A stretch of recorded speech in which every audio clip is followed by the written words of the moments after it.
and then Carl van der Westen. Jimmy Lemunier as well. Cedric Amadou.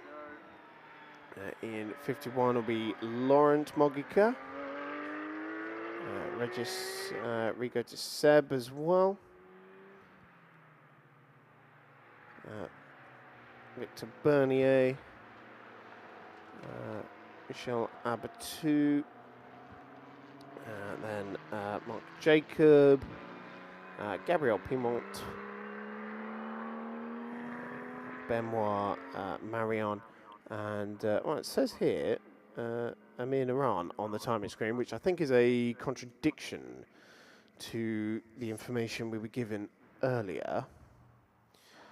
As it looked like it was supposed to be Tom Jackson starting that car. So yeah, it's looking all good apart from that one. But I guess we'll find out when the cars make their way round later.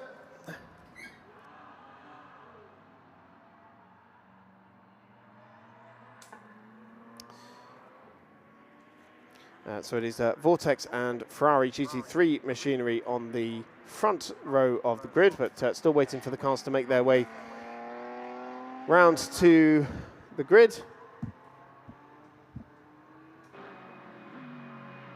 And there is the pole-sitting car. We can take a look at the grid now. It's Arnaud Gomez in the number 20 Vortex car, starting alongside the Vision Ferrari of Jean-Bernard Bouvet, and then the Porsche Cup pole sit as his nearest class rival alongside him. It's Jan Pendlew and Carl van der Westen for a 2B Autosport 1-2 on the second row of the grid in class. Jimmy Lemunier in the previous generation Vortex 1.0, that's the 701 car, and then Ulrich Amadou in the number 29 Porsche Cup car. Then comes Laurent Mogica and Regis Rigo de Seb in the UCS4 battle between the CMR Ginetta and the L'Espace Bienvenu by Race Tivity BMW. Then got Victor Bernier in the 71 Porsche from Martina by Almares. And then the UCS Light battle between the various Alpines. Michel Abatou in the 110 leading teammate Mark Jacob. Gabriel Pimont in the GP Racing Porsche, splitting them, and the third Alpine of Benoit Marion in 19. And then it says we have Amir Naran aboard the 108 Get Speed Mercedes, but we were told that Tom Jackson, his silver class teammate, would be taking the start.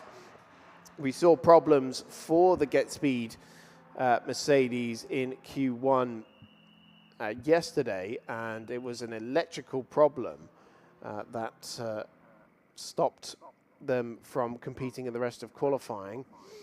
So in Q2 and in Q3 they did not set times. That of course puts you at the back of the grid. Tom Jackson never really got a chance to qualify the car actually, and I've been told that there's been quite a big ask to get that car ready for today's race following the electrical issues where they've had to source a new alternator and master switch, which has potentially involved flying someone all the way back to their workshop at the Nürburgring to go and get it picked up and get it back here for today's race.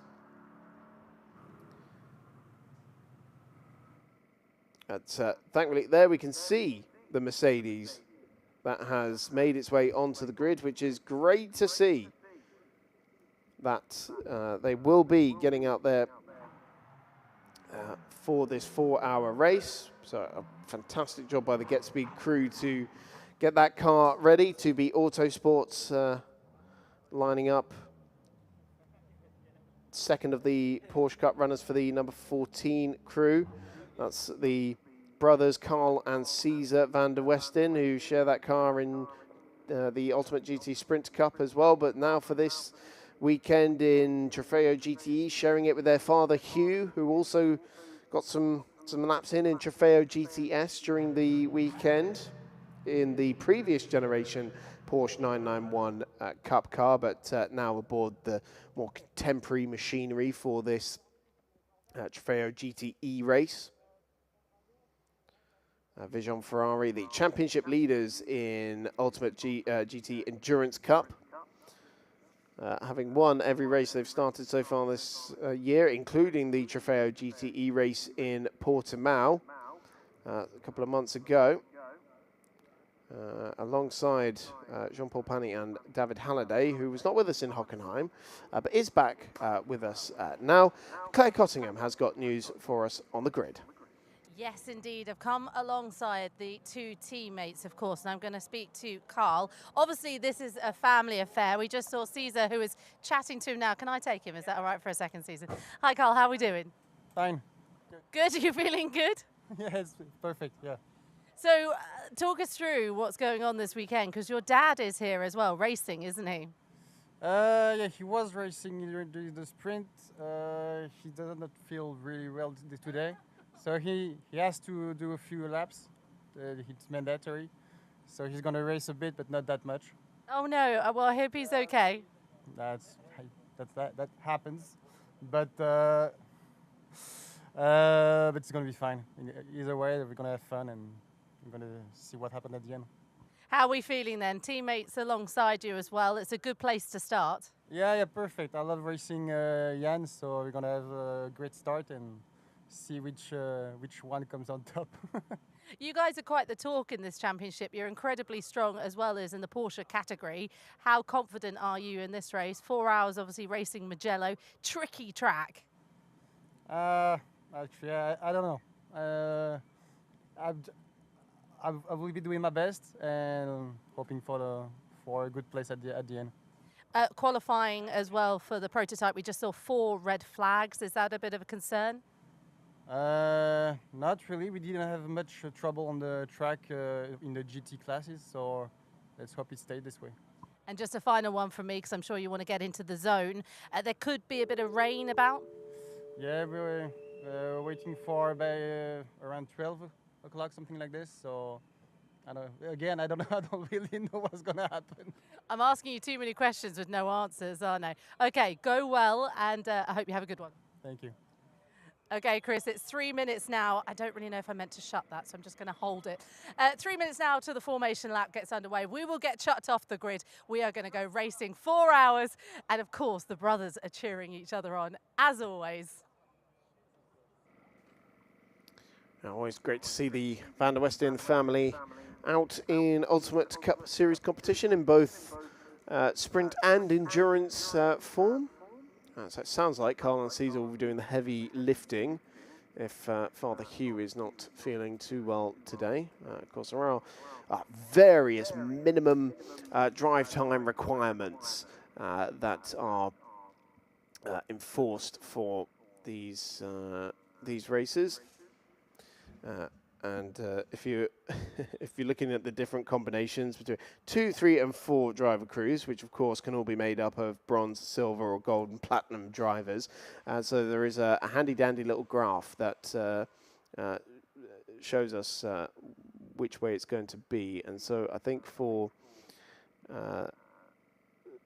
the 2 silvers and a bronze lineup, which I believe would be the number 14 2B Autosport.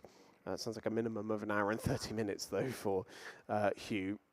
So I think once he has his drive time done, he can go and relax.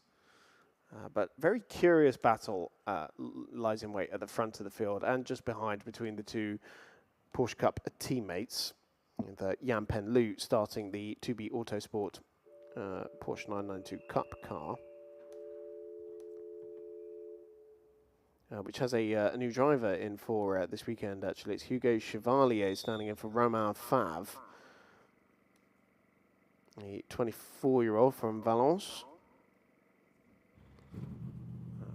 Yeah, very curious to see how the Vortex goes up against the Ferrari. The Gomez brothers have shown some great speed at times during Ultimate Cup endurance competition so far this year. Reliability hasn't necessarily been at the forefront of its strengths, though. And, well, sadly, that's rather been proven by the 21 car not making the start of this race. And so Vincent Cornet, Pierre Fontaine, and Lionel and Rouge have had to pack up early.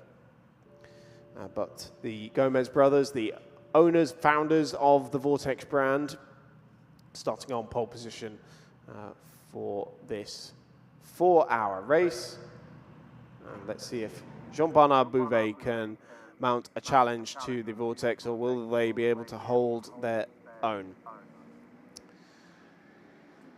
The V8s in the front row of the grid, the flat sixes on the second row of the grid, the V8s in the Ginetta as well. That is a GT4 spec Ginetta from CNR, that Laurent Mogica is starting from 7th on the grid.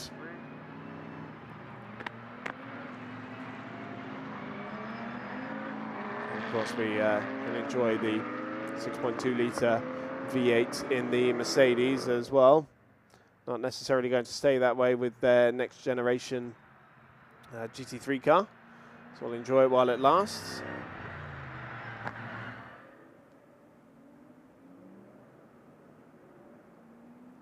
Safety car leads the field around, plenty of weaving of tyres. Such different conditions that these drivers have been faced with compared to all weekend. On Thursday it was on and off rain. On Friday and Saturday it was absolutely searing heat, and now rather chilly, a little bit muggy, and a big threat of rain in the air. The grey clouds are very much hovering over the Mugello circuit.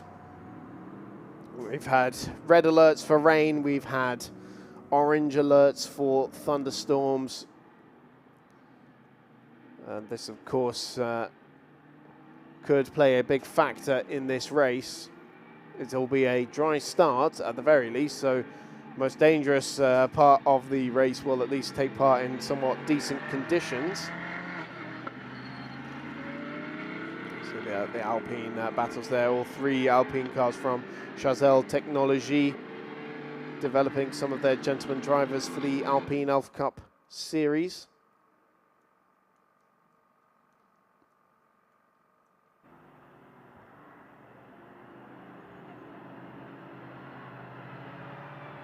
See a mix of the older generation 991 Cup cars as well. The older one coming from Nedsuv Racing, Ulrich Amado, starting that car from 6th position.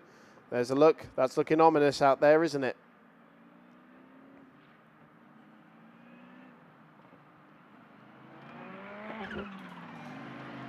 Get a great listen to that turbo spool on the Ferrari. Just sounds absolutely fantastic, doesn't it? The big question for Vortex, can they finish this race? Because that car hasn't finished a race since they joined us in Portimao. So between Portimao and Hockenheim, 2 consecutive DNFs. The speed is there. They've proved that several times. They proved it yesterday with pole position. Do they have the reliability to make it towards the end of the race? A slight straggler there, which is Benoit Marion.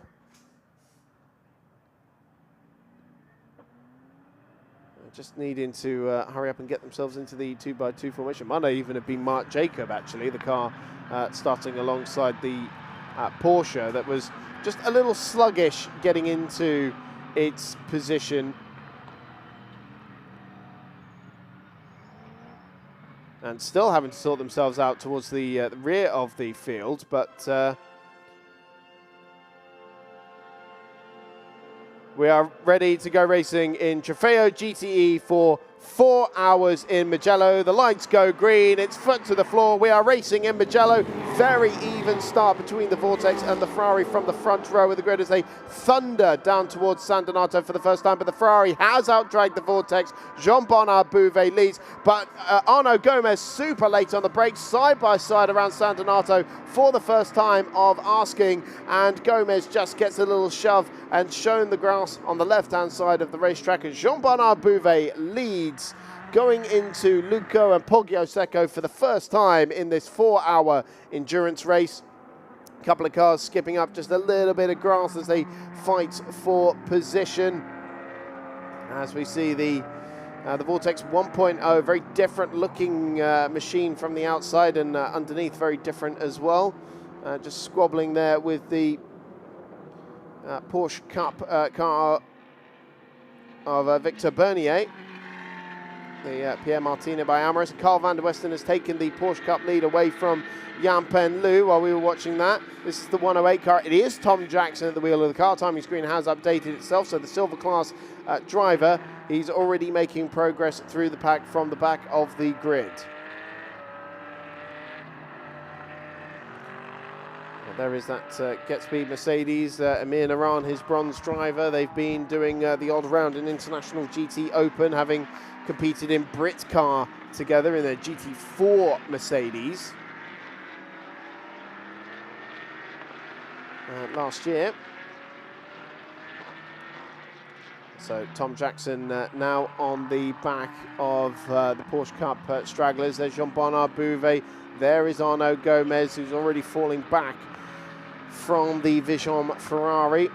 There we can see a very close battle further in behind them. So it is at the end of the first lap. Jean-Bernard Bouvet leading the field by some 3.8 seconds to Arnaud Gomez. Then comes Carl van der Westen in the Porsche Cup lead.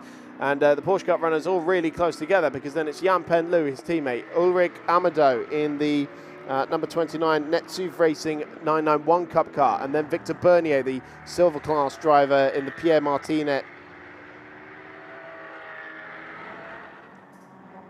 Porsche. And in fact, Bernier already trying to go for a move at third in Porsche Cup, and Tom Jackson wants to round up both these two cars as quick as possible as well. Jimmy Lemunier right behind them as well, but an up and under there at Poggio Secco for Victor Bernier.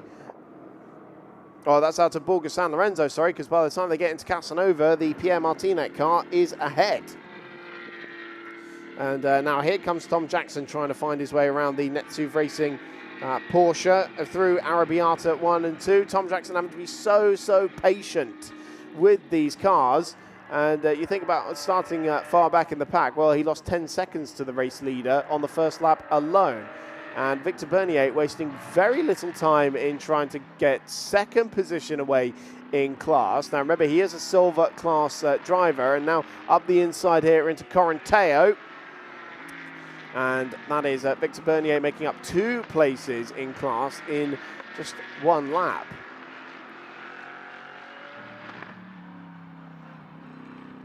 So gap to the race leader is some 3 seconds, or his class leader, I should say, Carl van der Westen. Now here comes Tom Jackson. He's been waiting patiently behind that Netsuv Racing Porsche. Might have to wait for the front straight to get it done. He's already alongside on the exit of Buccini, and so this will be for 6th position for the Vimana by Get Speed Mercedes.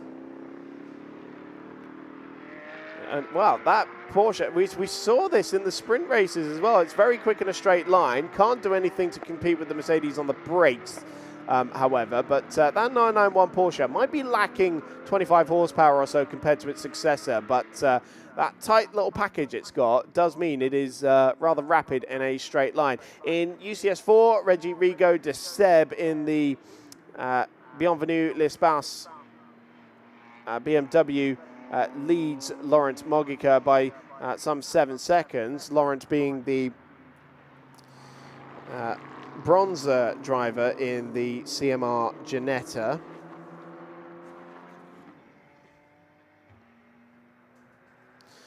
The father of Hugo and Thibaut, who he's sharing the car with, and then of the UCS runners, Michel Abatou may have started on pole, but it's Benoit Marion in number 19 who's come out on top so far. And you see, even actually running on the back of the CMR Ginetta. So Benoit Marion, the former Peugeot 208 endurance racer, former Ultimate Cup Series championship. So no stranger to the paddock.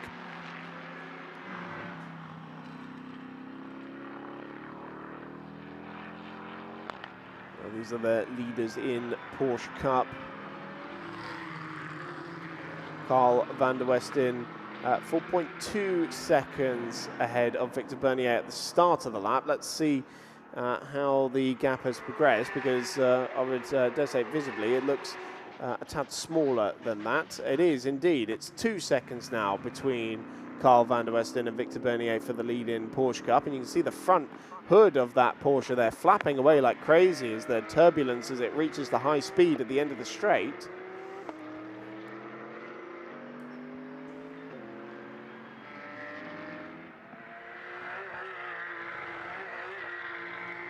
I love listening to those flat sixes around this circuit.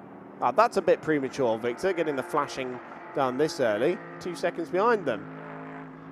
They are from one, not allowed to do this kind of stuff. But racing drivers tend to be in a mind of their own when they get behind the wheel. First warning flag went out to Laurent Mogica, by the way. That was for dangerous behaviour at turn 2. So we did see some dust being kicked up on the first lap there. I wonder if that's what that's referring to.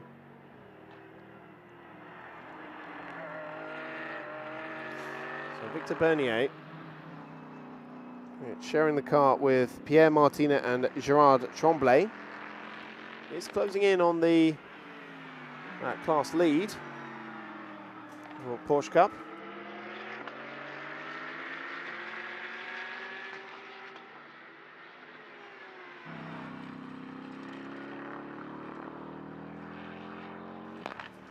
And closing in on them as well is Tom Jackson in that Vermana by GetSpeed Mercedes. Obviously trying to make as much forward progress as he possibly can in the early stages of this race. And now we see flat six, 500 horsepower of the Porsche going up against the 6.2 litre V8 of the Mercedes, which is running a bit more power than you usually might see. But instead of Tom Jackson making the move has been made for the Porsche Cup lead, with Victor Bernier going around the outside into San Donato, and Carl van der Westen also yielding the place to Tom Jackson there as well, maybe deciding that, hey, when Tom tries to get past the Porsche in front of me, I might be able to take advantage of that. But that was a cracking move there from Victor Bernier in that Pierre Martinet Porsche. The silver class driver, just 20 years old. In his first season of GT racing, having made the switch over from the Formula Regional European Championship by Alpine. This year racing in Porsche Super Cup, Porsche Carrera Cup France. Of course, they're racing here in Mugello later on in the month, and also saw him out with the Martinet by Almera's team in Paul Ricard. So the top two in UCS Light still running very close together with the CMR Ginetta Laurent Mogica. And that is the V8 version of the Ginetta with these Alpine Cup cars. Usually are just designed for doing 25 minutes plus one lap in the Alpine Elf Cup series. Not necessarily designed for pounding around 4 hours around a racetrack, but they hold up pretty well. And it is still Benoit Marion that leads Mark Jacobs at 19 ahead of 93.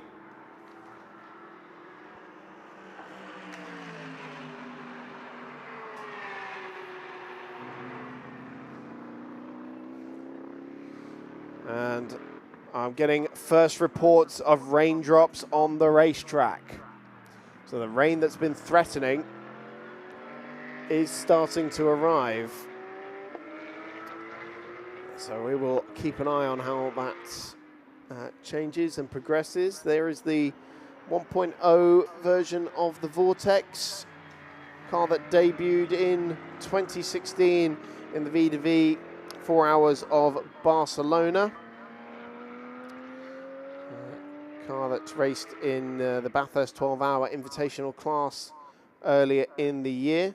We saw the 2.0 debut last year in the 24-hour series. It is some 200 kilograms lighter. It's got more downforce, but the same thumping engine from Chevrolet, 6.2 litre V8.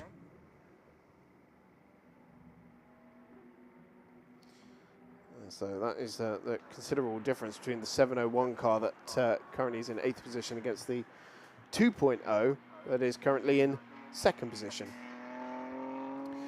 Tom Jackson has cleared Victor Bernier as well, by the way, so he's now up into 3rd position and 23 seconds away from Jean-Bernard Bouvet, our race leader, but now with clear air in front of him, I dare say he will be able to start pushing through the order. And 12 minutes into the race, and the race leader is already lapping the back markers, so the CMR Ginetta and the UCS light cars that have been dispatched of already by Jean-Bernard Bouvet. Very close to a perfect season last year was this car, but it was Hockenheim where they didn't start, and they put that to right in the Ultimate GT Endurance Cup a couple of months ago. Bouvet here, 2019 Ultimate Cup champion, multiple Endurance GT championships in the V2V category. All alongside Jean-Paul Pani as well, who he's still sharing the car with. David Halliday back at the wheel of the number 1 car, having missed Hockenheim as well. As Bouvet also a former LMP2 racer at Le Mans in the early 2000s. So a car certainly on good ground there. Made his Le Mans debut with the Graf Racing team, who are here racing in the European Endurance Prototype Cup. And wet weather tyres being prepared.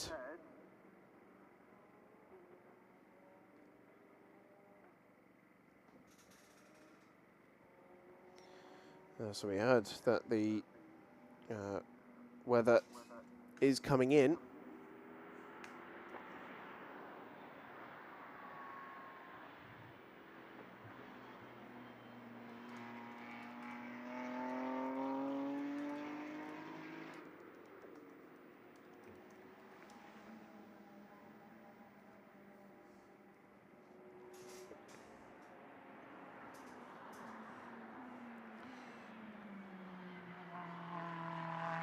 The CMR Ginetta, now that might be the first car that's bailed in for the wet weather tyres. It had just been passed by the UCS Light race leader Benoit Marion for 11th position overall.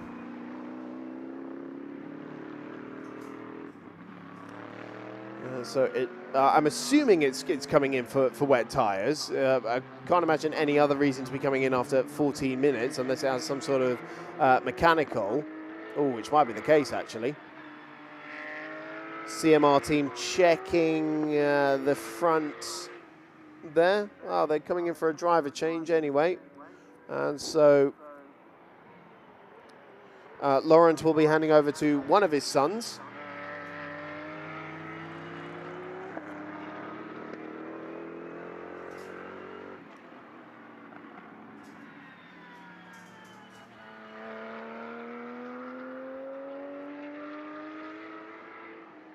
So the hood now coming up on the front of that GT4 Ginetta. Oh, I wonder if there's some fluid that's starting to come out because the towels are being prepared. The paper towels.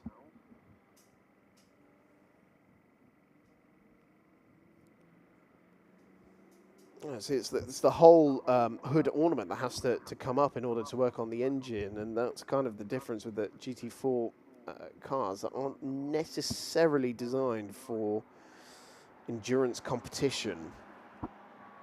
Well, speaking of which, supposedly there'll be an endurance specification of those Alpines coming up very soon that is more comparable to GT4 competition. So they may be able to run in the UCS4 category, in fact.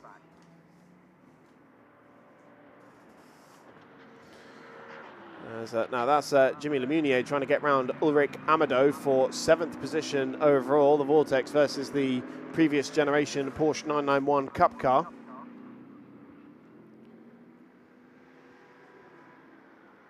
That is currently 4th in its standings. The older Vortex running in the UCS 3 category rather than UCS 1 for the newer generation car, which is more on par with GT3 specification. It's still the CMR Ginetta is there in pit lane, but still slick shod. So it looks like they haven't got those wet weather tyres going. The rain just holding off enough for now.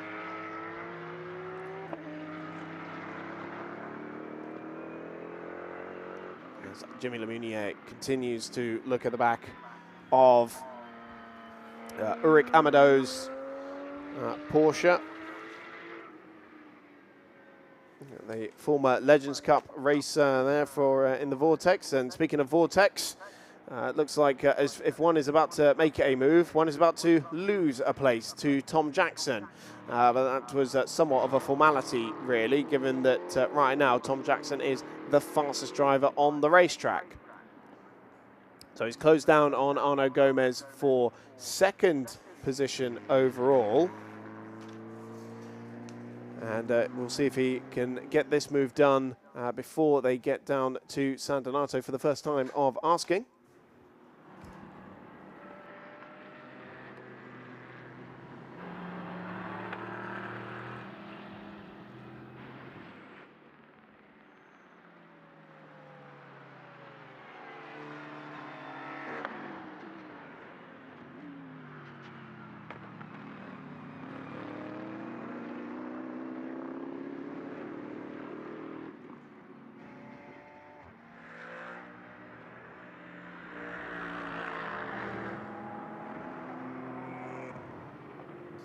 Well, we did see that Tom Jackson was able to get through on Arnaud Gomez there for second position. So the recovery drive coming in very strong for the young British racer, having started from the back of the grid. Let's see if he can close in on our overall race leader, Jean-Bernard Bouvet. But meanwhile, I am joined in the commentary box by Seb Trinks, our liaison for Goodyear Racing here at the Ultimate Cup Series. And of course, Seb, we just had some fantastic news during the weekend that we're not only extending our contract with Goodyear, but we're also expanding it into other series as well. Yeah, also welcome from my side. So on Friday we announced that we will also supply the Prototype Cup next year within the Ultimate Cup Series with our products. We are very happy to extend our partnership with Ultimate Cup, which is the first season for us. Strong learning curve for everybody, also for the teams. They are really open and working with us to adapt the cars, to make the cars quicker and to always have the maximum performance, and happy with our products. Excellent. I mean, there are so many different types of car here. I mean, just look at this battle right here. You've got previous generation Porsche Cup machinery going up against a French manufacturer's homegrown little prototype. So we see Ulrich Amadou basically yielding the place to Jimmy Lemunier there. But you've got the GT3 machinery here all the way down to the Alpine Cup cars. How do you start to build a tyre that's going to cater to all of those different machines? Yeah, basically we're not starting from scratch, so we have these kind of cars running in other championships as well, but here it's a really good mix from GT3, 992 Cup Porsches, 991 Cup Porsche, then the Vortex you already mentioned, then we have GT4 cars, the Alpine, and then also the BMW and the Ginetta, so it's a really big mix in terms of cars, and nearly all of them are running different size combinations in terms of tires, so that makes it very interesting also for us to work with the teams. And they have different sizes, and each tire is different, so you always, you're not starting from scratch each weekend, but teams are again very open to work with us, also to have the maximum performance, because you have always different conditions. I think especially for like mid-race, end of the race, there's also a bit of rain forecasted for today. So I think that's going to make it very interesting, because also in terms of strategy, are you putting the gentleman driver at the beginning when it's dry conditions, and then the silver drivers for end of the race when it seems to be harder conditions, and the strategy for our race is really important. It's really interesting to think about all those different aspects. Just really quick, that was the GP racing team, Porsche of Gabriel Pimont, that was in the garage there, seemingly with some sort of problems. So that team having to get to work on there. But yeah, Seb, we're talking about wet weather tyres. It seems like we're going to need them today. And so what are some particular challenges you come up with wet weather tyres? Because obviously they've got to be able to clear all the water, provide enough grip, but not overheat as well. Yeah, so we will still have warm conditions here, even if it's raining. So that's in general always helpful, because some teams, they are preheating the tires, some teams don't. So yeah, if you have already tires which are a bit warm coming onto the car, that already helps, especially building up a bit of temperature. On Thursday, on the test day, we already had some wet conditions, but it was very mixed, so dry, wet. It makes it difficult to find the right setup. And especially for today, if you have the forecast that half the race is dry, the other half is wet, which kind of setup are you focusing on? So at the end, you need to have a good compromise, because from wet to dry, there are big differences in terms of setup, especially because you have 2 to 3 drivers on the car. And it's always a big difference in drivers as well. You have the amateur drivers, you have bronze, silver drivers. And yeah, you always need to find the best compromise at the end to be on the podium at the end of the race. I suppose when you're catering to this wider variety of cars and also drivers, they want the world from you. Like, yes, we want a tyre that doesn't deteriorate, has a nice wide operating window, doesn't fall off a cliff, and is going to make me go 3 seconds a lap faster. Yeah, so exactly. That's the wish list from the drivers, for sure. Even at different circuits, the tires are behaving differently, because the grip level is changing all the time. The conditions from the circuit or from ambient temperatures are changing. Then it also depends if you have other support races, if they are also on other compounds or on other tire manufacturers running. That's all influencing the grip level on the circuit. So you need to adapt as best as possible. And it's always different. So that makes it interesting, especially working with the teams in this wide range of cars. Let's talk about the expansion of our new deal. Obviously, we've had it in the Ultimate GT Sprint and in Endurance Cup, but now moving into the European Endurance Prototype Cup as well, which largely we're used to seeing Michelins on those cars. So this is going to be a really big switch for next year to move over to the Goodyears. Yeah, exactly. So we are happy to extend our partnership on that. We already have experience in prototype racing, so since many years we are involved in WEC and ELMS in the LMP2 category, which now shifted a bit with the LMGT3 cars in WEC running on Goodyear. Now the LMP2 is only running in the ELMS together with the GT3 cars. So we have a lot of data and feedback in terms of LMP2, but we are also running LMP3 cars in Europe or in the UK on our product. So we have a product which is ready for the Endurance Prototype Cup for next year, and we are happy to supply that already this year for the teams to test and to already work to understand our products, because it's a different philosophy to the current manufacturer. And we are happy to test end of the year with the teams together, and then also pre-season testing for next year. And we are ready to tackle that.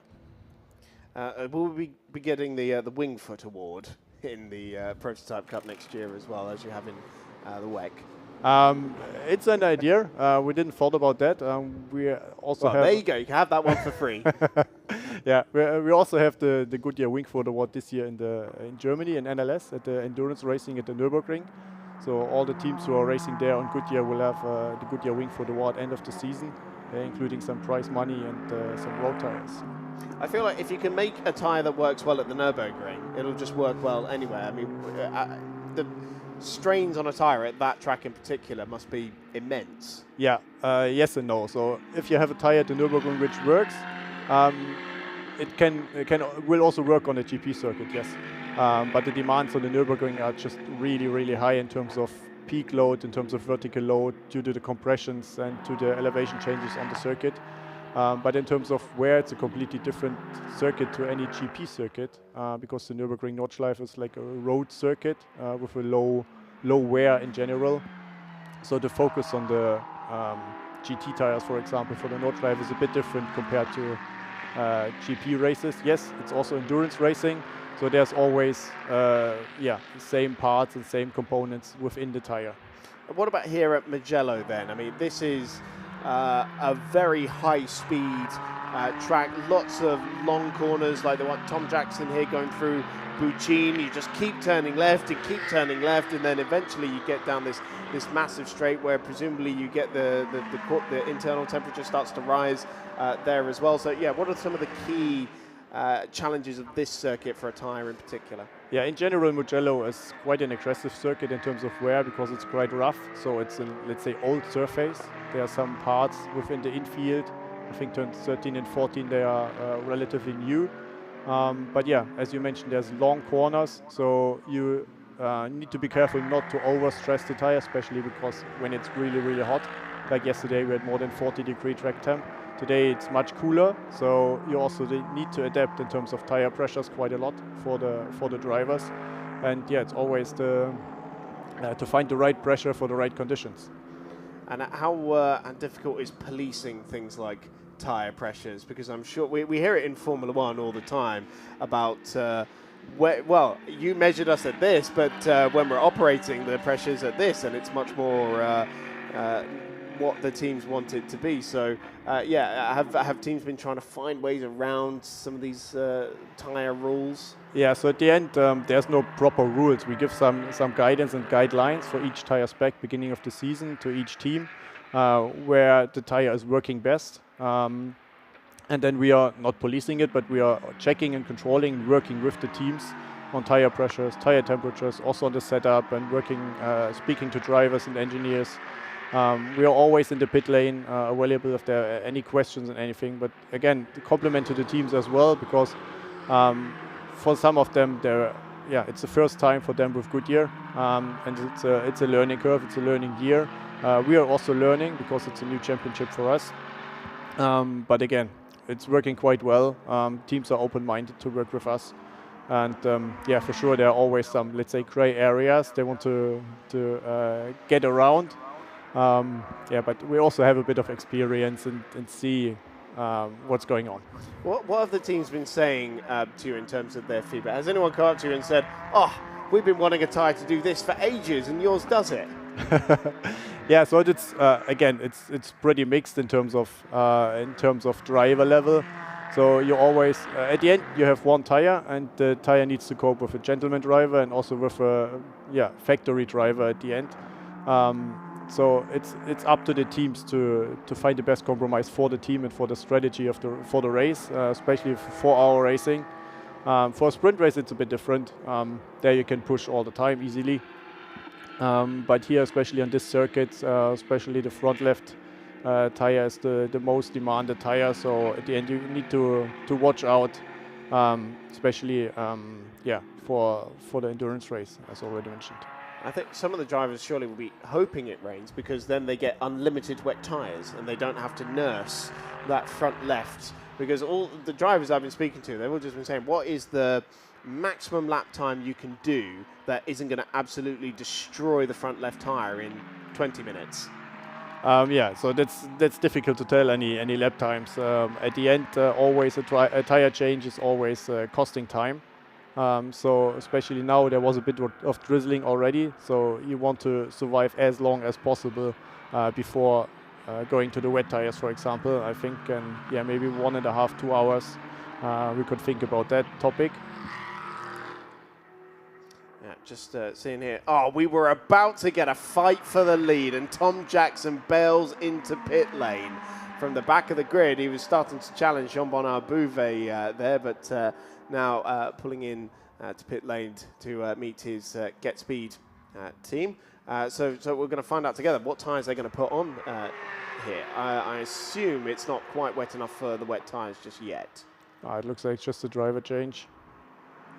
Yeah, maybe keeping that set on. I mean, we have only had 30 minutes of running, so should be able to keep that set on for Amir Naran as he climbs on board. Lots of front brake temperature coming out of the front of it there. I suppose that's one thing that teams will come to you as well. Tyre temperatures are always a big talking point, I suppose, to see if they're not overheating, especially on days like yesterday and on Friday where it was incredibly hot. Yeah, so in terms of tire temperatures, we're always getting a lot of data and also, again, sharing that with the teams. On Friday and Saturday, we had tire temperatures way above 100 degrees, which is normal, especially for this circuit. And from the spreads, so basically we are measuring the tire temperature on 3 spots on the tire.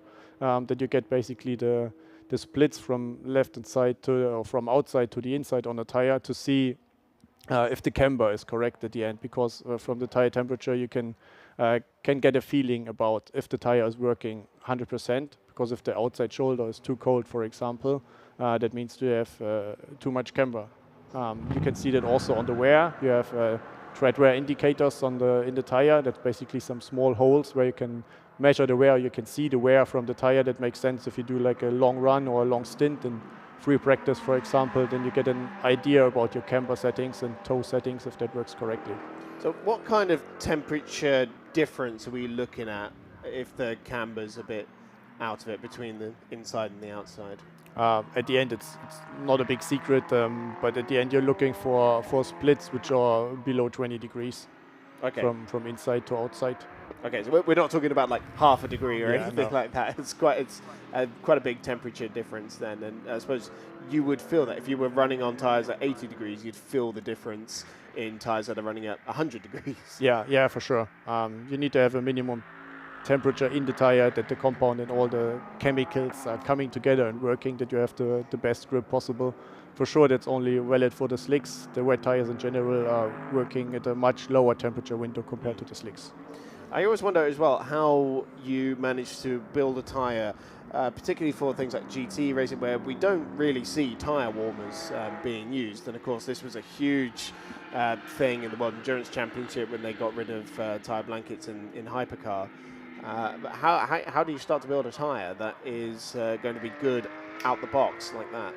Yeah, at the end, we have a lot of experience in GT racing, and now with the ban of tire blankets in WEC, it's influencing the tire philosophy itself. So we did a lot of testing, and at the end, you need to listen to the feedback from all drivers, especially from amateur drivers, because for them, it's the most important to make the tire work, because the pro drivers, the factory drivers, they will manage, they will adapt, but the gentleman drivers, so it's always a bit more difficult for them to adapt to these kind of conditions. So you need to do a lot of testing and get feedback, and then you're developing and building a proper tire which is working in all conditions.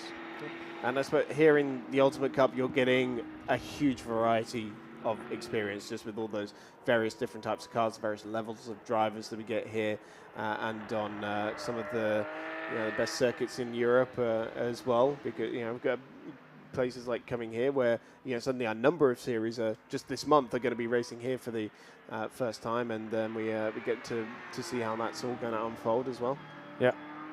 Again, Mugello is quite a nice circuit. It's quite technical. You have some blind areas because it goes uphill and then you go downhill, and especially now in traffic with the smaller cars or slower cars, let's say, you need to adapt, especially with a GT3 car, because you don't know how they behave, so you always need to watch out. You always need to think 2-3 corners ahead how they could behave where you go, because if you go offline, there's already a lot of rubber, which is not helping. If you have pickup on the tires, some gentleman drivers will struggle if they have a lot of pickup on the tires. But here you have some straights where you can overtake quite well. Have you had a chance to look around the circuit?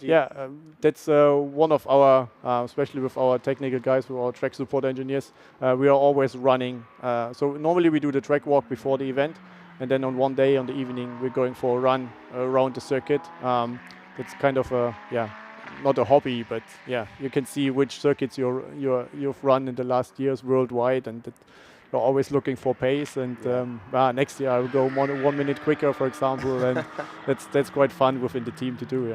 A little competitive action there between teams. I assume the track walk is more technical than a hobby. Yeah, exactly. The track walk is quite important, especially if you want to see curbs or identify any areas where you need to watch out for the race, because you have some circuits where you need to monitor some curbs and some banana curbs, for example. Tell the drivers, please avoid these kind of curbs, especially at the beginning if you have cold tires, if you have low pressures, because you want to finish the race. So the track walk is quite important to do, and we always do that, even if we are 2 times at the same circuit within 1 year. But because there will always be some changes, especially with runoff areas, or you have sometimes a damaged curb which you can feedback to race control. Have a look there. Maybe there needs to be something repaired, or there's sometimes it's some screws behind the curbs or somewhere. So it's quite important to do that. So when you're on the track walk, you're studying the curbs, the track surface as well. Is that important? Yeah, so we have a track scanner where we are scanning the circuit, especially in WEC and ELMS, which is traveling with us to each event. So we're doing some analysis there in terms of macro and micro roughness and comparing the circuits, where we can already give an idea to the teams in terms of strategy for the race, where you can expect the highest wear, about energy inputs into the tire. And then this already provides a bit of strategy before the race to say, for this circuit, change only the left-hand side, for example, after a double stint and so on. So that's quite complex and quite a detailed topic we are working on it. Yeah, absolutely.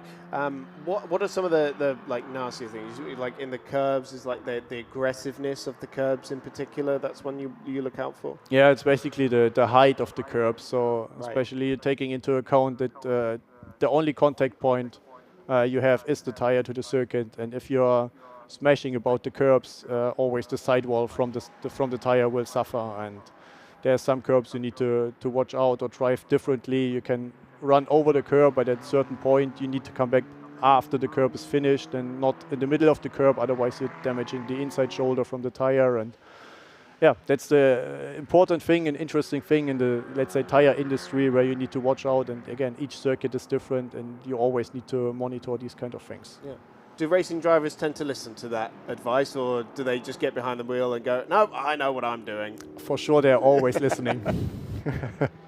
That's the politically correct answer anyway. It's fine, they can't get to you in here. We're safe in the commentary box. Okay, so TB Autosport back into the garage, and we saw a glimpse there of the GP Racing car with quite a bit of work going on it. Oh, I hope that's not fluid coming out from underneath the Porsche there.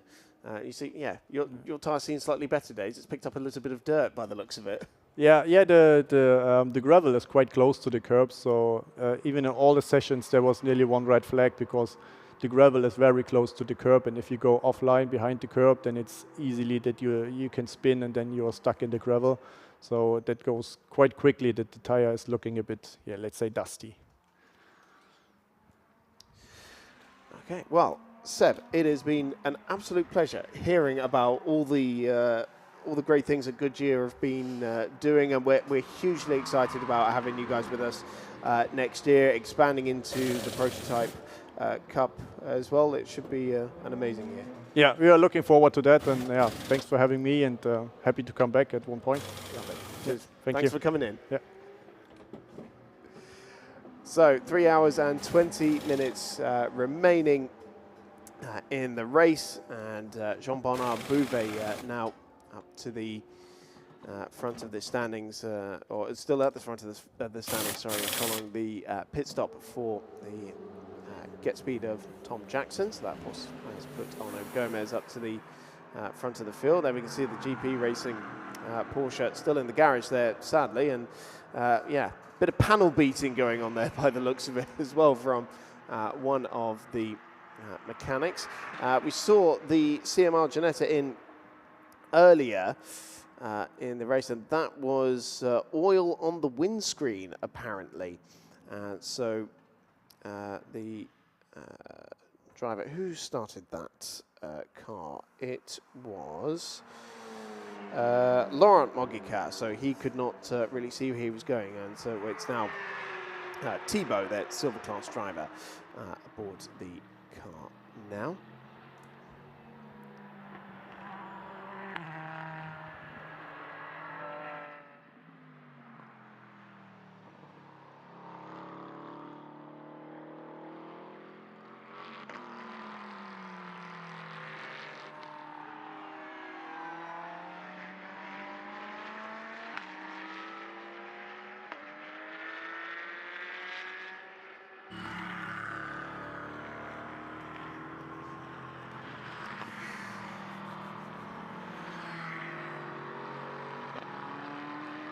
Into the pits now has come Arnaud Gomez as well.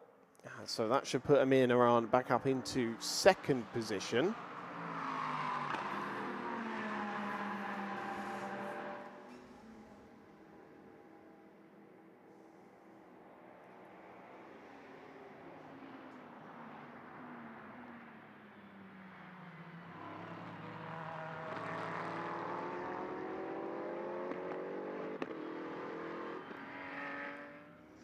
There is our race leader. Having just put another lap on the Ginetta. Amir Naran now into second position, it should be. And lapping in the 55s now. No, just come out just behind Olivier Gomez. Driver change has happened on the Vortex. Amir Naran only with a handful of GT3 races under his belt.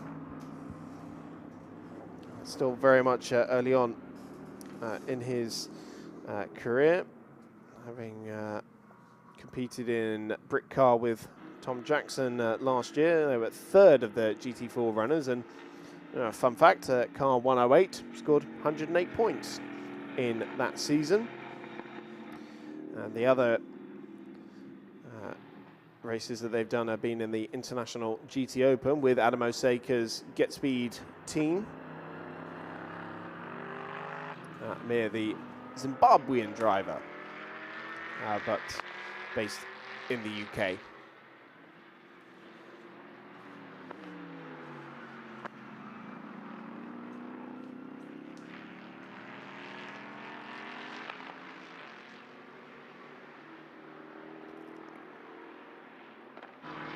So Olivier Gomez able to just pull a little bit of a gap over Amir Naran.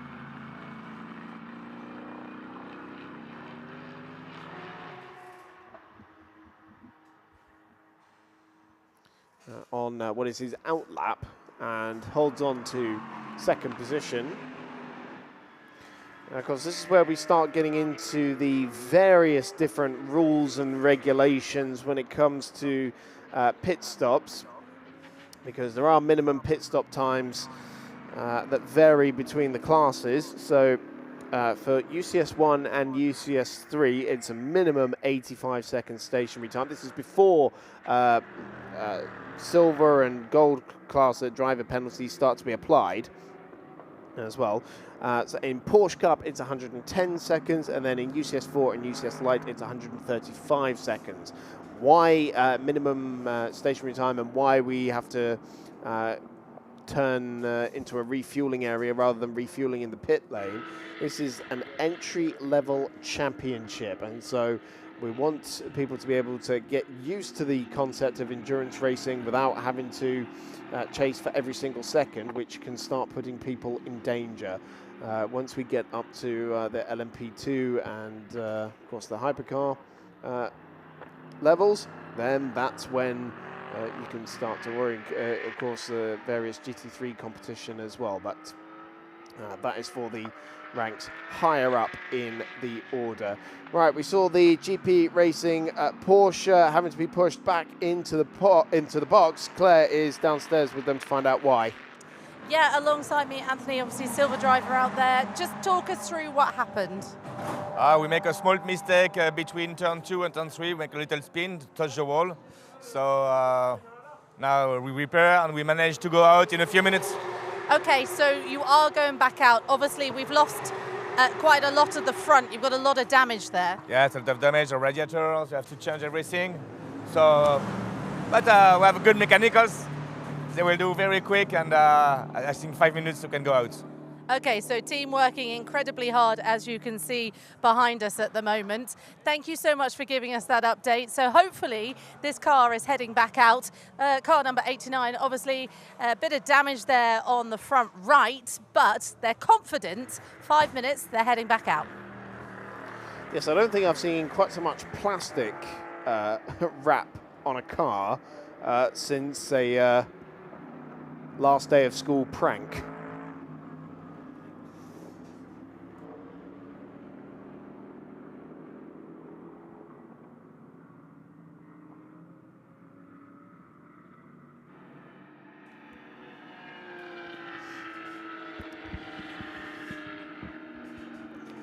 So it is still Gomez just in front of Amir Naran.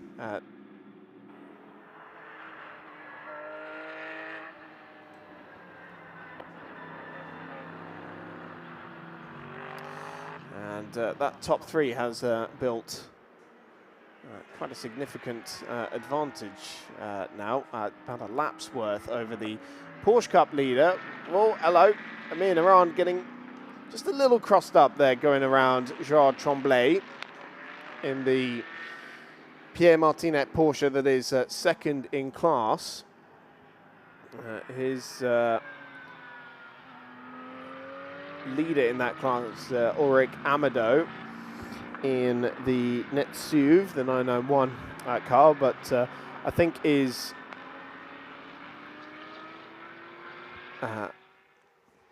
just out of sequence with the rest of the runners.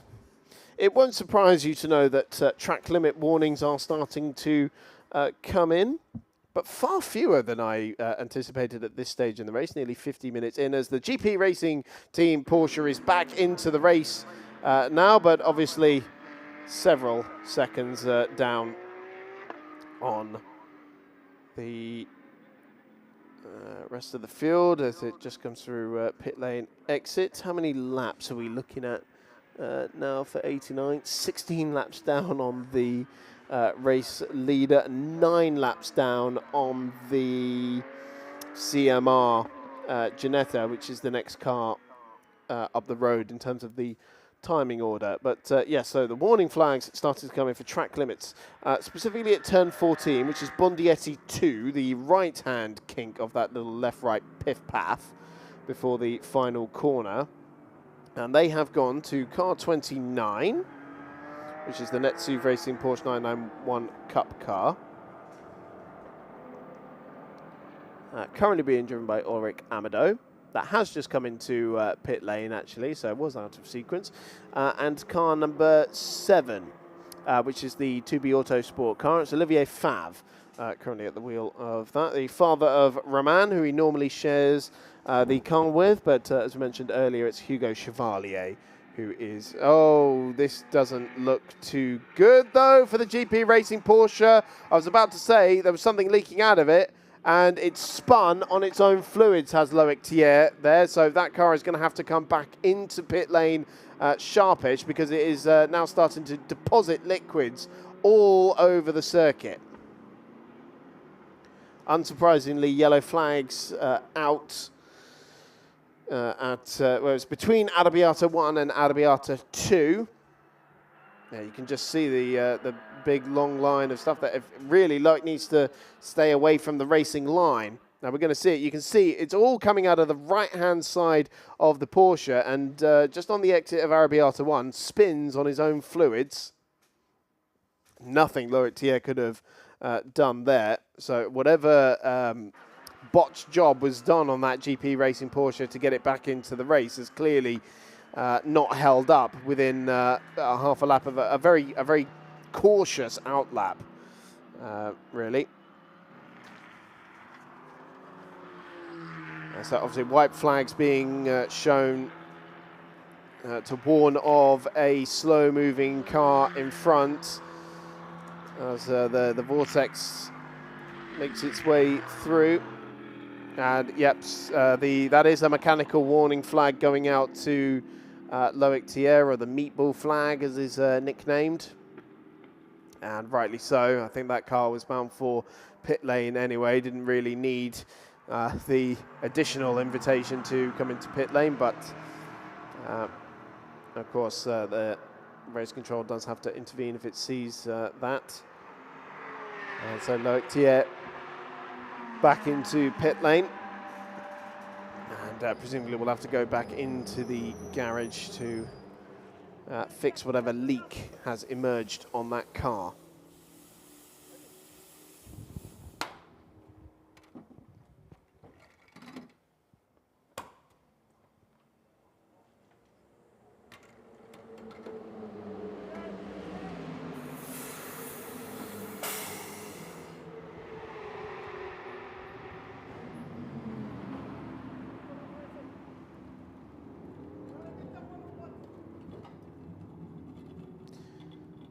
No surprise there to see the 992 Porsche getting back into the garage, but we will hopefully see them back out a little bit later on as the 701, which is now Stéphane Gouvenier, now at the wheel of the Vortex 1.0.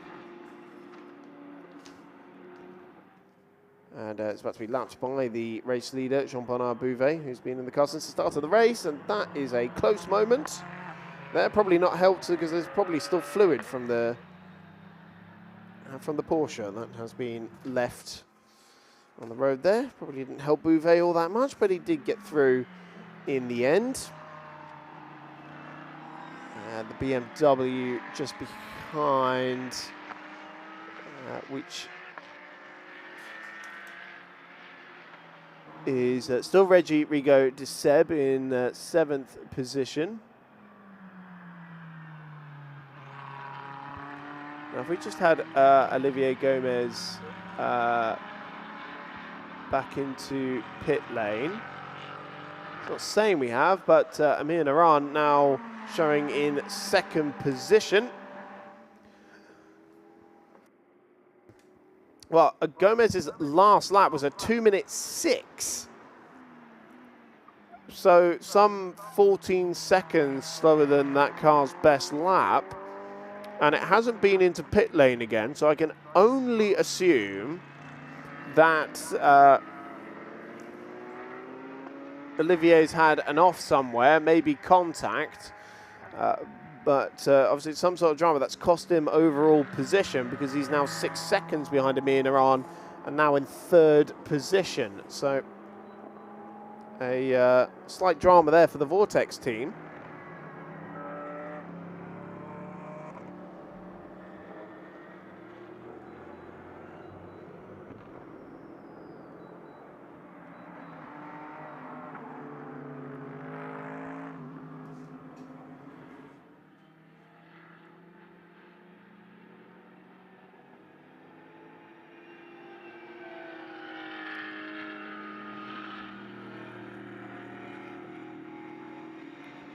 I think Olivier Gomez already working to bring down that gap, but the two cars are rather evenly matched.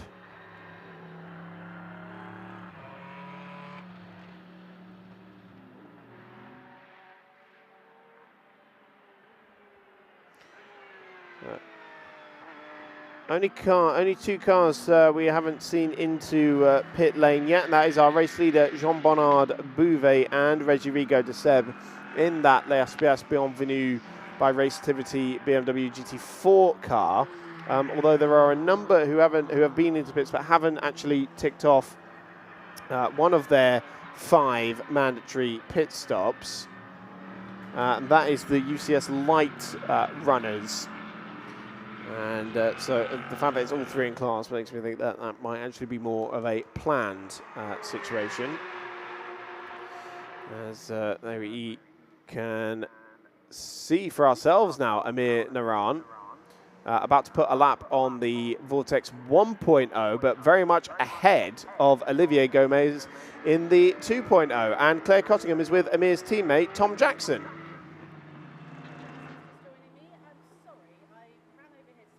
and you were just having a cheeky little massage. I mean, cheers for announcing that to everyone. Is that not allowed to know? Do drivers they have massages quite a lot, don't they? Yeah, it's a physio session. All right, okay. We'll move on from that. You are second at the moment. Obviously, the car in front of you just spun. How was your stint out there?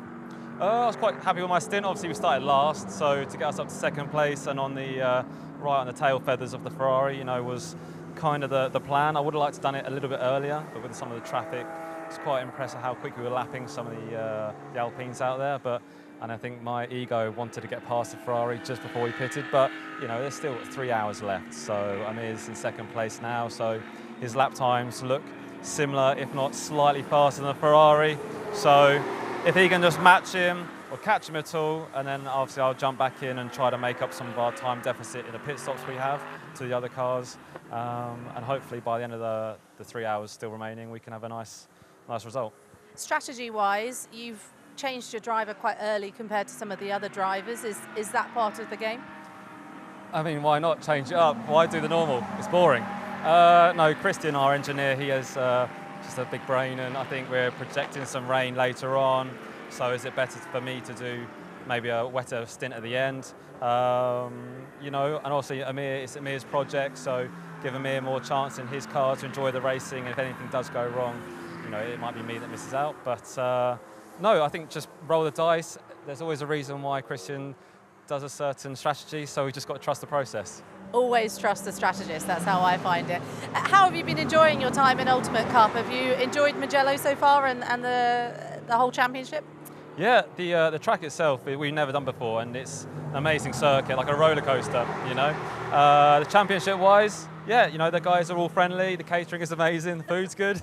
No, the competition is quite good, you know, it's a good standard, and for Amir as well, he's had a lot of track time, so for amateurs and bronze drivers, it's a great series for him to just get loads of seat time, you know, and practice and really refine his skills, you know. So from that side, yeah, really good.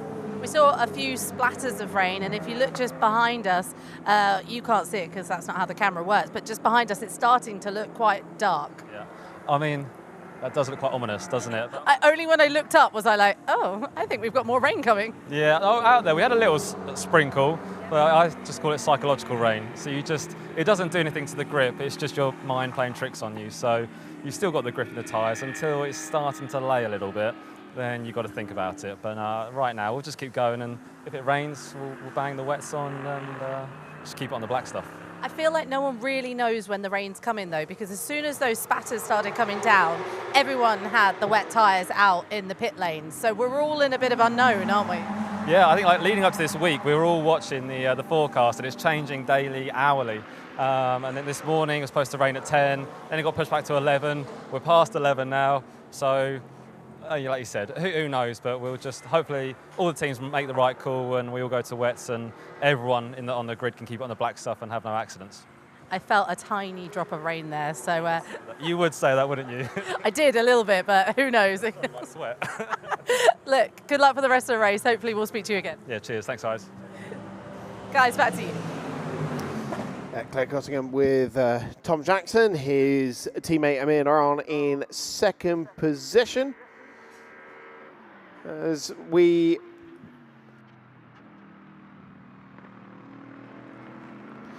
are approaching the end of the first hour in the Trofeo GT 4-hour endurance race at Mugello. Jean-Bernard Bouvet leads by a lap to Amir Naran and Olivier Gomez in UCS1. The Porsche Cup battle being led by the Van der Westens. It's Carl behind the wheel still for 2B Autosport, then Gerard Tremblay and Olivier Favre, with Stéphane Gouvenet 7th, Michael Desminel in 8th. And then the UCS light race leader, Julien Bouni for Giselle Technology, and Reggie Rigo de Seb leading in GT4, with Marc Lopez, Felix Crepé leading the rest of the field. Dramas for Hugo Mogica and Loic Thier, though, in the first hour. So as we enter hour 2, let's take a look back at what has happened so far.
Être un bon traiteur, c'est être intransigeant sur la qualité. On ne fait du bon qu'avec le meilleur. C'est être impitoyable sur les recettes. Quand c'est bon, il n'y a rien à ajouter, rien à enlever. C'est être irréprochable sur le goût. Il faut prendre du plaisir pour en donner. Voilà, pour être un bon traiteur, il faut être intraitable. Parfaitement intraitable.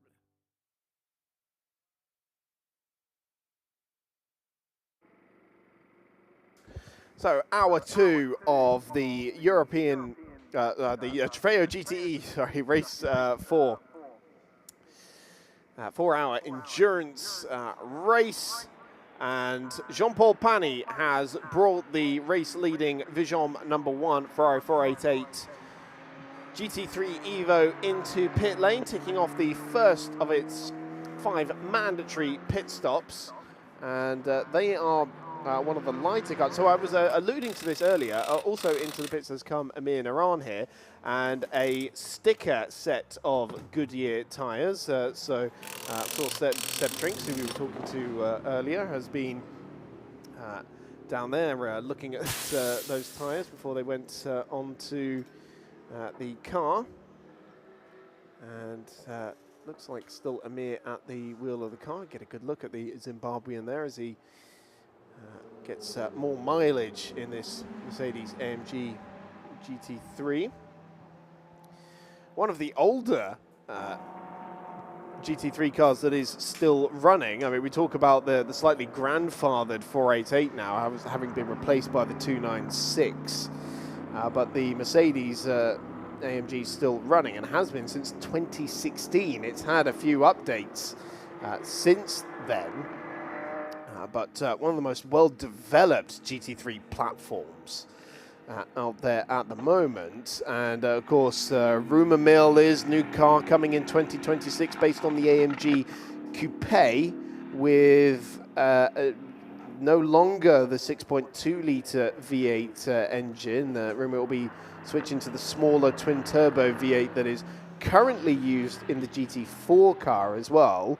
Of course, the road-going version of the GT3 car never actually had that 6.2-litre V8 engine in it, and so there'll be a little bit more crossover with the road car version with the newer car when that arrives in 2026, as we are led to believe. Carl van der Westen heading into pit lane as well. That's a slight bit of bodywork flapping there on one of the Giselle Technology cars, the number 19, who's currently driving that one. It is Julien Bouni, number 19. The rally driver who is out there, and that car was the UCS Light winner in the last Trofeo GTE race we had in Portimao, but also in the Ultimate GT Endurance Cup, winners at Paul Ricard, and in fact lead the championship over there.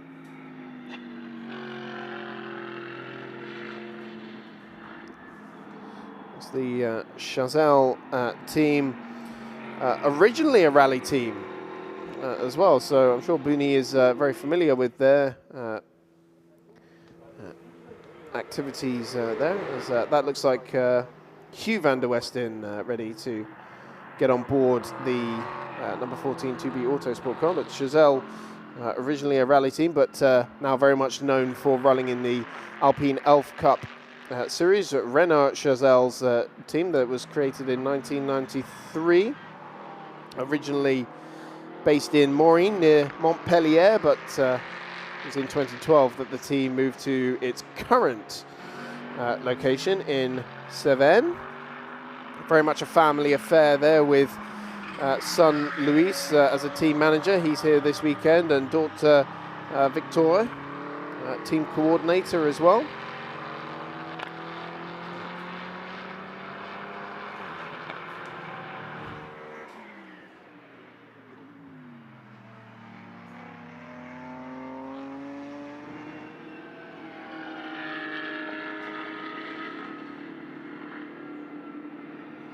Other great French teams we have with us, such as the Martinet by Almaraz car, very familiar name to anyone tuning into Carrera Cup France. As we see the driver change now for Carl van der Westen just giving a little bit of feedback there to his father Hugh as he climbs on board. So yes, right, for the third time I'm going to try and talk about those driver change penalties.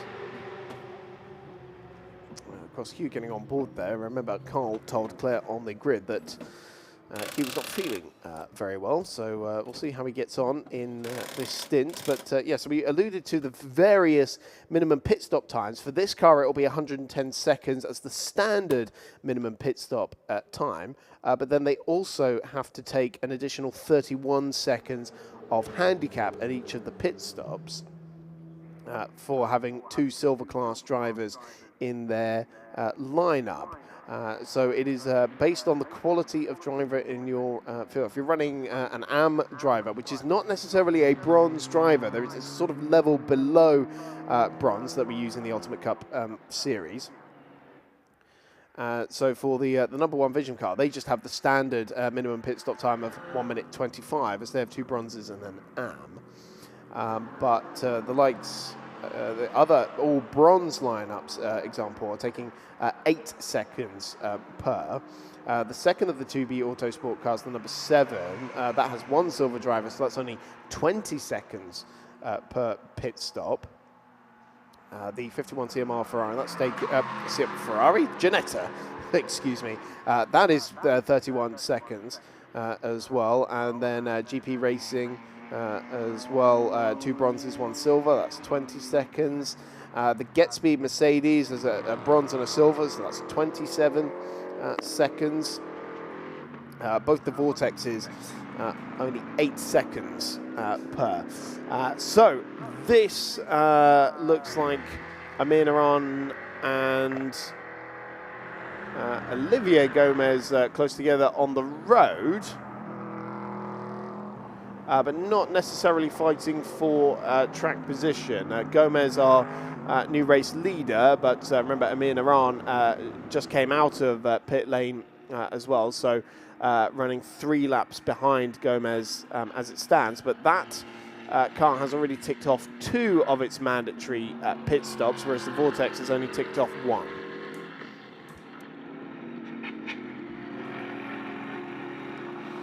You see, you can hear how low that Vortex is being run because it is skipping across the ground there at Arrabbiata. We've heard it a couple of times at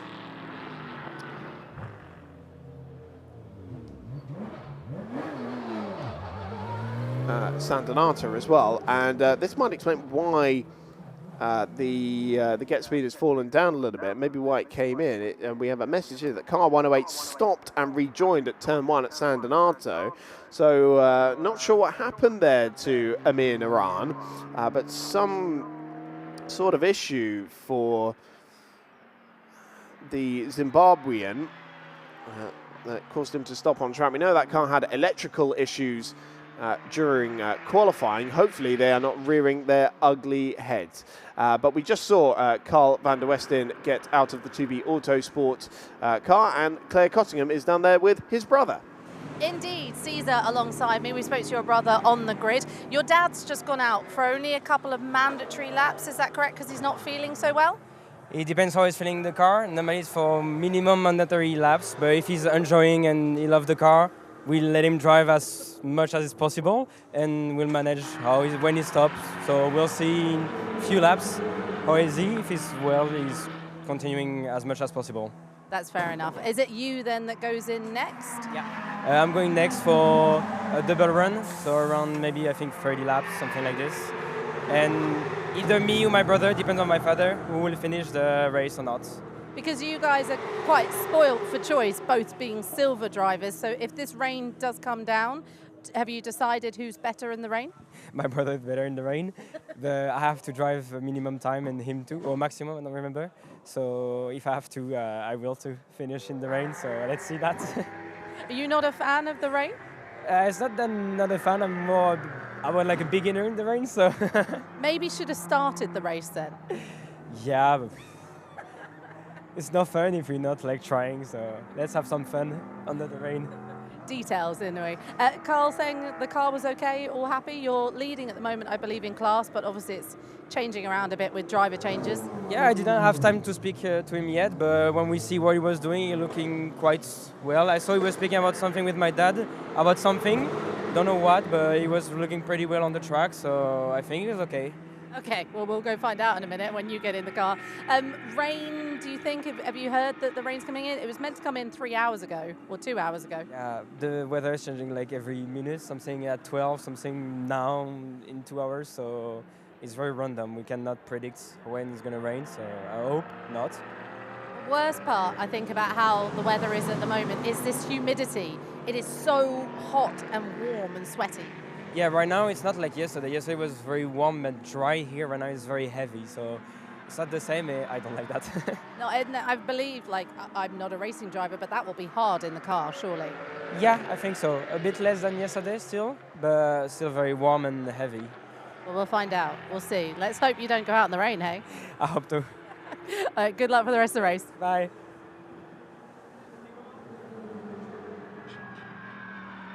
Cesar van der Westen talking to Claire Cottingham in pit lane. Father Hugh just running alongside the GP Racing Porsche. But remember, that car several laps down after spending quite a bit of time in the garage. We saw it spin on its own fluids after a bit of a botched job, and that car now back out on the racetrack and seemingly back to functioning form. So also tries to round up the Vortex 1.0 as well into San Donato, and so Loic Thiers starting to make some progress, but still 12 laps behind its nearest rival, Laurent Mogica. Laurent has been in the car since the start of the race, so that's quite a hefty stint that he has put in. Actually, no, there was a change, wasn't there? Because he's back in the car. So maybe they are saving Hugo Mogica, who is used to driving that car in the French GT4 Championship, for when the rain arrives, potentially. Thibaut, his brother, is also racing GT, but it's the GT Academy car, G56 GTA. So that's the 270 brake horsepower Ford 3.7 litre V6 as opposed to the V8 in the GT4 car. And also the Academy car not running ABS or traction control, whereas the GT4 car is. So he might have more power, but he's got more driver aids to help him deal with that. So Martina by Alvarez Porsche into pit lane as well. Gerard Tremblay. It looks like he's got out of the car. And one of the other drivers getting in. Just see if I can see who that is. It looks like it might be, yeah, Pierre Martinet now getting on board. Did the Endurance Cup round in Paul Ricard.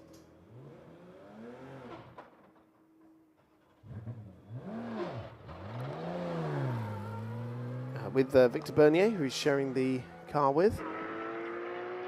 Well, apparently, I've been saying the Mogica surname wrong. It should be Mogica. So, apologies to the Mogica family in the CMR Ginetta. As Pierre Martinet makes his way out onto the track.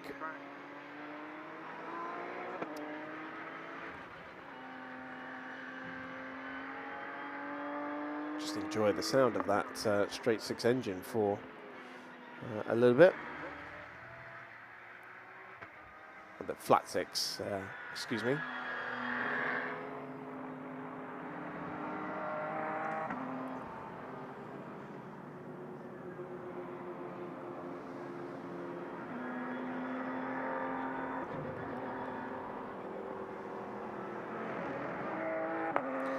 So in the middle of this pit stop cycle with the UCS Light race leader Julien Bouni coming into pit lane, that now puts the number 93 Marc Lopez to the head of the fielding class. Marc Lopez, the 23-year-old Spaniard who has been racing in cars since 2021 in the French GT4 Championship, and has spent the last couple of years racing in the GT4 European Series. There is that CMR Ginetta that we were talking about a moment ago. CMR team, the Charles-Antoine Baruchot's classic and modern racing team that was founded in 2008. That also were running in Trofeo GTS yesterday with the Ferrari 488 Challenge, but largely known for their involvement in the European Endurance Prototype Cup here, with helping Ginetta develop some of their machinery. They've helped develop the Ginetta GTX car as well, the development car, the unhomologated car that's sort of between GT3 and GT4 specification. Seen Eric Mouet driving that car throughout the season, but not here this weekend, sadly. But of course, also with the Ginetta GT4 car here in their LMP3 car. Nico Prost driving that car a little bit later on in the day when we go racing for the European Endurance Prototype Cup, round 4 of the championship.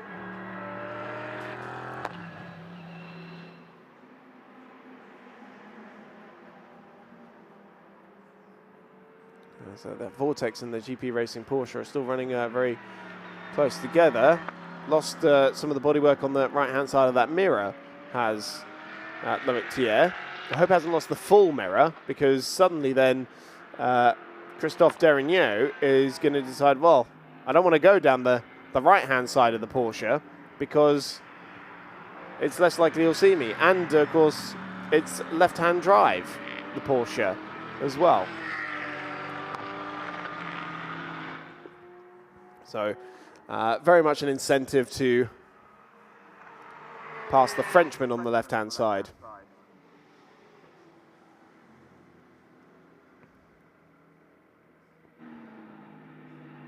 Here is our race leader, with Arnaud Gomez now back aboard the number 20 Vortex, having just come out of pit lane and had taken over from Olivier. So that puts Jean-Paul Pani, who's now at the wheel, having taken over from Jean-Bernard Bouvet, another multiple V2V champion that he has won alongside Bouvet last year as well. Not last year, sorry, the 2019 Ultimate GT Cup.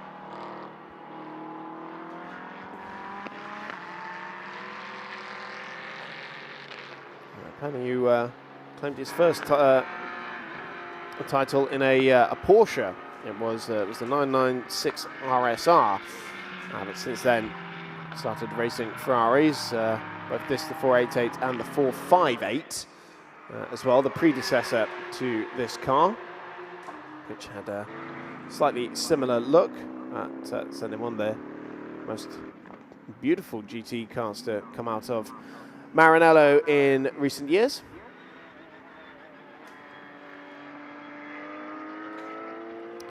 So Claire Cottingham has left pit lane and come to join me in the commentary box. How is it out there, Claire? Is it hot? Is it muggy? I've got a tiny little fan that's not just you, an actual fan, which I can plug in and charge, and it's been a little bit of a lifesaver out there. There is a very slight breeze, which is helping slightly, but it's got to the point when I spoke to Caesar, he had actually gone and had a shower because just to cool the body temperature down. And I said to him, oh, do you want to do up your race suit for the interview, as they usually do? And he was like, no, absolutely not. And I was like, yeah, fair. Do you know what? That's up to you. So, yeah, it's very warm down there. It's very muggy. There is a sort of feel of unknown as well. I think a lot of the drivers are anticipating quite a bit of rain. And I don't mean to keep going on about the weather, but that's, quite a big factor of what's going on out there at the moment, especially because the temperatures are just changing in general. It's now got incredibly muggy, much warmer than it was when we got here this morning as well. I think it's just making quite a big difference to how the drivers are feeling. Because also when it's really muggy, you get a bit lethargic. You know, you start to get a bit tired. You get a bit more. You get headaches. You get your focus is slightly different. So I feel like a lot of the drivers are feeling that. A lot of them aren't in the pit lane as well. A lot of them are in their trucks, which I'm assuming comes with air conditioning. Many of them are also still in the pit lane, but you know what I mean? Like when I want to go find them and stuff, they're some of them are out in the trucks. So it's been, very interesting in the pit lane. Chazelle Technology coming in for a stop. And which one is this? It's the 93. So Marc Lopez, the Spaniard we saw just getting out of the car. I should put the 19 back at the front of the field. Olivier Martinez, currently at the wheel of that car, the 19 that is leading the point standings in its class.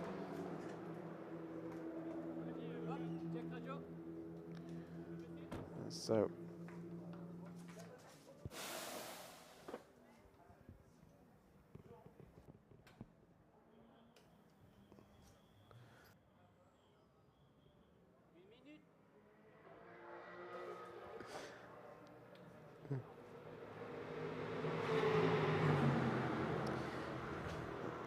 car number 3 remains in the pit lane at the moment, just serving penalties? What's he doing? Why is he sitting there? Well, of course, there is the minimum pit stop time, which for the UCS Light cars is, it's longer than the UCS 1. Yeah, it feels long, doesn't it? Yeah, it's 135 seconds stationary time, plus the handicaps as well, which is another 8 seconds. So it is a total of 2 minutes 23. That's some fast math. Stationary time. Oh, I had it written down. Oh, did you? Fair enough. I anticipated needing to answer this kind of question. I was like doing when I did some live maths on air yesterday for the Formula Cup, and I was elated that I got it right. I'm always happy to get maths right because I famously get it wrong quite often. Yes, I've taken a Excel spreadsheet workshop to try and get it to work it out for me, because I've been caught short on a few championship finales. Oh, that's the worst. Especially when there was 4 or 5 cars that could win the championship, and it was changing every lap. You don't want to call the wrong one. Exactly. Well, rather awkwardly, that one team thought they had won the championship, a bit like Ferrari in 2008. And they were celebrating, and I had to break their hearts when they were listening on the live stream. So I bet that threw you off as well, because you're like, hang on, wait, whose maths is right here? Yeah, it did a little bit. Is it mine or is it these guys? Yeah, no, that's heartbreaking. Yes. Hopefully there won't be any such dramas in the Ultimate Cup this year. Chris Stevens shattering dreams all around. Breaking hearts and shattering dreams. That's me. Well, in the European Endurance Prototype Cup, that could very much be the case. But did you have a very tall person in this chair? I don't know if Seb he's a tall man. from Goodyear adjusted the seat position. Oh, suddenly realised it was very low down. Sorry, I got distracted by the chair. This is the sort of quality commentary you were looking for when I came back out, right? Oh, yes, absolutely. Just approaching 90 minutes into this race. And it is still Jean-Paul Pani that leads the way. Amir Naran, who had some sort of drama at turn 1. There he is. Had some sort of drama at turn 1, but we didn't actually see what it was in the end. So he just looks to round up Hugh van der Westen there. Carl said he wasn't feeling very well. Stayed out longer than I thought, though, actually, because what's the mandatory? Am I going to ask you a question you don't know the answer to? The mandatory amount of time they have to be out there, he said. I believe it's 90 minutes. Yeah.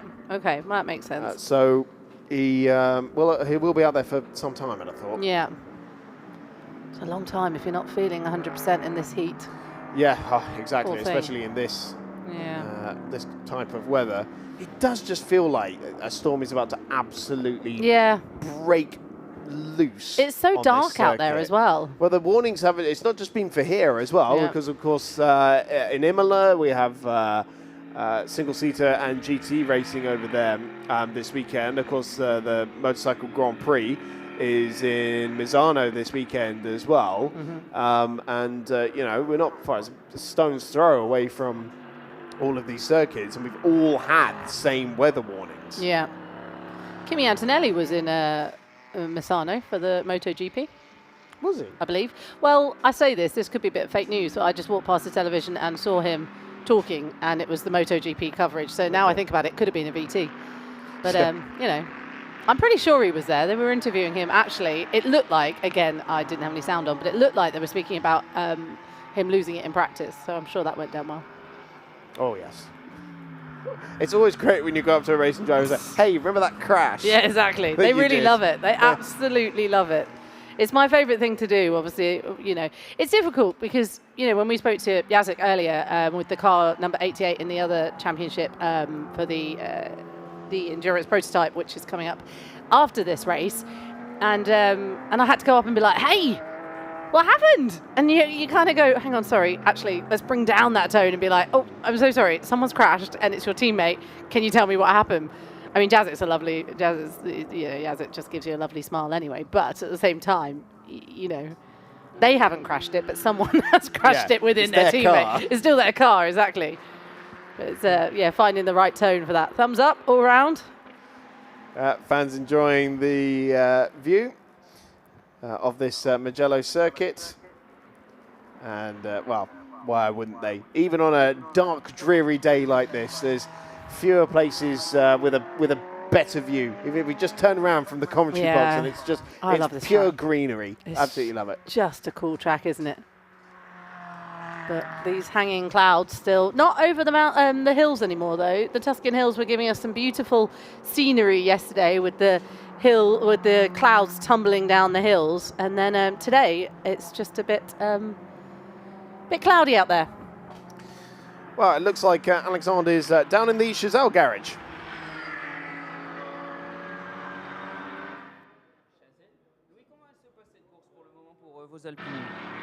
Tout va bien, le plan se déroule bien, mais on est dans une incertitude. On attend la pluie, on ne sait pas si elle va venir ou pas, à quel moment.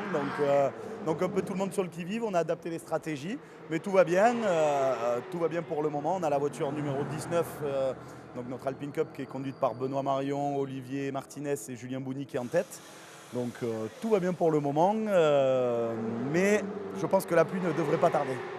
Vous avez dit, vous avez des gentlemen dans vos pilotes, vous avez adapté la stratégie. Est-ce que certains pilotes ont choisi de rouler sous la pluie en fonction de leur capacité ou de leur envie? Exactement, voilà. Certains pilotes préfèrent rouler sur le sec ou la pluie, donc on adapte en fonction de ça. On adapte aussi en fonction des relais. On essaie de faire des plus longs relais sur ce début de course pour rouler le maximum sur le sec.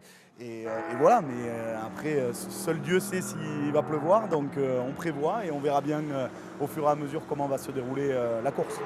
Merci Louis, on va suivre vos Alpines et la potentielle arrivée de la pluie. So that's Louis Chazelle, the son of the Chazelle Technology team found at Renault. As we were talking about earlier, it's very much a family affair there with Louis and his sister as well as team coordinator. And they are very much developing their gentleman drivers in the Alpine Elf Cup series. And Louis was alluding to me yesterday about an evolution to the Alpine Cup car designed for endurance racing that is more on the dovetails of GT4 competition.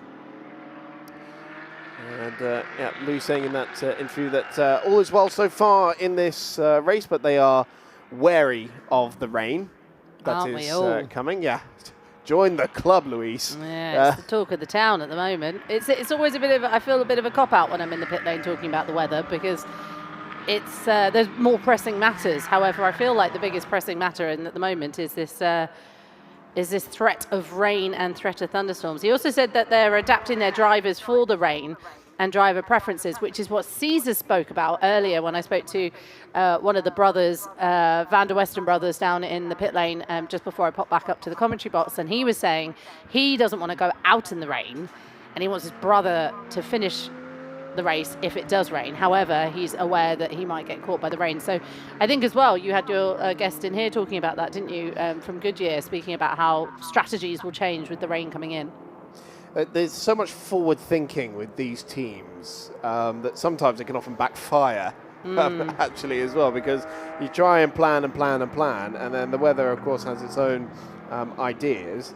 Yeah. I was doing a Pro-Am Championship a few weeks ago where the rain was anticipated for the second session on the following day, and so everyone wanted their pros in for that second session, and had a flurry of amateur drivers in for the first session.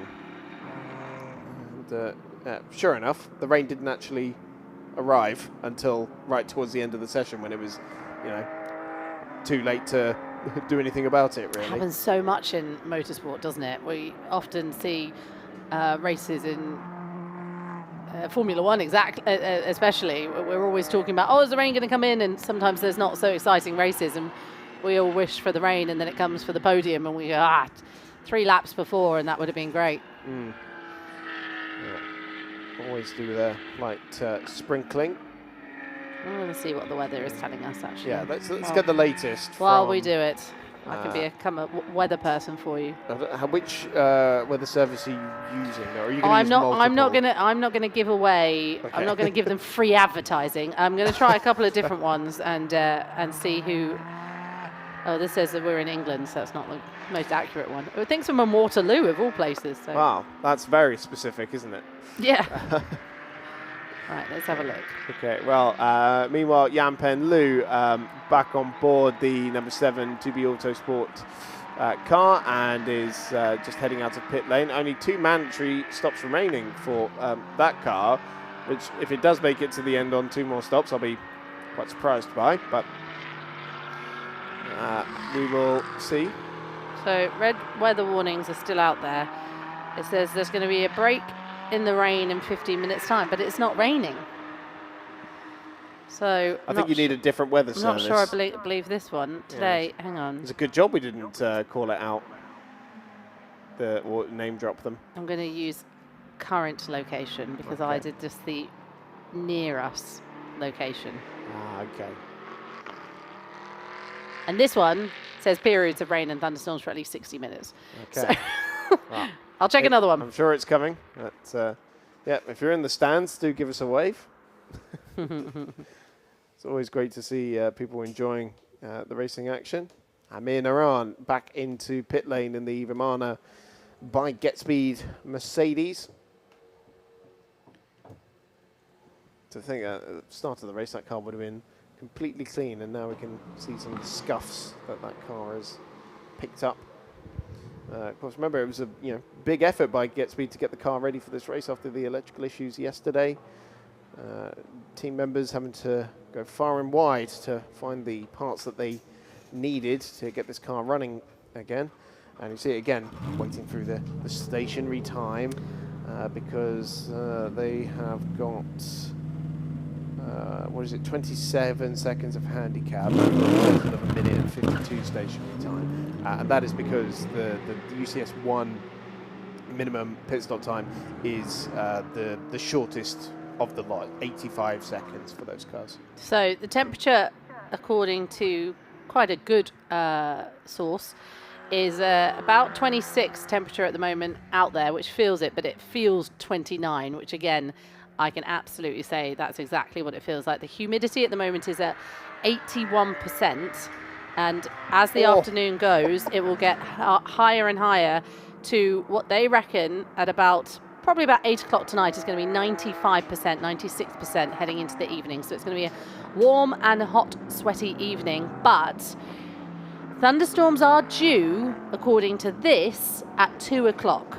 Wet weather is planning to come at 1 o'clock. It's midday local time at the moment here in Mugello, but it looks like chance of the rain is at 60% as well. So yeah, it looks like 2 o'clock is about the time that we should be getting some thunderstorms out there. And do you know what time this race is due to finish? 2 o'clock. 2:20. So okay. But then the next race is due to start at 2:40. 2:40. So by that time, it's pretty much 100% sure that we'll have rain and thunderstorms. And then around 5 o'clock, it gets quite nice again. The sun comes back out. Well, that's good because we're finishing at 5 to 7. So, 7 is back to hey, thunderstorms. look, if you want to watch 36 prototype cars head towards San Donato for the first time in 5 years in the pouring rain, then tune into the European Endurance Prototype Cup a little bit later on today. If you're watching on the YouTube channel, it'll be on this same Ultimate Cup TV or on Facebook, same page there, of course. I think, do you know what? It's so muggy. Even my notes feel wet. I'm sticking to the to the paper desk. that I'm holding for all my notes. They feel like someone's poured a bottle of water over them. And it's not even at the worst humidity yet. No. Oh dear. Don't remind me. Sorry. So Tom Jackson now back behind the wheel of the Get Speed Mercedes, and again looking at the back of Arnaud Gomez, just a couple of cars up the road, but not for position. There is a lap between them. So it's lap 50 for Arnaud Gomez, lap 49 for Tom Jackson. The next car to have received a track limits warning,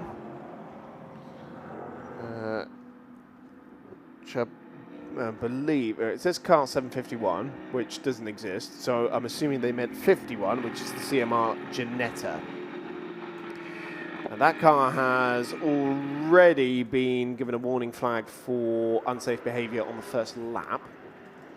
And so as we see Tom Jackson here flashing the lights to Arnaud Gomez and looking to unlap himself against the Frenchman. And yes, the correction has just come through. It was the CMR Ginetta that was being given a warning there. So Jackson around the outside of Caranteo. Gets that lap back on Arnaud Gomez. But still running in third position. Car 110 now getting a track limits warning. And 110 is Stéphane Loeb in the Chazelle Technology car, third of the UCS Light runners.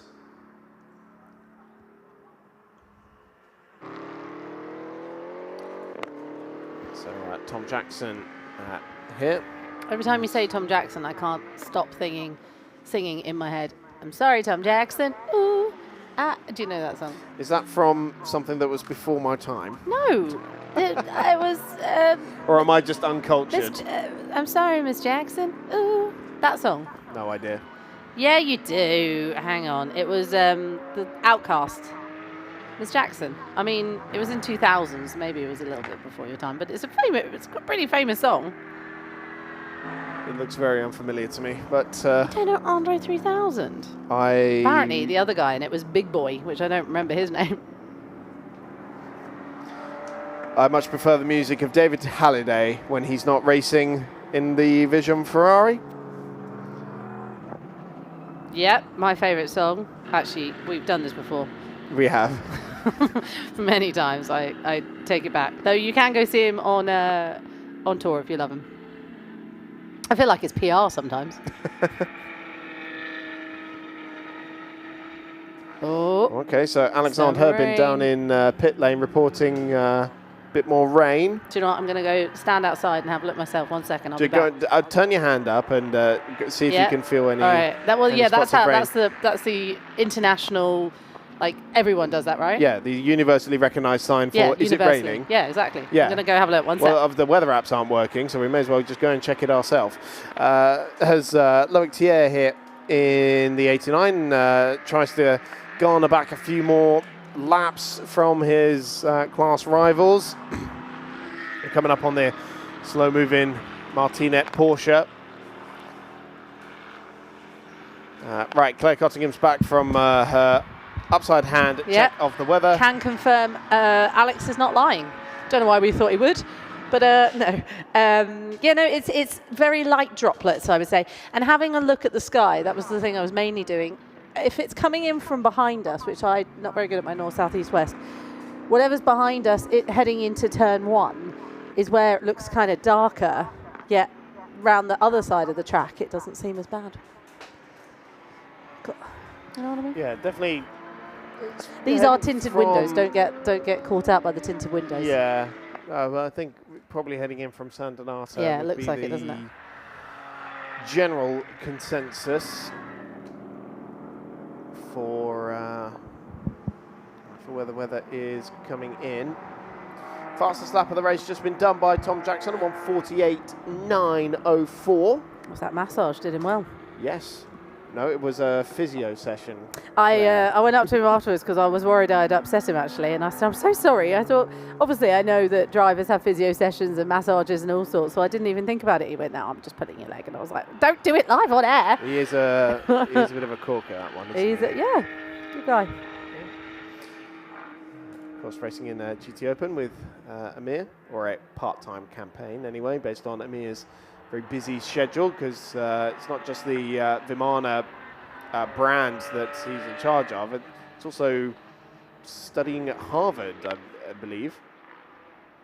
So, yeah, takes up quite a bit of time, I'd have thought. So when he finds the time, he likes to spend it racing, and, well, who can blame him, really? Yeah, that 1:48.814 last time around. And look at that, wipers on. Oh, wipers are on. Unless he did what I did, like driving yesterday and couldn't turn them off. That was quite hilarious, watching you fumble with the stalks. To be fair, our French colleague Victor also tried to do it, and he also couldn't turn off the wipers. So it wasn't me being silly. They literally were stuck on. Well, have a word with Volvo about it and see if they'll do anything. I think it was me, not Volvo. I'm not going to lie. It's learning a new I thought car. that too, but I didn't want to say it. No, it was totally me. I just couldn't. Every car is slightly different with their windscreen wipers in the defence of hire cars, your own car, using different cars. Company cars. There is always some little difference that you have to get your head around. Definitely seeing a trend here in that a lot of the teams, if they have silver class drivers, they are burning up the bronze time now, though, because Laurent Mojica here is back behind the wheel of the CMR Ginetta. I don't think we've seen Hugo out in the Ginetta just yet, and seeing that across the Porsche Cup category as well, with the likes of Loic Thier and Ulrich Amado and Jan-Pen Liu doing most of the laps. But Alexander Herbin has got more news for us down in pit lane. He's at the Vortex garage.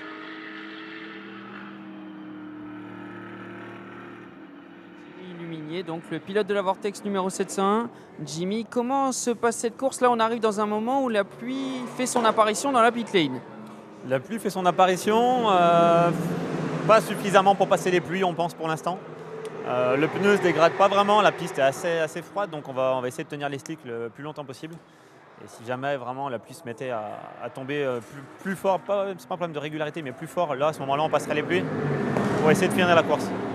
On a eu hier des qualifications disputées sous le soleil, il faisait très chaud, c'était des conditions complètement différentes ce matin. Comment s'est fait l'adaptation? On a opté pour une voiture plus sécurisante au niveau des setups. La piste très chaude hier en plus, elle est moins vite que la piste d'hier matin en essai. Donc c'est vrai que ça a été compliqué de trouver un compromis entre une piste très froide et très chaude sans faire d'essai avec une température intermédiaire. Donc là on a une voiture un peu plus sous-vireuse qui est plus sécurisante de manière à être plus régulier et puis moins consommer d'essence, moins consommer de pneus. Merci Jimmy. Et Victor, la pluie commence à arriver avec des petites gouttes. On va voir si ça s'intensifie dans les minutes à venir. Thank you very much, Alex, in the Vortex garage, speaking his very good French that we don't speak, but we shall be able to get you. Jimmy Lumiere.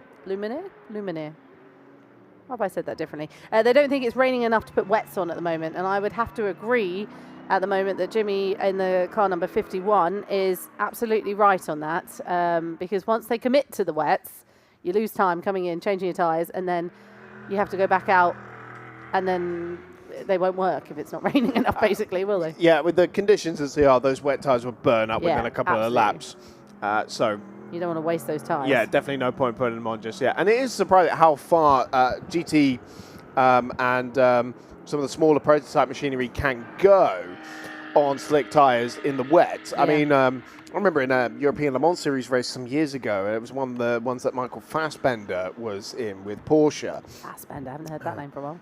Yeah, and it was absolutely honing it down. And of course, really the differentiator is more about the bronze driving time and also working backwards to the end of the race and making sure that you can get to the end on a certain number of stops. So oftentimes it's actually worse sticking it out there on slick tyres when it's quite wet out there. You know, even if you're losing a few seconds a lap. But anything to prevent yourself from having to do an extra pit stop. So my apologies on that. It's 701, car 701, which you said, and I completely ignored you for some reason, Chris, sorry. In the Vortex, which is Jimmy, who they were speaking to. He also said they adopted a car setup that was more efficient and safer for this kind of weather, and of course, the high temperatures we're talking about. That makes complete sense, doesn't it? And especially in endurance racing, efficiency and safety is kind of the name of the game, really, in terms of the balance of the car. It's all well and good being, outright fastest, but if you're at risk of, throwing the car off the road every time you go around a corner, eventually across those 4 hours, you're going to end up throwing it off the road.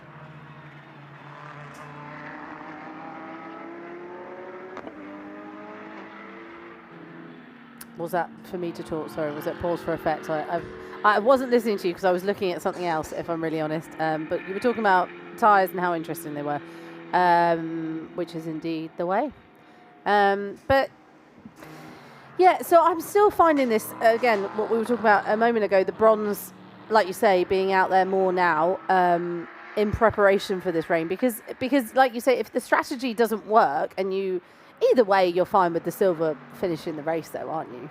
So, of course. At the moment, 2 hours to go, you're at a safe bet, regardless, to finish your race with the silver driver. Yeah, we will see.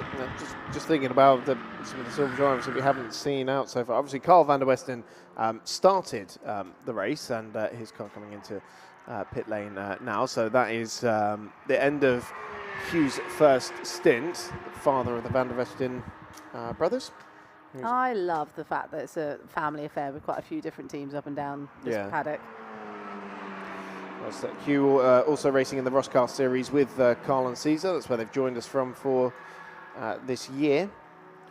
But yeah, haven't seen Hugo Chevalier yet in the second of the 2B Autosport cars.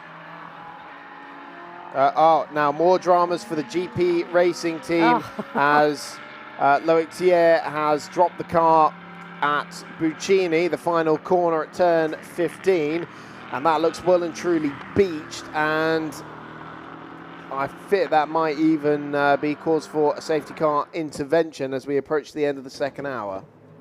They were confident, weren't they, when I spoke to Anthony Beltois? How you say it? I say Beltois. Beltois, well, that was right. To be fair, I just said that. Anthony Beltois.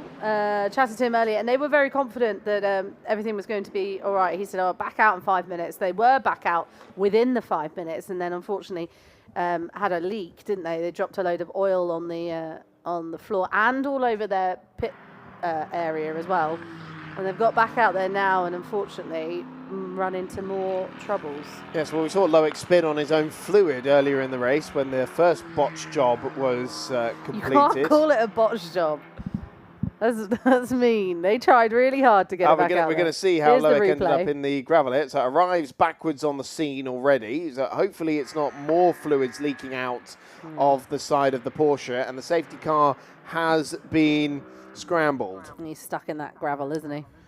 So that's really good timing for the number 14 2B Autosport car, because that was already in pit lane. Oh, yes, it was. Now, I need to double check the rules and regulations about when safety cars are called, because I'm fairly certain you're not allowed to come in under safety car condition after the safety car has been called, and I believe Arnaud Gomez just about beat the call to get into pit lane there, and that's what you see, teams anticipating safety cars and diving in for pit lane. It's hard to see which Van der Westen's out there because their name's too long for the... Yes, there's not quite enough space on the timing screen. Timing screen, so I'm not sure if they've had a change or not. Have they had a change? Is it Cedar now? It still says Hugh in the car for now. Yep, he's just completing the rest of his driving time. There's Arnaud Gomez from second position. Race leader Jean-Paul Pani has also come into pit lane. And driver's been warned to bear right at turn 15 to avoid the recovery of that car.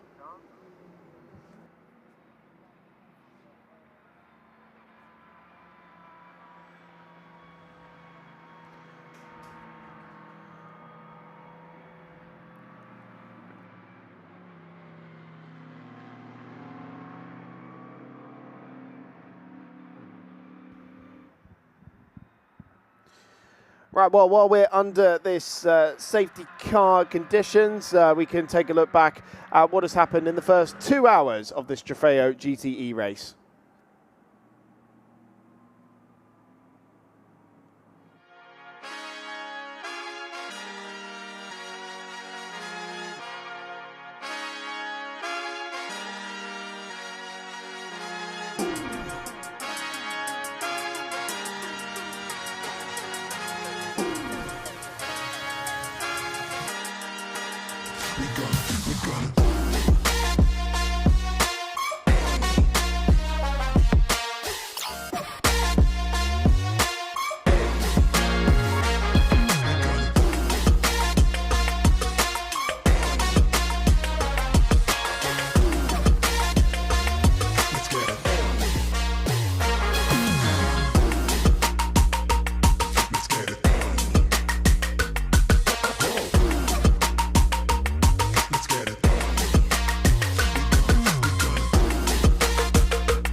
Être un bon traiteur, c'est être intransigeant sur la qualité.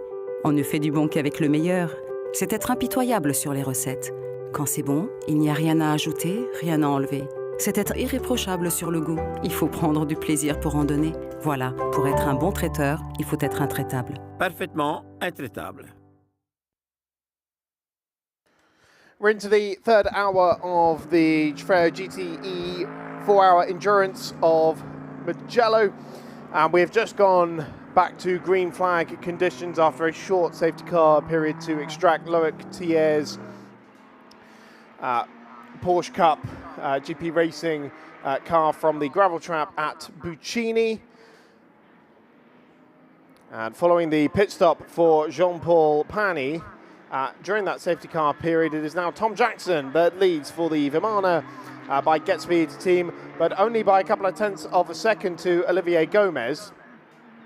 So it is tight for the lead of the race following this safety car restart. Now into the second half of the race, and Jean-Paul Pani 4 seconds behind them. See, on this lap, it has grown a little bit, the gap, but that is the lead battle. These top two cars, only 2 mandatory pit stops remaining, whereas the Vijom in third position has 1 extra mandatory pit stop to serve. In Porsche Cup, it is Hugh van der Westen who leads for 2B Auto Sport ahead of Jan Penlu, the sister car from 2B. Daniel Wazinski now at the wheel of the L'Espace Bienvenu by Racetivity BMW GT4 car in 6th position. Then comes Ulrich Amado in the number 29 Netsuv Racing Porsche 991 Cup car. Stéphane Gouvenier 8th for the Vortex 1.0 team. Gerard Tremblay now aboard the Martinet by Almeras Porsche. And then leading in UCS Light is Olivier Martinez ahead of Benoit Rousset and Stéphane Lip. So it's 19, then 93, and 110. Laurent Mojica continues to circulate in the 51 CMR Ginetta as Loic Thier's brought the GP Racing Porsche back into pit lane. So Tom Jackson's lead now 5.6 seconds over Olivier Gomez at the end of the first lap after this restart. Don't mean to talk about the weather again, but it is significantly harder out there on the weather at the moment. As you can see, the windscreen wipers going there.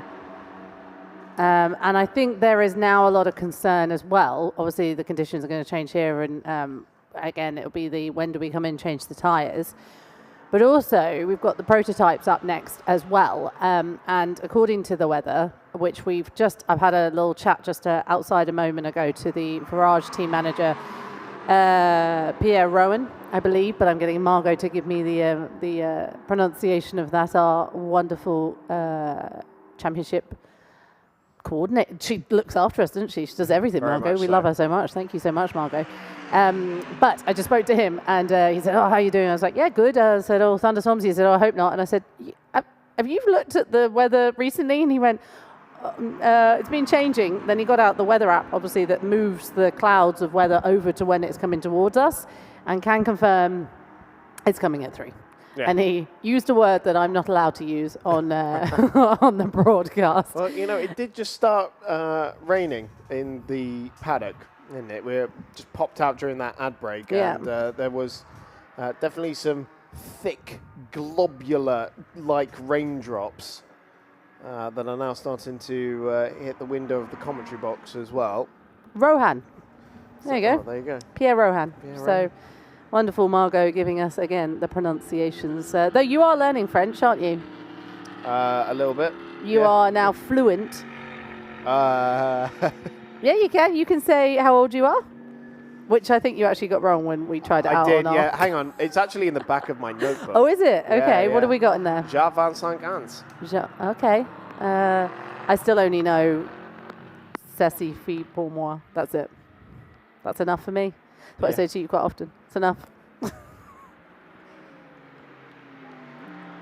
Rain is actually looking quite... was about to say rain's looking wet out there, but I realised that's a silly sentence. The track is looking a little bit damper. Yeah, just starting to see those tyre track marks start to be imprinted in the asphalt. That's, you know, just getting a bit of moisture on top of it. Of course, nothing that Tom Jackson can't handle. He'll be, you know, he's raced in the UK long enough to be adept at these conditions. Started his career in Ginetta Juniors and then raced in British F4. So, also in Porsche Carrera Cup and the Sprint Challenge as well. And then, of course, in Brick Car over the last 2 years. But it is now coming up on the timing screen officially. Rain reported from turns 11 to 15. So that's from Pelagio to Buccini. And off has gone the Vortex 1.0, Stéphane Gouvenier in the 701 car, and that is at Pelagio where the rain has been reported. So is that the first victim of the weather conditions? We do have yellow flags out, and again looking pretty beach, so we might need a second safety car intervention to extract that car. And so far in this race, it's the car that hasn't finished a race so far this season that is the one still going out there. Yeah, that's unfortunate because we did just speak as well, didn't we, to Jimmy from the team, who was saying that they didn't think it was raining enough to put wets on. Obviously, the conditions have changed since Alex spoke. Oh, we've lost car 14 as well, isn't Hugh that? van der Westen. Yeah. Yep, that's down at Correntau. So I was about to say it's speculation. A safety car has been deployed, by the way, for the Vortex. Hugh was able to get going again under his own steam. It is speculation that it's rain and a mistake there as a result that's resulted in the Vortex being in the gravel trap. But Hugh also going off as well would rather back up that particular theory. Yeah. We are back under safety car conditions, and safety cars breed safety cars, but this is actually, very different. It's not because the pack has been bunched up again and we've had some sort of an incident. It is weather related. So we'll see if the 701 can continue on its way once it's been pulled out of the gravel trap. It doesn't seem like there was too much damage on the car. Of course, a little bit of an old school circuit Mugello, as we're back behind the safety car, and so it's the Martinet Porsche that it has picked up. Gerard Tremblay, that has been the first car to be collected by the safety car with Hugh van der Westen, and that mistake there from Hugh, I believe, has cost them the class lead, because it is Yan Pen Liu in the number 7 car that has now taken over the lead. Tom Jackson has come into pit lane, and Jean-Paul Pani also in pit lane, and that looks like a driver swap for David Hallyday, and they got that in before the safety car was called, and we talked about anticipating safety cars, and that's exactly what the Vision team was able to do. Is that damage or dirt? Some scuff marks. Did something happen to them? Yeah, not that we've seen. I wouldn't be surprised if it's got some sort of scuff on it this far into the race. Yeah, it seems to be a very specific line, though, almost like they've knocked into something, but maybe not. So safety car then out to remove car 701, which is stuck in the gravel. And look, slicks there. If they just changed to slicks, I can't see if it's wet weather tyres that have gone on. It looks like slicks on there. Yeah, it looks like they're still on slicks, doesn't it? So they don't think it's wet enough yet to put on any wet weather tyres. The windscreen wipers are going on the safety car, so it's obviously wet enough for it to be harder to see, basically, because of the wet on the windscreen. We have had pass round, by the way, so now it is our new race leader, Olivier Gomez, who is the lead of the safety car Q. And trying to... well, actually, we talk about the safety car. Of course, they drop speed, they drop tyre temperature, they drop tyre pressure, and you need that tyre temperature and that grip in these kinds of conditions, as the grip from the asphalt is deteriorating. So drivers being warned of that Vortex car, obviously at turn 11 to the left, because it's currently sitting on the right-hand side of the track at the moment in the gravel. And thinking about turn 11, where is that in terms of the... It should be quite easy to move from there, in theory. By Pelagio is where that car is. Yeah, it was the first corner where rain was being reported.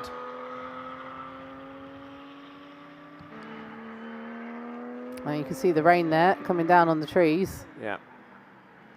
Visually raining now. So everything that we've been promising for the last few hours is now starting to arrive. Although, interestingly, Olivier Gomez not feeling the need to have his wipers on just yet. Yeah, it's interesting, isn't it? The difference, maybe it's broken. Looks stuck in the middle. That's the they do say that, yeah, no, I know, position yeah, I know. I'm joking. Sorry, that was lost on you, wasn't it? But yeah, you can see the rain, so it's not just like a little tiny bit of rain, so it's quite interesting to see they haven't got the wipers on, actually, to be honest. You would think at this stage, because yeah, we can really see it starting to come down now, and yeah, I believe most of these guys are still on slick tyres. I don't think anyone's come in for wets just yet. You can hear it actually on the camera. On the microphone. Yeah, on the microphone camera. Yeah, knocking onto the, I'm sure, the cover they have there. Of course, we're still trying to get the queue formed up. Of course, we've got Tom Jackson and David Halliday now coming out of pit lane, but it seems like everyone else maybe is going too slowly, that we can't actually get them caught up to the safety car queue, perhaps. So everyone's sort of trundling around. Hopefully we get everyone pulled up together quite soon. So while we are under safety car conditions, we can just run you through the order once again. Olivier Gomez leads for the number 20 Vortex, the 2.0 car. Tom Jackson is in second position for the Get Speed team, and then David Halliday in the Vision Ferrari 488. All three of those cars with just 2 of their mandatory pit stops left to serve. Jan Pen Lu leads in the Porsche Cup for 2B Autosport. His teammate Hugh van der Westin is alongside. Car 14 has now stopped at turn 9. And that is Hugh van der Westin. So at turn 9, that's at Arrabbiata 2. Which, didn't see it, did we? When we did see originally the first spin. We saw the spin, but yeah, we just been through that section of the racetrack and didn't see anything there. And so, yeah, potential dramas for the number 14 crew. And car 701, by the way, has rejoined the racetrack. It's in pit lane currently, so that could promote this car, Ulrich Amado, into second position in Porsche Cup. Gerard Tremblay just behind them as well for Martina by Almaris. And then in UCS Light, it is still number 19, Olivier Martinez, leading 93, Benoit Rousset.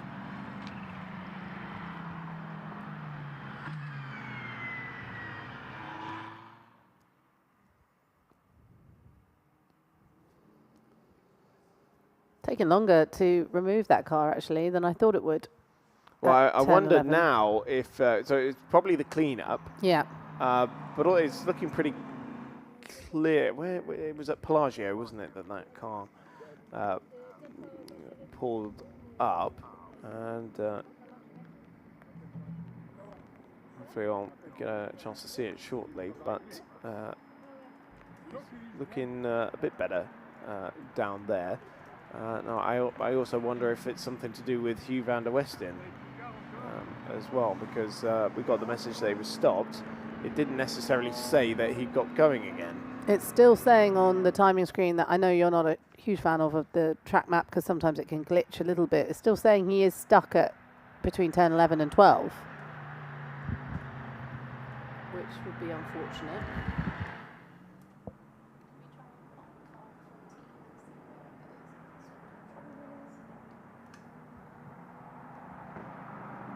Well, hopefully you'll be able to see if we can find car number 14. But as you said, we've kind of gone around the whole track a couple of times and I still can't see it. Yeah. Well, we're going to be at Arabiata 2 shortly, which is where it's reportedly stopped. So this is down the hill at Casanova, Cervelli.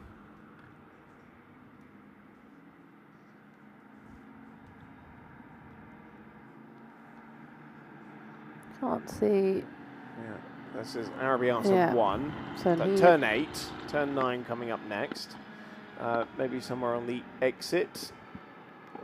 There is an intervention vehicle down there at the moment. We just can't find the car.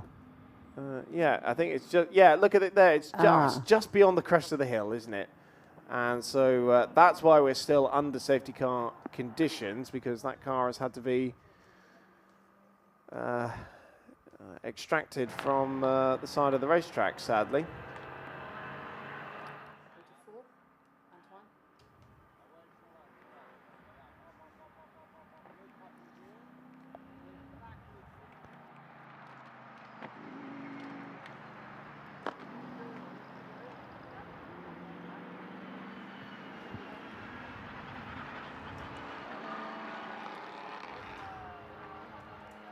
Quite a bit of gravel laid out there on the outside of Coranteo as well, which I'm sure has just been a result of the various incidents we've seen throughout the day.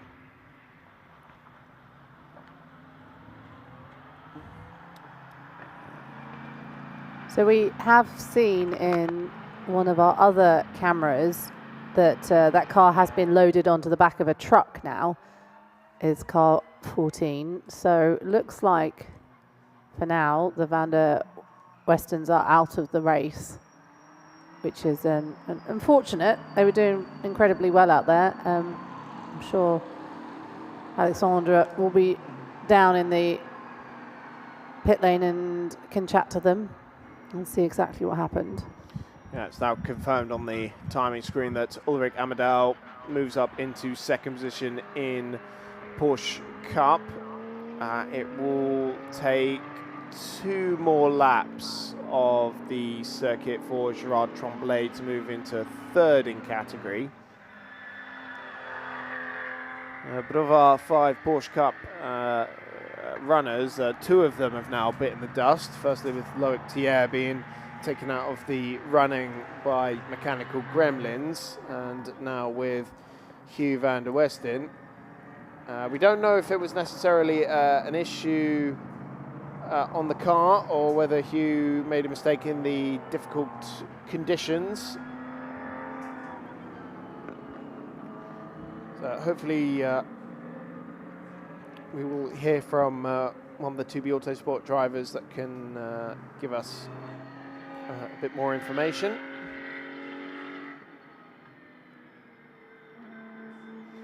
But with that car now on the back of the low loader, we should now be ready to go racing again. And in fact, the safety car is coming in this lap. So we will be going green shortly. Safety car lights will switch off once they reach the closing stages of the lap, which is usually just before Corantau.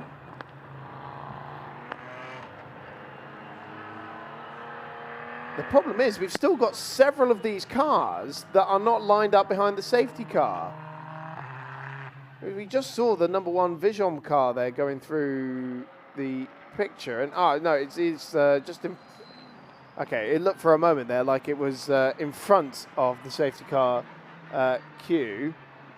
Although, according to the track map, Tom Jackson and might be one of the Alpine cars, I think it is still, like, they're only coming through the Arabiatas now, while these guys are going through Bondietti at the end of the lap. And the 71 Porsche Cup car is heading down the start-finish straight. So we don't actually have the cars line astern, and this is probably going to give Olivier Gomez a mammoth advantage in terms of the overall classification, as he now exits the final corner, and we have this race back underway again with 1:38 left on the clock. But surely it's going to just be about a minute or so before Tom Jackson comes across the line in second place. And David Hallyday might well have just lost a lap there to Gomez as well. So we'll see what happens with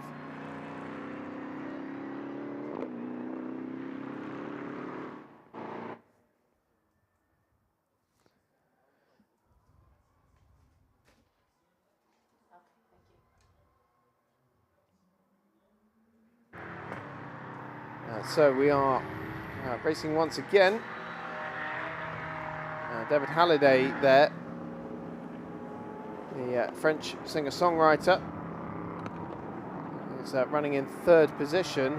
And yeah, Tom Jackson came across the line 37.7 seconds behind Olivier Gomez, because he wasn't at the back of the safety car queue when we went green again. So to give you what that's like, so there's the race leader, just heading towards Arrabbiata, whereas Tom Jackson's only just making his way through Lucco and Poggio Secco at turns 2 and 3.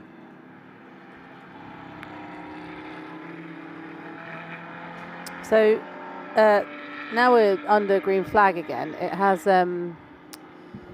significantly dried up out there a little bit as well, which will be frustrating even more, I'm sure, for the Vortex, which we, again, unconfirmed, but think that maybe he caught it. It's still, but actually, the sausage curbs look a little bit wet out there, actually. And if you catch those... It's definitely not full attack dry, but definitely not wet enough for wet tyres. No, that awkward in-between that was so frustrating for the drivers on Thursday during private practice, because it means that just very little meaningful running actually gets done.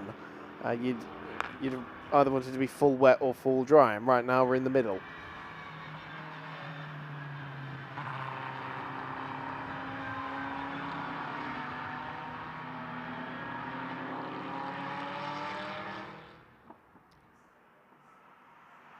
CMR Janetta pulling into pit lane there, Laurent Mojica.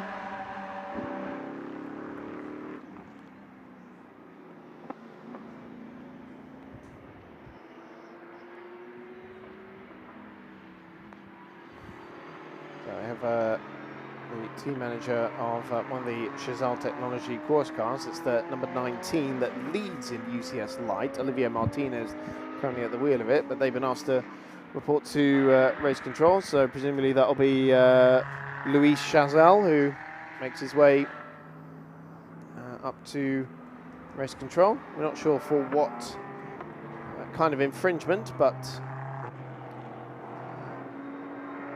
nonetheless has to go and explain himself. So there's Tom Jackson in second position overall, has already brought the gap down by several seconds on that last lap, which was 6 seconds quicker than Olivier Gomez in the race lead. So 37 seconds down to 31. So it won't be long before he's on the back of Olivier Gomez for the overall lead, despite the race getting underway again with him not at the back of the safety car queue and losing out quite considerably.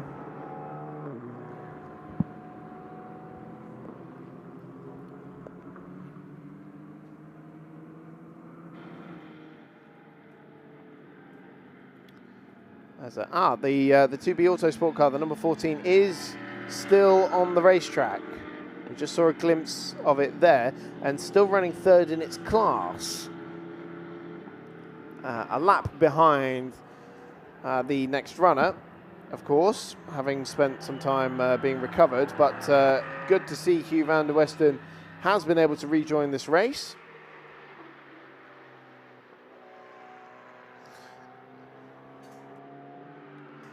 It's actually Caesar now behind the wheel, so that car's been into pit lane during that safety car period, and now Caesar van der Westen aboard. That's good to see, as we see it there, car number 14 back out on track. Yeah, was there a plume of smoke there at that vortex? I was taking a drink and not looking at the screen.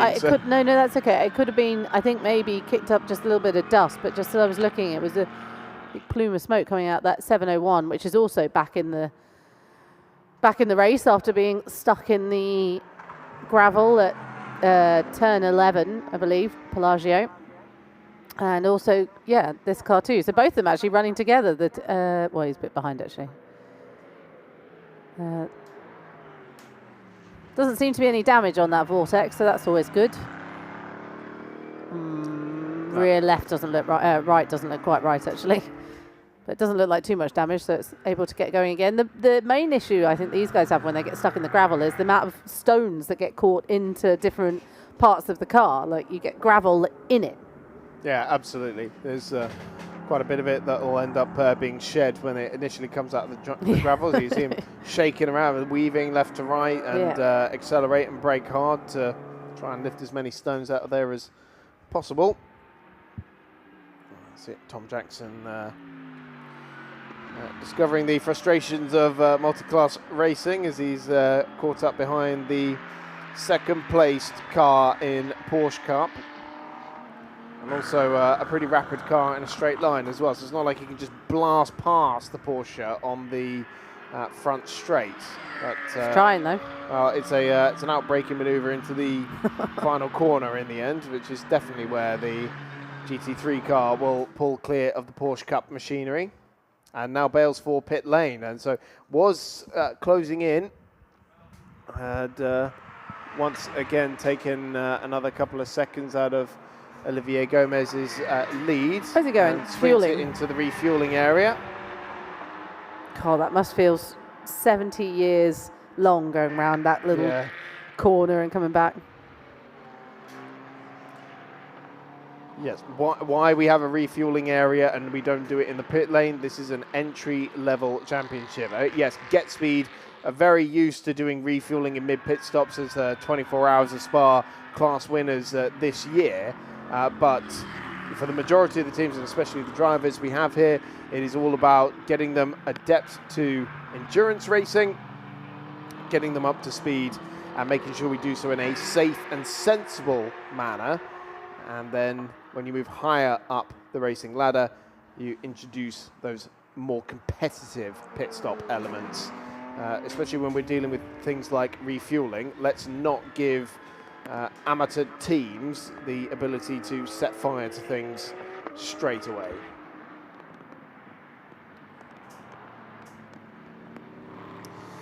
A little over 90 minutes remains in this Trofeo GTE race in Mugello. As we see the drivers still struggling to just master the conditions with a little bit of water out there on the racetrack. Was Laurent Mojica in the Ginetta that just had a little bit of twitch coming through Luco. Benoit Rousset there, our new leader in UCS Light in the number 93.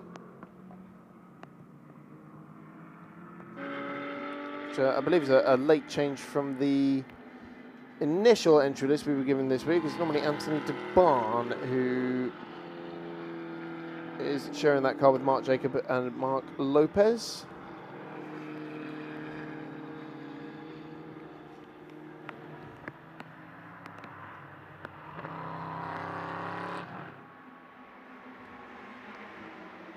You can definitely see the rain still coming there. The wipers on there. We can hear it on the microphones. Just saw it on the camera. The wipers are on. So conditions are not getting any easier out there. They're not going to either, because I've got a little map here that's showing the amount of rain that's on its way. And it's just up by, or it's at the top of the Italy at the moment. So it's at San Marino at the moment and then making its way down towards us. Right, so anyone over in Imola is going to be getting a shower full. Yeah, at the moment, yeah, coming in from Monaco over France. and Switzerland as well. So quite a big band of rain is heading this way. It's quite close to Mugello as well, isn't it? Yeah. Sorry, not Mugello. It's Milan, Imola, Misano. Misano is the one I was looking for there, yes. But it's coming towards us. Yeah, apologies if you're in Monaco at the moment, because it looks like it's raining all over. Yes, Monaco does not look good. That's all the weather that's headed towards us, basically. Yep, we're on just on the corners of it at the moment. It's just hitting Florence, which is about 30-40 minutes away from us, and then it'll be heading down to us. Slightly awkward clearing of the GT4 rivals. Laurent Mojica trying to get around Reggie Rigo de Seb and having to clamber over the curves to do it, but eventually doing so. There are 2 GT4 cars in this race, squabbling not for position there, because the BMW in 10th position, the Ginetta in 13th. They're separated by some 6 laps or so. It's partly owing to some of the issues that CMR Ginetta was having earlier on. There was oil reported on the windscreen by the driver, which had to be cleared in pit lane, so an untimely early stop for that crew. But also just been unable to recover since then. But you see Mojica's having to kind of wrestle with that car a little bit, given the conditions. It's skating around on its rear wheels quite a bit.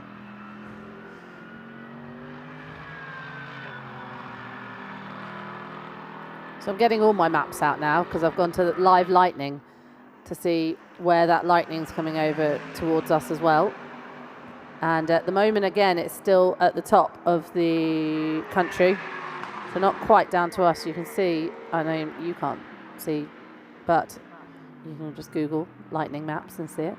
And at the moment, yeah, heading down the country towards us. Some big storms as well, actually. Look at the car number 1 under investigation for a safety car restart infringement. So that's David Hallyday in the Vision Ferrari 488 GT3 Evo that has dominated proceedings so far this season, with victories in the Ultimate GT Endurance Cup in Paul Ricard and Hockenheim, and also the Trofeo GTE victory in Portimao.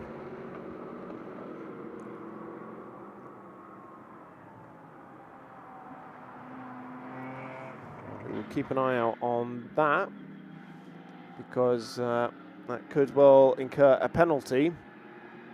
David Hallyday second at the moment.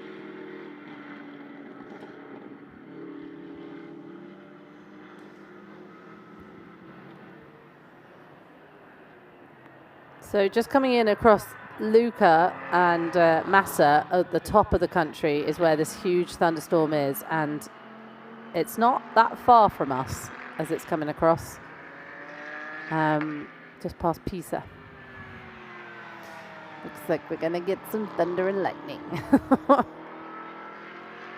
And this one, to be fair, is actually it's the actual strikes, so it does it live. Well, I'm glad I'm going to be in the commentary box and you'll be in pit lane for the prototype race. It's not gone well for me, has it? No. Picked the wrong job there. Yeah, no umbrellas allowed, and I'm going to be saturated. Are you actually not allowed an umbrella in the pit lane? Is that a rule? Well, there are certain rules. Is that written in the FIA handbook somewhere? I think there is actually, but it's more about the fact that if lightning strikes on a metal conductor, I feel like there's bigger things that are going to get hit. Yeah, before. no, that's fair enough. Like your commentary box, which is significantly bigger than my umbrella. Yeah. Who lucked out now? I'll be fine. Nah, we'll be good. We'll be good. Obviously, you can't race in certain conditions anyway. So if the thunder and lightning and the storm that does come over, obviously there might be a little delay to proceedings. But at the moment, it's looking pretty clear out there. So fingers crossed, we'll be all right.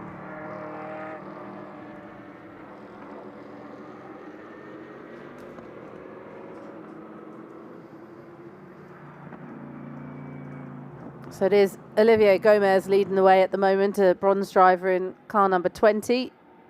And then David Hallyday just behind him in the very familiar Ferrari car number 1 in the UCS 1 category, as well as Olivier Gomez also in the UCS 1 category. So will we see David Hallyday catch up to the back of Olivier Gomez?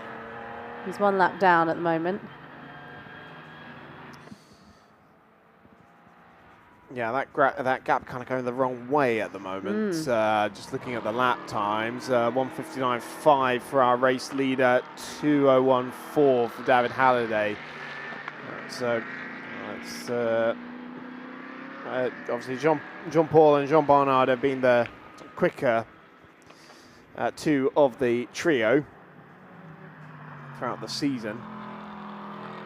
So obviously they're just burning through the mandatory minimum driving time for each of the drivers, but this is our race leader, the Vortex, holding strong. I think this is the furthest it's gone into a race all season.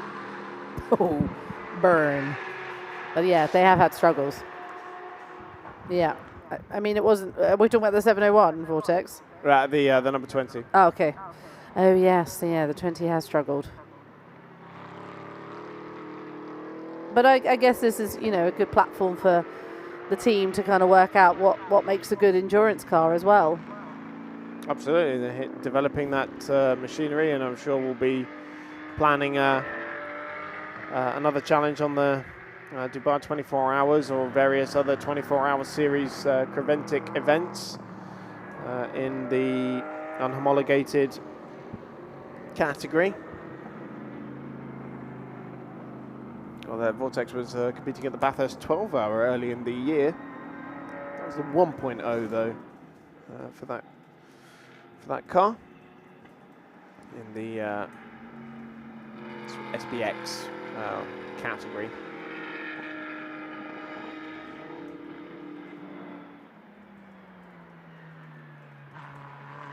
Our Porsche Cup leader here, Jan Penlu. Still yet to see their silver class driver, Hugo Chevalier. So Jan has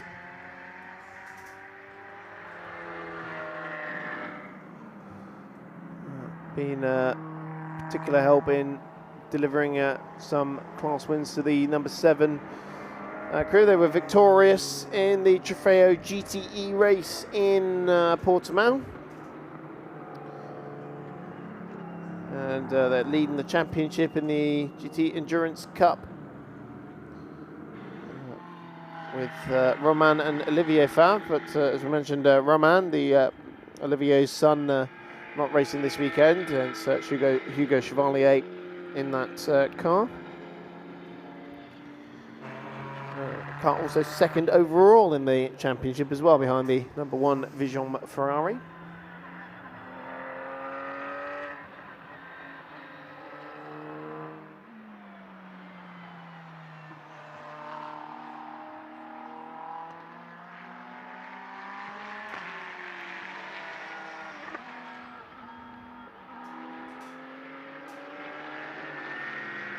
Car number 20 is coming to the pit lane. So no longer Olivier Gomez leading the way. Well, he might do actually. Well, he's a lap down. So will we see a driver switch here? We shall find out, I'm sure. Whether he loses the lead or not, it depends on the length of the stop and how much fuel he takes, I suppose. You would assume this is going to be a full service stop. 2 mandatory pit stops left to serve for the number 20 Vortex crew. That is leading the way. So one would expect David Hallyday to move into the lead, but of course he still owes us 2 pit stops as well. Amir Naran, though, back aboard the Get Sweet Mercedes, only 1 more mandatory stop for the 108, which presumably, if they believe the rain is coming towards the end of the race, it'll be Tom Jackson doing the final stint, having started the car. You can hear the rain again. It's coming down harder now. You can see it. Is that a sudden downpour? Yeah, that looks like Hang a on. really big hold the downpour. line 1 second. I'm going to check. Well, Jan Lu certainly taking it very cautiously around Casanova and Savelli. And car number 1, David Hallyday, has been given a drive-through penalty for overtaking before the finish line, or on the restart and the safety car. So that second placed car is suddenly going to be given quite a big handicap here because he's got a drive-through penalty. They're going to struggle out here now because that's some big droplets of rain coming down in the, well, from where we are, the start-finish straight. Obviously, sometimes with racing tracks, as they're a bit longer and go out, you know, this one's quite a long track as well. It's over 5 kilometers, isn't it? So different parts of the track is going to get wetter than other parts. But from where we're sitting at the moment, by the start-finish straight, it is big droplets of rain. Yep, so conditions starting to deteriorate here in Trofeo GTE.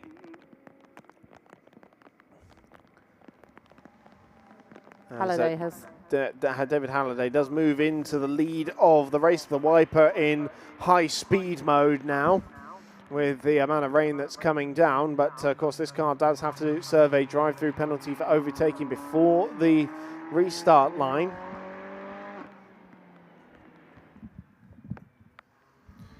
And that is a big dent in the hopes of this Vision team that has won every GT endurance race so far this year in the Ultimate Cup Series.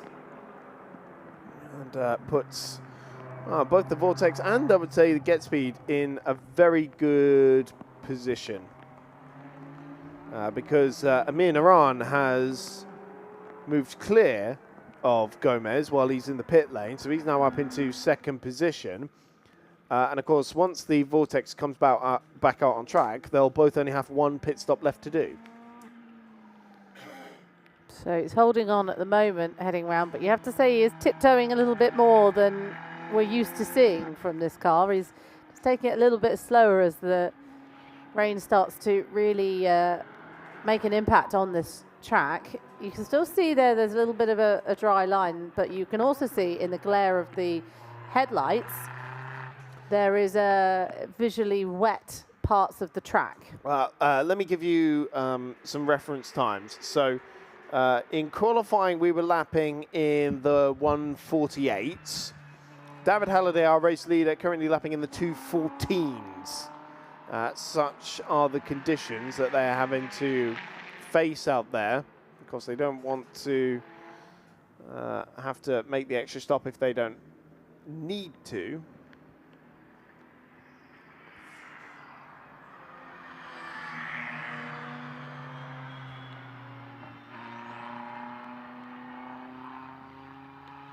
So Hallyday, is he going to serve the drive-through on this particular lap? Well, he's coming to pit lane, that's for sure.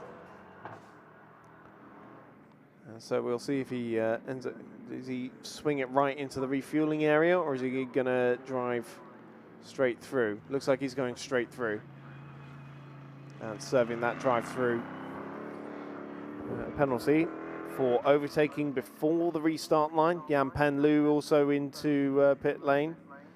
So here's Amir Naran blasting full speed down the start and finish straight, and should now emerge in the lead of the race. So yes, Get Speed now leads with 1 hour and 14 minutes left on the clock. Oh, Amir's twitching. Now, interestingly, Amir's never raced a GT3 car in the wet before, so these are brand new conditions that Amir Naran is facing, and high pressure situation here as he's finding the limits of grip.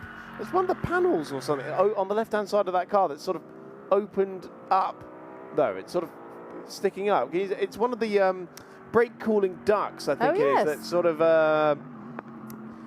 been kicked up a little bit by something. I don't know how on earth that would have happened.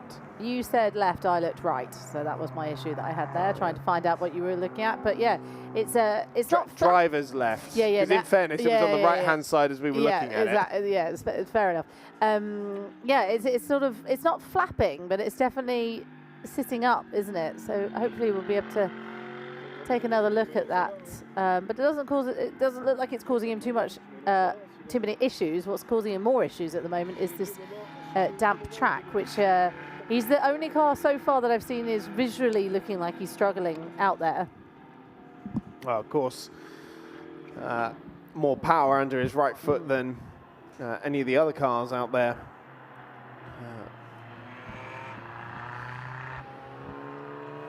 With the contemporary GT3 machinery, and but handling the conditions extremely well for somebody who's only ever done a handful of GT3 races, and all of them, this year, and having never raced in these conditions before in this car.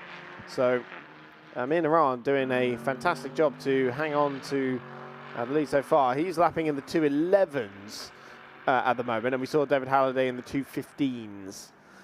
So he's got the raw speed as well. Arnaud Gomez only able to pump in a 2.17 as well. And Iran knocking several seconds off that last lap, back down to the 2.06s. So whether that's the conditions slightly improving or whether that's Amir just gaining more confidence, we will see. Fastest lap of the race for that car is 1:48.8, and last time around 2.06. That's just how much we're struggling for grip out there right now.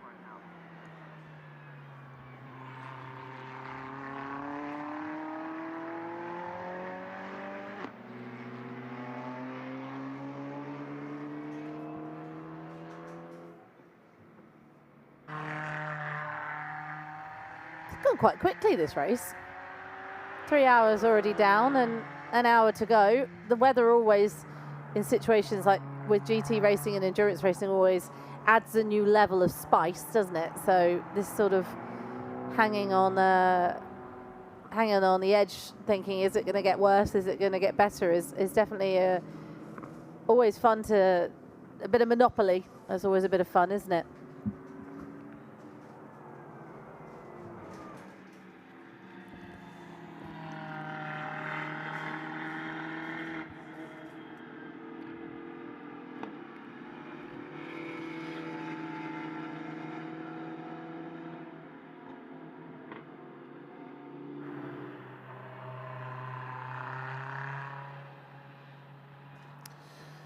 So an hour and 10 remaining in this Trofeo GTE race. Amir Naran's advantage now up to some 18 seconds over David Halliday.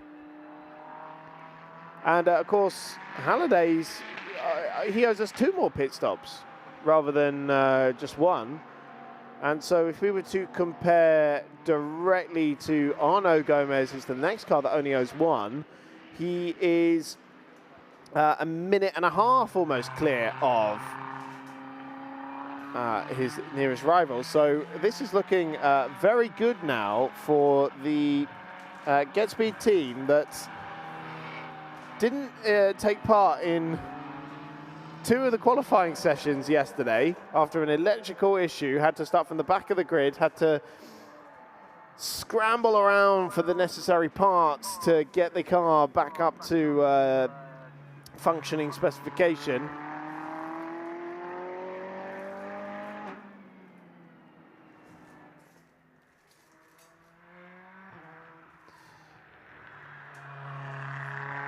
And well, it might not be looking good for the victory, but at least that Ferrari still sounds good when it lifts off the throttle and you get the turbo spool and whistle, and it's lovely to listen to.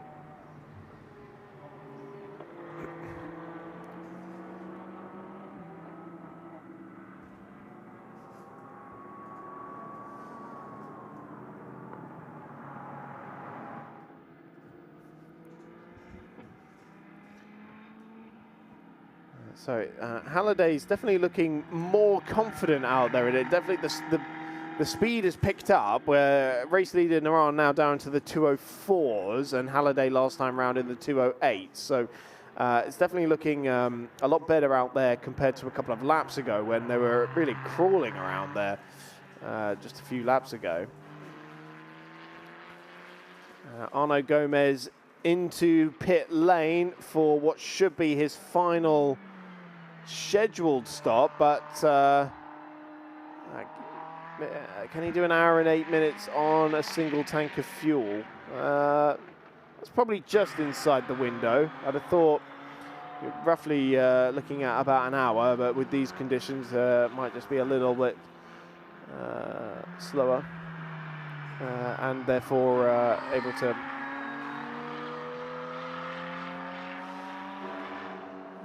to extend the mileage just a little bit.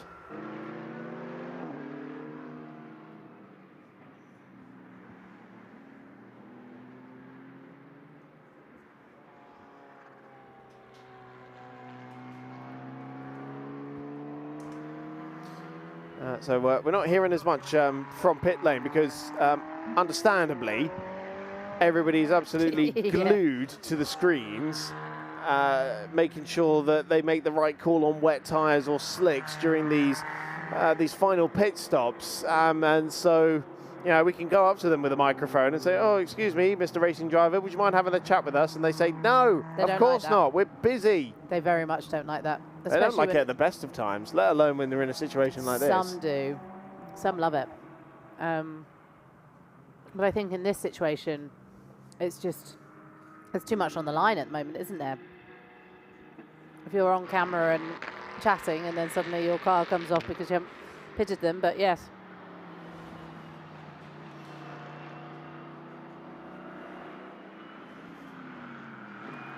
Yeah, which is rather fair enough, isn't it?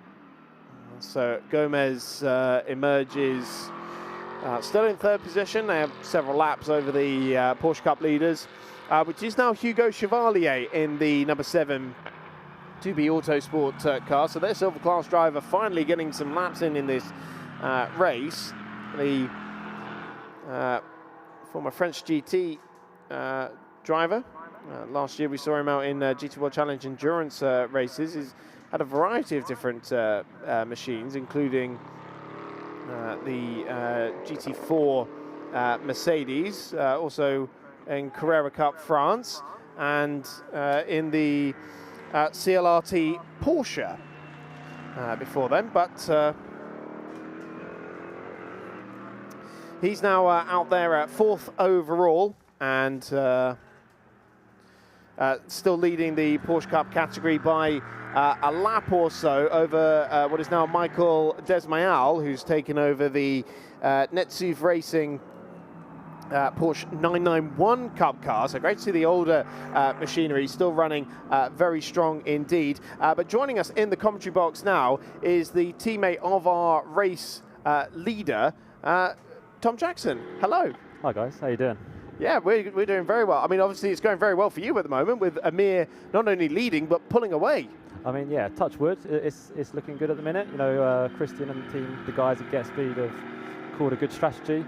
And to be fair to Amir, he is still out on slicks. I think a lot of guys came in and took the gamble to go to wet, thinking it was going to get wetter. But, you know, Amir's getting on with it. We just said to him, no risks. And as you said, his lap times are quite strong, you know, compared to the other guys who are on the wets, maybe burning them up. So he's just got to be nice and smooth, you know, bring her home, no mistakes, not hitting too many curves in the wet, you know, no unnecessary risks right now. Yeah, and well, speaking of unnecessary risks, there are others who are out there. Car 17 has spun and rejoined at turn 8. So Arabiata 1, that's the BMW GT4 of Reggie Rigo de Seb, should be driving that car. Yep, so Amir needs to keep doing what he's not doing, basically. We have seen a couple of like twitchy moments for him, but you said he's not driven in these conditions before in a GT3 car. No, this is all very new to him, you know, racing on slicks in damp conditions, and he's really taken it by bull by the horns. So, yeah, obviously we've got one mandatory pit stop left. I think the Ferrari car number 1's got 2. So he's just got to bring it back nice and smooth, and I'm going to jump in for the last 40 minutes and just try to bring her back across the line. We're going to go some new tyres, and just hopefully the rain holds off and we can have a nice easy drive to the finish. We were having a bit of a speculation about, because several teams have been burning up the bronze driver time thinking it's going to rain at the end of the race and keeping the silver drivers out for the last stint. So presumably that's what you guys are doing as well. I don't know, Christian, the engineer, is probably the guy to ask for that. But yeah, looking at our strategy, yes, that is probably what he has done. I think the idea also was to have me at the end, actually, so whatever happened during the race, whether it be safety cars or penalties or spins, you know, it was my job to charge to the end. So, but as it stands right now, obviously, we're in a great position. Amir's doing a great job, and I've got nothing else to say apart from I'll see you in about 20 minutes. Well, you mentioned to me yesterday the electrical issues that were on the car in qualifying. Yes. Just tell us, what did the team have to go through to get the car ready to race today? I mean, the guys and girls at Get Speed have pulled an all-nighter, really, to be honest.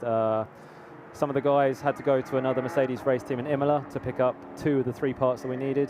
And Get Speed actually flew a guy from the factory in Germany overnight with the other remaining parts that we needed. So I think the guys got back to their hotel at 1 a.m. this morning and were back here for 6 a.m. in the morning to finish it off. So yeah, if we get a great result today, it's only due to those guys at Get Speed that have made this possible. So they've given us the tools to make it happen. It would be a shame if we can't finish their hard work, you know. Well, as you say, it's looking very good for you at the moment. You, of course, took the start as well, so you'll be starting behind the Alpine Cup cars, the GT4 cars. What was that like? It was interesting, you know. A lot of the team was saying just no unnecessary risks going into turn 1. It's 4 hours and just picking them off here and there. But yeah, it was, you know, as the lights went green, and obviously being in a GT3 car and the Alpines in front of you, you're ready to go. Obviously, they're fully accelerated, but we can't overtake until we get to the start line. So there was a bit of hesitation up until there, but after that it was all guns blazing and off we go, you know. I could almost feel the frustration at times where you were rounding up some of the Porsche Cup machinery as well. But you were very patient, waiting several corners to get round them. Yeah, with this championship and the bronze drivers being out there, it's just not taking unnecessary risks, you know, when I overtake. So just nice, smooth, clean overtakes. Well, Tom, it's been great to hear from you, but as we enter the final hour, we're going to take a look back at what has happened so far in this GTE race.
Être un bon traiteur, c'est être intransigeant sur la qualité.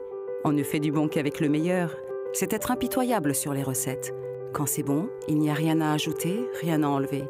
C'est être irréprochable sur le goût. Il faut prendre du plaisir pour en donner. Voilà, pour être un bon traiteur, il faut être intraitable. Parfaitement intraitable. Back racing then, of course, after just a short little break to look at the highlights there, with 55 seconds left on the clock. And it is Amir Naran leading the way in the 108 Mercedes in the UCS1. We had his teammate obviously come and say hello to us a moment ago, just before we took the break, Tom Jackson. And he's headed back out because he's going out on track in about 15 minutes time. And that's absolutely fair enough. It was lovely to hear from him, even just for a brief moment, of course.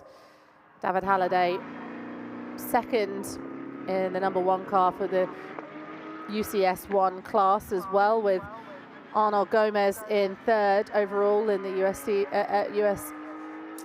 UCS1 class.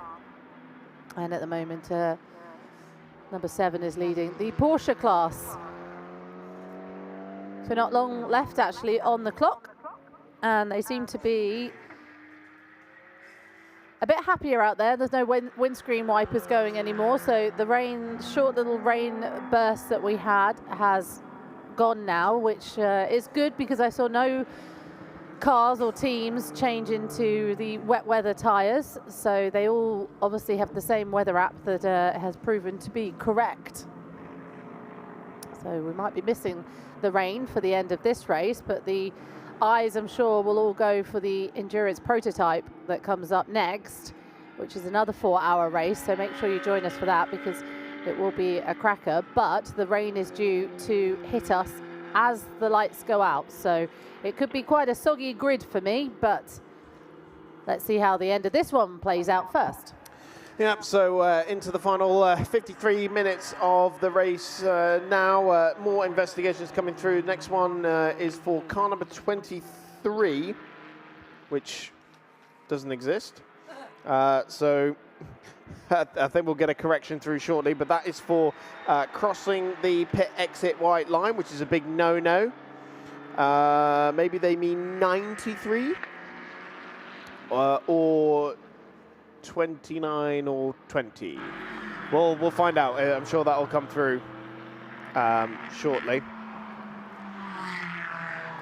Yeah, it is Amir Naran leading in the Vimana by GetSpeed Mercedes by 7 seconds now to David Hallyday. And you were talking about the improving conditions. We are now lapping sub 2 minute for the first time in a while. And it is now actually the first time that David Hallyday has started lapping quicker than our race leader. And in turn, Arnaud Gomez, who's back aboard the Vortex 2.0 in third position, lapping faster than both of them as well. But of course, quite a few seconds behind. But bearing in mind that the Vortex has done all of its mandatory pit stops and can go to the end if the mileage of the Vortex allows for it. Naran owes us 1 more stop. Hallyday owes us 2. In the Porsche Cup category, Hugo Chevalier leads in the #7 2B Autosport Cup car. 1 more pit stop remaining. Michael Desmiel in the #29 Netsuv Racing 991 Cup car. 2 more pit stops there, as indeed it is for the Van der Westens in the #14 2B Autosport car. Then our UCS Light race leader is Mark Jacob in number 93. With a couple of cars between himself and his nearest class rival, Benoit Marion, in the number 19. And then Felix Crepet in 110. So far, we have had dramas for the number 21 Vortex 2.0, which never started the race, sadly. Loic Thiers, who had dramas aboard his GP Racing Porsche, having spun on his own fluids at one point and then spinning into the gravel trap a little bit later on as well. Laurent Mojica getting oil on the windscreen. Christophe Derignou still lapping in the 701 Vortex 1.0, which did end up in the gravel at Pelagio earlier on. We did also see Hugh van der Westen spin the number 14 GP Autosport car up at Arrabbiata 2 it was, but that car still circulating 6th overall and 3rd in its class. Here he is. And it is, correction, car 93 under investigation. So that is the UCS Light race leader who is being looked at for crossing the pit exit line. That's usually fairly a slam dunk. So potential dramas for our class leaders. Mark Jacob in 93, being one of the many drivers that Chazelle Technology is brewing for the gentleman class in the Alpine Elf Cup series.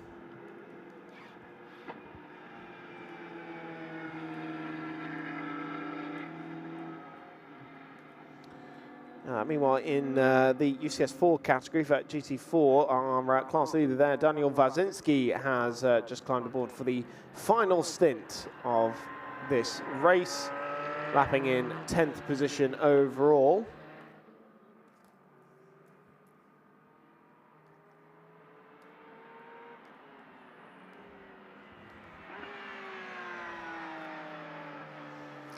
Both Rodrigo de Seb and Daniel Wazinski, Lamborghini Super Trofeo drivers. So this is a very different program for both those drivers, very different machinery, of course,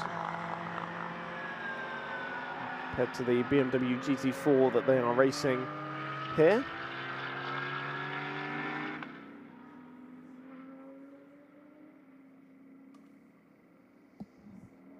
Good to see this car back out on track. Obviously, a few issues for car number 14 earlier today. Now it's Cesar van der Westen and behind the wheel, but his dad earlier, unfortunately, when the first lot of rain came, the few spots we had, we think maybe got caught out by it and was stuck at turn. Where was it? 9? Was it? Was it? Yes. Fair enough. There was a spin earlier at Correnteo, turn 12, but the one that they needed the recovery vehicle for, that was Arrabbiata 2. Yes. Yeah, so they've had a good fight back, to be fair, from... go on. Well, this is for the lead of the race. So David Hallyday has closed in on Amir Naran. Naran seemed to have the advantage in the wetter conditions, despite having never raced a GT3 car in the wet. And Hallyday with a dive up the inside into Luco. And the Vision Ferrari gets back into the lead of the race. But remember that that Ferrari owes us one additional pit stop compared to the Mercedes. And both of them more than the Vortex that currently laps in 3rd position. So it is not over yet in the last 47 minutes of this race. Still lots to happen then. I'm actually, yeah, it's going to be quite an exciting end, especially if we've got the threat of rain and the threat of 108. Because Halliday's, David Hallyday and they've had a really good run, haven't they? They've absolutely. Oh, sorry, it was a bit tight going into that, so I was unsure if he was going to lose it. Yeah, they've had an incredibly good run, but it would be nice to see the 108 car a new winner in this championship as well, and especially somebody that's new talent coming through. Is always good to see. That took me a long time to get to my point, I'm not going to lie. Also, I was quite distracted. After the trials and tribulations of the last 24 hours for that Get Speed team, would certainly be a very nice reward to come away with the victory, and certainly a confidence-boosting result for Amir Naran, who will now retake the lead of the race as David Hallyday brings in the Ferrari for one of its last 2 stops. But of course it can go to the end on another tank of fuel here, but they owe us an extra stop, so not sure really what the plan is here, unless they have planned it to be this is the last stop. But one of those stops they did has ended up not counting as a mandatory stop, which would not be the first time we've seen that this season. Almost every race somebody gets pulled up for thinking they've done all the mandatory stops, but not quite ticking all the boxes for it to be a mandatory stop.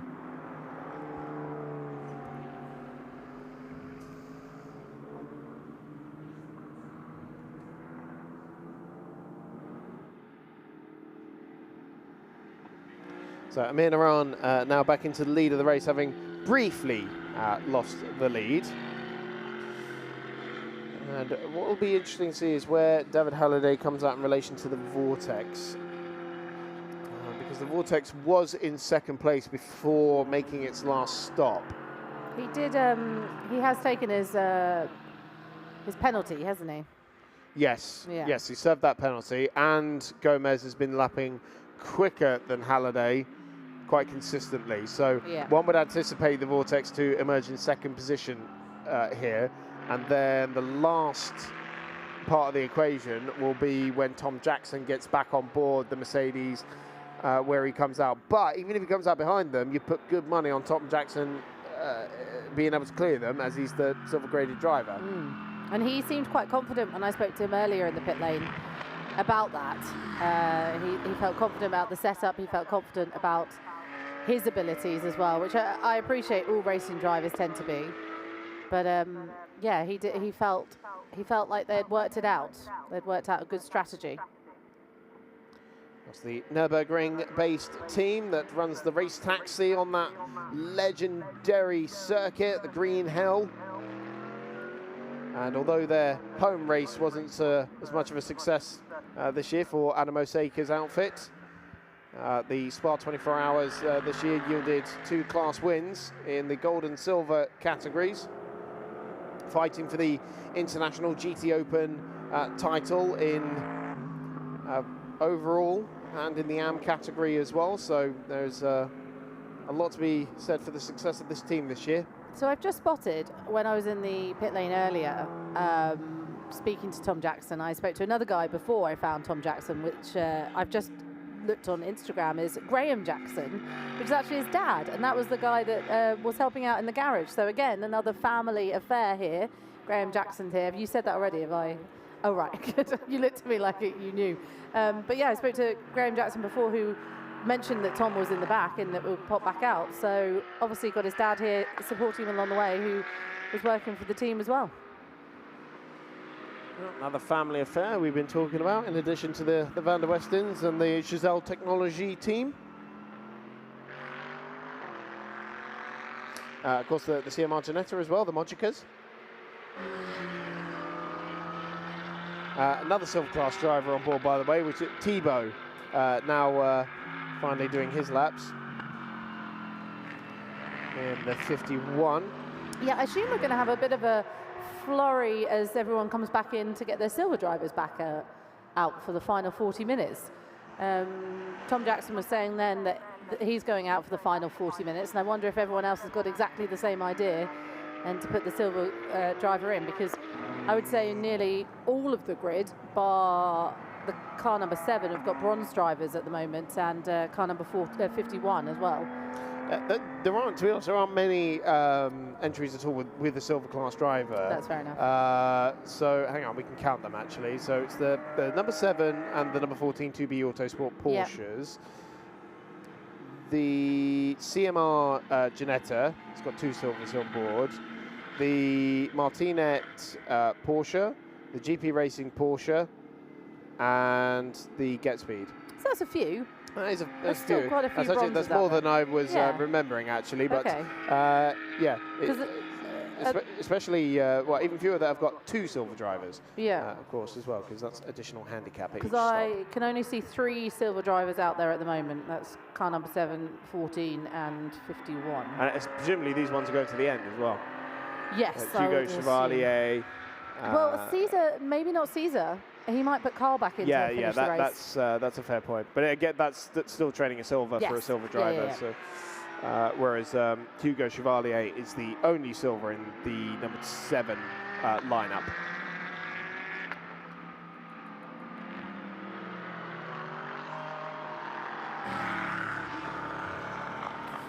Sorry, I had a bit of a cold chill there. I got my micros on. Because you've put the aircon on Arctic wind. It's on 20. I'll turn it up to 22. Doesn't feel like 20. I'll tell you that. It was definitely on 20. It was because when I came in here earlier, it was rather warm because you turned it off completely.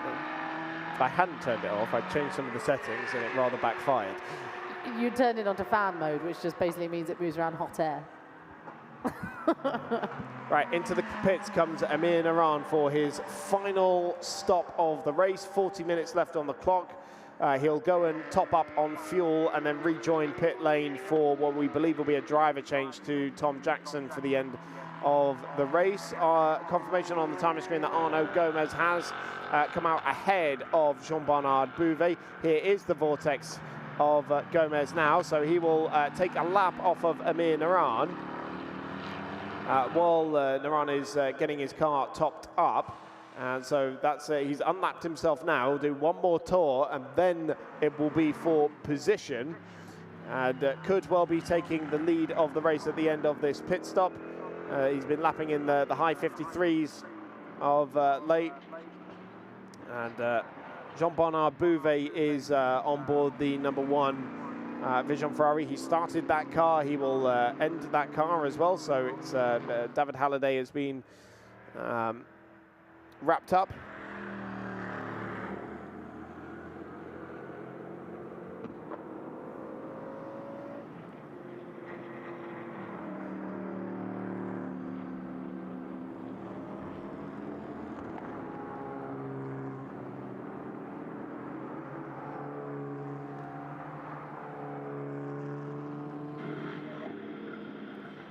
Here is Arnaud Gomez, and now car 93, the UCS Light class leader, was under investigation for crossing the pit exit white line. It has now been given a drive-through penalty. So that will definitely reduce the deficit to Benoit Marion, but I don't think it'll be enough to prompt a change in the class lead there.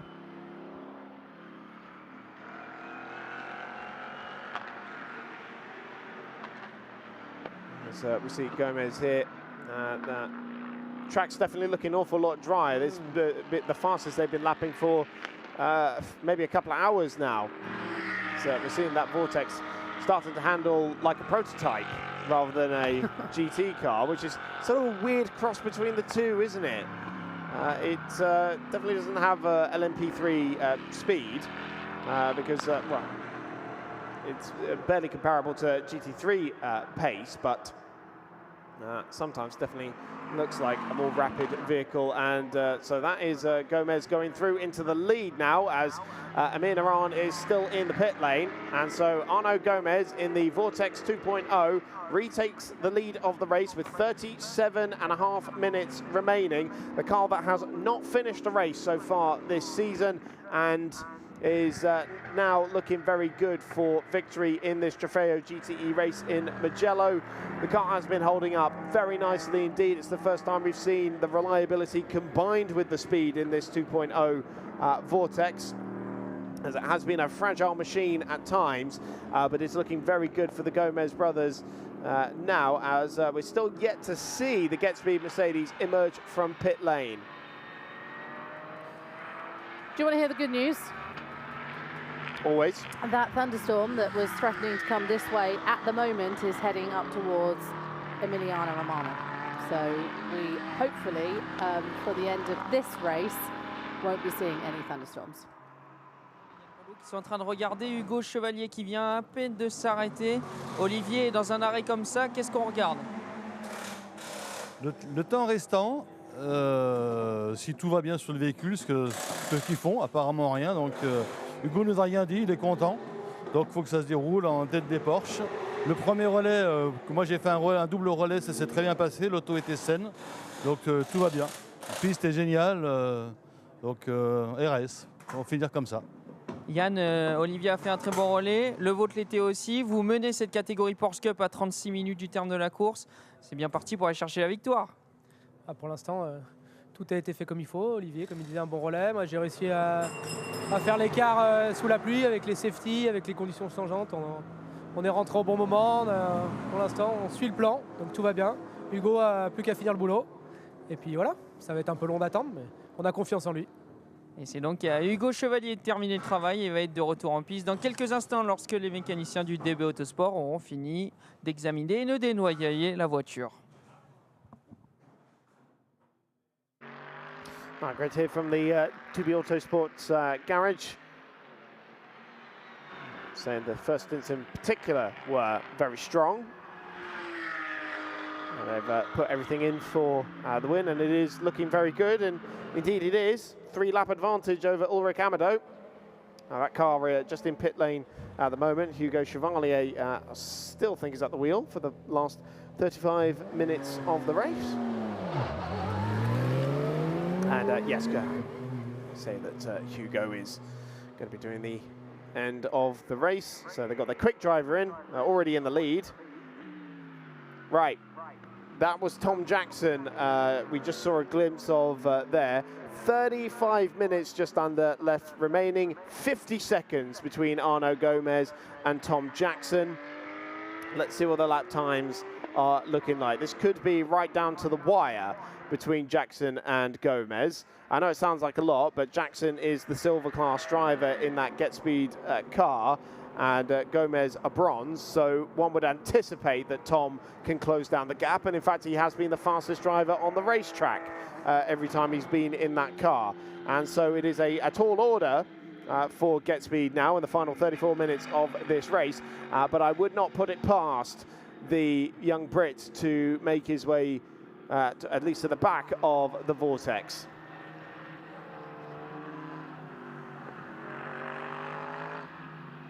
The chase is on then in the closing stages of this Trofeo GT race in Mugello. And it's going to be about how quickly you can get through the traffic as well as Tom Jackson rounds up the Alpine.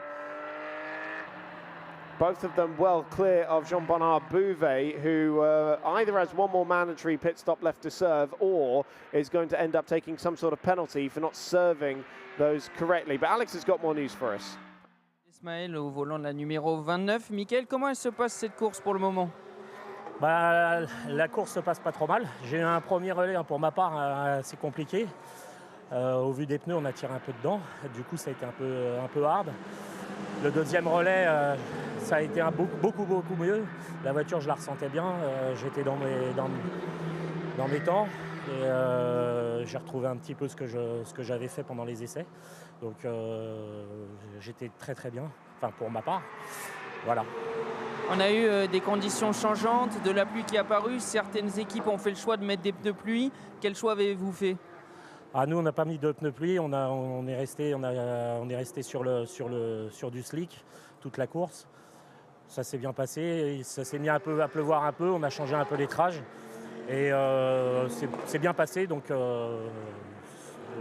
pour l'instant, la stratégie est pas mal. C'est votre première apparition dans le championnat cette saison. Est-ce que vous prenez du plaisir et est-ce qu'on pourra peut-être vous revoir à l'avenir? Alors ouais, je prends du plaisir. C'est très bien organisé. Et je pense que oui, on me reverra dans l'avenir. Je pense qu'on réapparaîtra à l'Ultimate Cup.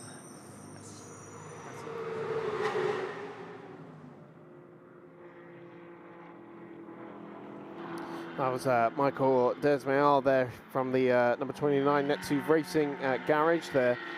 This car, the 991 Cup car that is currently second in class with Ulrich Amado at the wheel.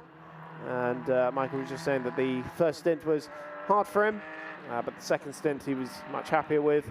And they decided to stay on the slick tyres during the weather, as they were able to cope with just changing their lines. And he's hoping to do more rounds of the Ultimate Cup in the future, which is always great to hear. We love it when drivers come here and have a great first experience and want to keep coming and enjoying the racing out here. Tom Jackson is lighting up the timing screen. Purple in all three sectors, fastest lap of the race, a 1:47.743, and has just taken 4 seconds or so out of the race lead. The gap down to 43.7. And at that rate, that should be enough to bring him onto the back of our race leader, Arnaud Gomez, before the clock runs out. But it is still going to be a very tall order. Jackson's going to have to nail every single lap and not lose too much time in traffic.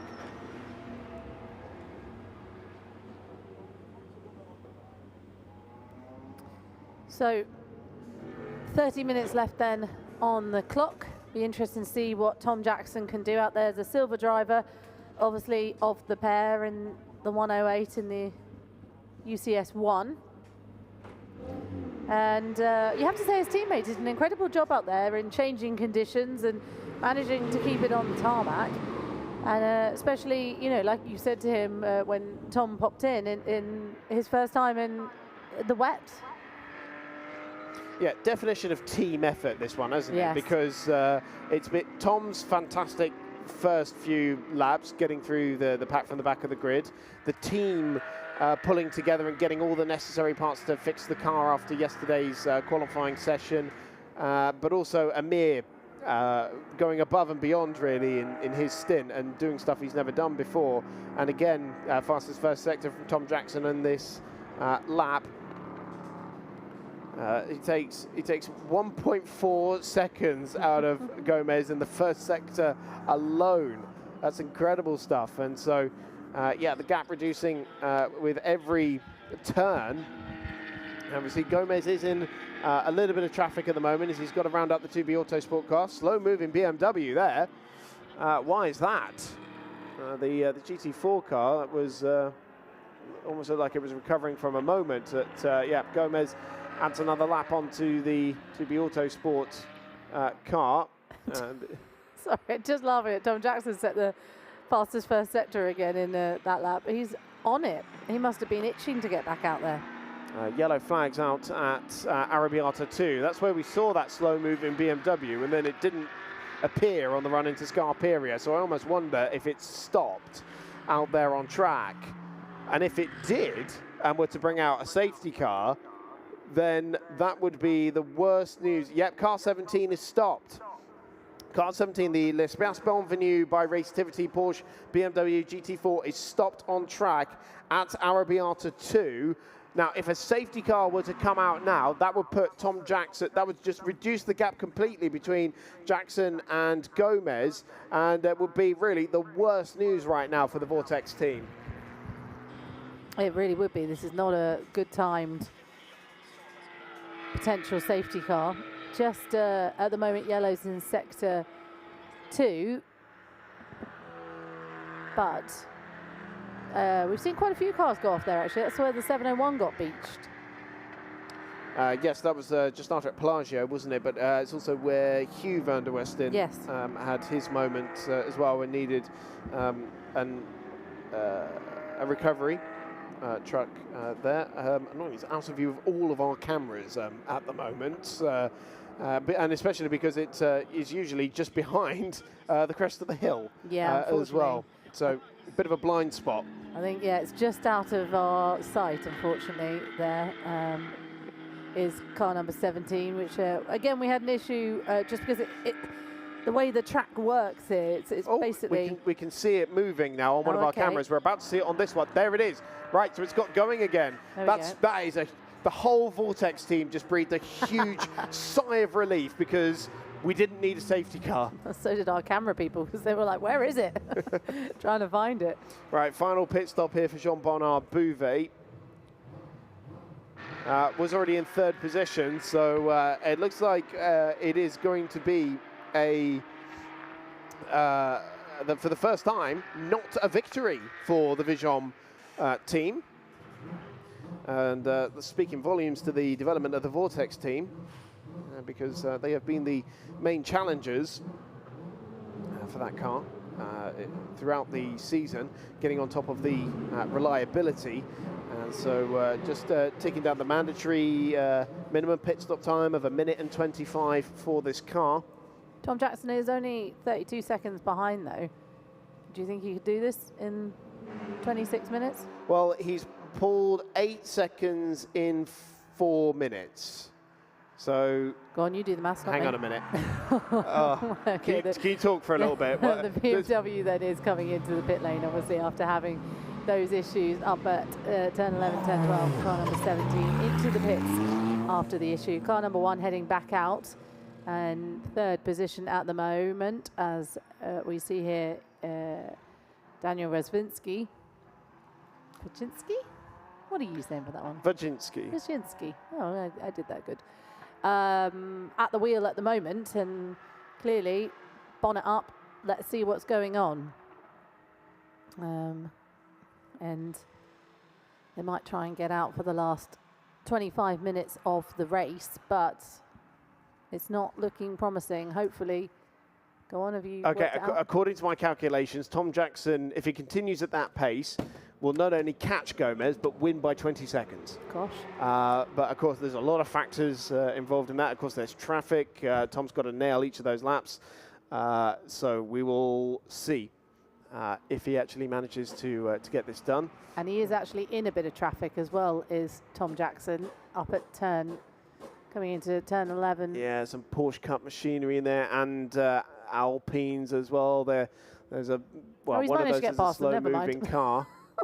He's, well, actually, no, he's, clearing one of them. Now, we can see it now, so he's cleared both of them in one fell swoop. Good work from Tom Jackson. He's eager to take this win, isn't he? Yeah, so it's the Vortex are rounding up there. It's the yellow class flag rather than the orange one. He's taken out 3 seconds on just that one lap of Gomez's lead. Yeah, so still, 1.6 seconds quicker in the first sector, half second quicker in the middle sector. And it is now 100 laps completed from Arnaud Gomez in the lead of that number 20 Vortex car, as we see Daniel Vazinski. And that moment, actually, for that car has resulted in a lead change in UCS4. So basically, ever since the start of the race, that BMW has been leading. And now that late drama for Vazinski has now put Thibaut Mojica into the lead aboard the CMR Ginetta GT4. So they're now on course for UCS4 victory with 23 minutes remaining. And as we continue to monitor the gap between Gomez and Jackson, Jean-Bernard Bouvet looks to be out of this one for the first time this season. Still it is Hugo Chevalier leading for 2B Autosport in Porsche Cup. And the number 19, Benoit Marion, now leads in UCS Light. But still with 2 more stops to give us, actually, whereas Marc Lopez only 1. So maybe we'll see that lead change hands once again once number 19 comes into the box. But coming into the pits 2 times in the last 22 minutes, that's quite a bit. Yeah, that is. One thing we can't quite see on this one is the asterisks, which are slightly off our timing screen. Yeah, I'm assuming that some of them have been not considered a mandatory stop. Hence, with the asterisks, On our timing screen, it's just slightly cutting off the edge. So we can't see the time, actually, as well, on the timing screen. So Arnaud Gomez leading the way by 28 seconds, but Tom Jackson, sorry, I can't not love you. You've got crumbs in you. He's got crumbs in his shirt. Tom Jackson then, the time down to 25 seconds. When I mentioned could he do it, the time was 32 seconds between him and Arnaud Gomez. So he's got 21 minutes left to do this, and he is chasing down car number 20, Arnaud Gomez, looking for his win. And just to look at that, Arnaud Gomez's first sector is a 40.8. Tom Jackson's was a 38.2. So you can see where he's picking up some of that time, and it's apparently all over the track. Apologies. It's a result of having to wolf down your lunch during the 5-minute ad break that we get. I was trying to keep it together, and then just anyway, let's keep an eye on this Oh, the car number 17's got back out. Yeah, so back out on track, but the car that was leading in class for the entire race up until about 10 minutes ago, now suddenly behind its class rival Thibaut Mojica. So that is a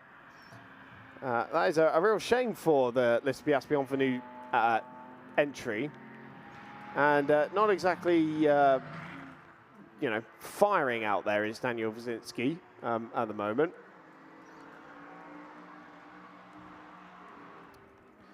As we see, Ulrich Amadeo has pulled into the pit lane for the final pit stop. Michael Desmael will take the 29 Netsuv Racing 991 Cup car to the checkered flag.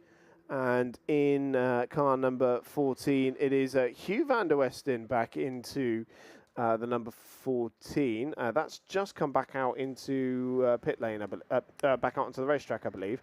And so hopefully that means that Hugh is feeling a little bit better if he's back behind the wheel. Tom Jackson is taking out so much time from Arnold Gomez.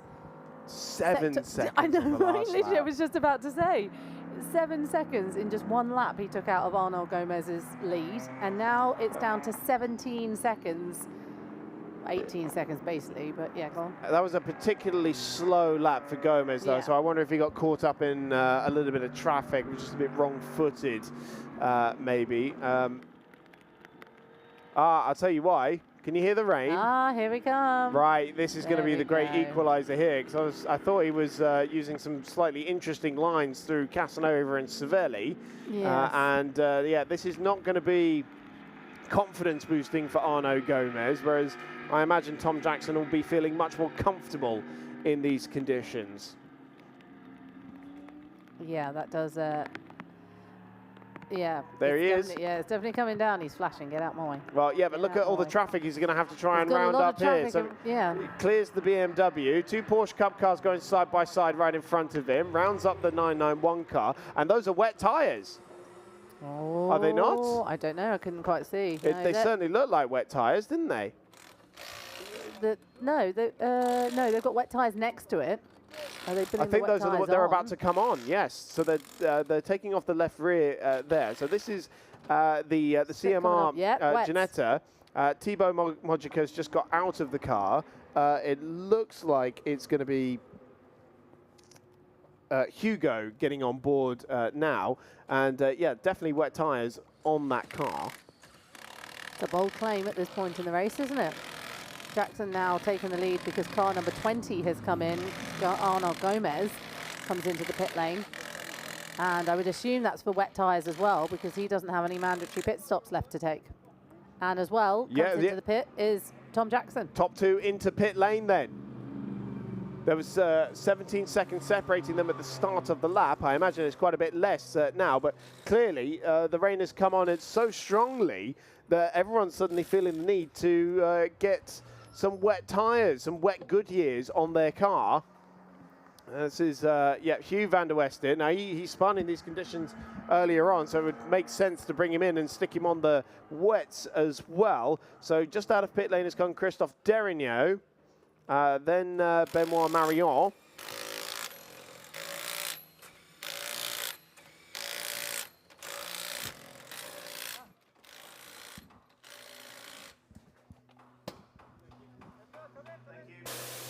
And look at that, the front hood there not quite going down as expected, and hopefully this isn't eating into their pit stop time, because remember there is a minimum pit stop time, so hopefully they can get it done before they start exceeding that. So here is the Vision that's getting wet tyres prepared. What I find really interesting about this is, yes, it's wet out there, but it's no more different really than that shower we had earlier from looking outside. So they must have seen this band of rain is going to stick around for a bit. Potentially. So Gomez and Jackson back out onto the racetrack. 7 seconds separate them. So Jackson managed to take 10 seconds out of Gomez on that previous lap, including the pit stop. And that's probably just the difference in confidence between the two drivers in these conditions, as Jean-Bernard Bouvet lights up those rear Goodyears and gets that Ferrari back out into the fast lane to rejoin the racetrack. Where are our race leaders, though? They should be coming through the middle sector pretty soon. 16 minutes left on the clock, and I think I can see the Vortex just coming through Cervelli now, and then heading towards Arrabbiata. The gap is minimal.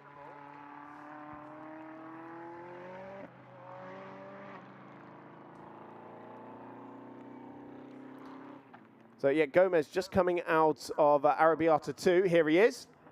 So this is the race leader now with wet tyres, we believe fitted, as is Tom Jackson. The gap was 7 seconds when they came through the timing loop. And a look at the weather map now shows the big 14. patch of red that has come over the circuit. But yeah, the 2B Autosport number 14 car, Hugh van der West, did more dramas for the father. Unfortunate there. Obviously, something called him out, and he's going incredibly slowly. And that's not what you want at this time of the race as well. It sounds like it's in limp home mode there. Yeah. We can just hear it going very slowly, and the race leaders are about to come across him. It keeps well clear on the right-hand side there as Arnaud Gomez ticks off lap 104 in this race. Less than 15 minutes to go. How far behind is Tom Jackson? We can see him in the same shot. There he is. Wet Goodyears aboard the Get Speed Mercedes. Of course, they're used to running Michelins in the GT Open, so this is a slightly different kettle of fish for them, but it's now 5.2 seconds between the top two. That is incredible how, ooh, big slide there. Did you see that from the rear end of the leading Vortex of Arnaud Gomez heading in to that left-hander? That's Lucco and Poggio Secco there at turns 2 and 3, and Jackson exploring the different lines. But what you were saying, Claire, it doesn't look much wetter than it did earlier, and almost like those wet tyres would cave. But I don't know, maybe now, because there's so little time left in the race, they don't need to worry so much about killing the wet tyre. Yeah. And it was worth making the stop for this last change just to make sure you get to the end. And also, it might be a little bit quicker, especially if you're not having to go through the refueling area. You can just come in and do a race, ready pit stop and get the tyres off as quick as possible and get the new ones on. So maybe that was worth it to come into the pit lane. But that is the lead battle. 2 seconds already taken out in that first sector is Tom Jackson's time from Arnaud Gomez. Now it's down to 3 seconds between them, and he's struggling a little bit out there. He twitched a little in the rear as well, but 2 seconds is now the timing. So this is really impressive driving from Tom Jackson. He can be pleased in general if he gets second place here, because it's an incredible feat to get in, and this stint is one of the best stints I think I've ever seen in the changing conditions as well from a driver. Just got those right-hand Goodyears on the outside curbing on the exit of Pelagio and drifting the Mercedes ever so slightly, but he is, with every turn of the steering wheel, closing in another second taken in the middle sector on this lap. Tom Jackson, the 2022 Brick Car champion with Rob Boston Racing, started competing with Amir Naran in the Brick Car Championship in the GT4 Mercedes last year, and through a combination of the brilliant team effort of Get Speed, the sheer speed of Tom Jackson, and the bravery of Amir Naran during the intermittent showers in his stint, has put this car in a fantastic position to deny Vortex a breakthrough victory here in the Trofeo GTE race in the closing stages in Mugello. 12 minutes left on the clock, 1.4 separates the top two. Incredible performance here from Tom Jackson, and you have to feel for Arnaud Gomez. He's being hunted here, isn't he, in Mugello? The Vortex team watching on very nervously as the GT3 Mercedes continues to eat away at their advantage. Surely they're starting to feel this victory slipping away from them, as it's now less than a car length between the top two. Tom Jackson is ready on the flash button on that steering wheel. He hasn't stopped flashing the back of Gomez's car since the start of the lap, and now he's got to pick his moment. Where's he going to find his way through? Well, he's going to find it here. He thought about it, but Gomez came across to defend, going into Scarperia, heading back down the hill towards Pelagio, and then Correntau will be the long right-hander And the Get Speed Mercedes looking very strong on the exit of the corner there, but still the Vortex hangs on to the lead by a car length. Incredible here. You can see how much they're pushing it to the limit as well in these conditions, can't you? Both cars doing an incredible job here, one defending and one fighting. And where will he do it as Tom Jackson once again flashing his lights, looking to get past the car of Arnaud Gomez. Number 14, to be Autos. Oh, God, a moment for Tom Jackson going through the gravel. He got a bit deep into Buccini, and that has cost him several seconds. He hasn't, thankfully, beached the car in any way, but he's lost a lot of momentum there to the Vortex, and that is just a glimmer of hope for the French mark. I was about to say that the 2B Autosport number 14 crew got a 2-second stop-go penalty for a mandatory pit stop infringement. Also a 6-second penalty for this number 19 crew. That's leading in UCS light. And so now it's the sister Vortex that they both had to round up there. And so Stéphane Gouvenier maybe was going to help out his teammate as Arnaud Gomez has a big swapper on the exit of Poggio Secco. He's now a second and a half behind, so that cost him over a second when he hit into the gravel. And could that be the defining moment of who wins this race? And I'd like to speak to, obviously, Tom Jackson at the end of this and see what exactly happened there. Did he just push a little bit hard in these tricky conditions? But he's now got it down to 9/10, so impressive again to get it down by 4/10 in just a couple of corners. And he went a little bit in onto the what's this called? The curbing. Thank you. I'm getting too excited. I want to see what happens. Now the rain increasing here. We can hear it on the cameras. We can see it on the lenses as well, that the conditions are starting to deteriorate here. And Tom Jackson back in the same position he was a lap ago before that little dip into the gravel at Buccini. Sure, he was just getting caught out by the conditions. Another wide moment, though, is he has to gather up the car, getting it onto the painted asphalt runoff area, the long lap penalty for the motorcycle racing that they have here. And so let's see if he's relearned his braking point for Buccini here. Still it is the Vortex ahead.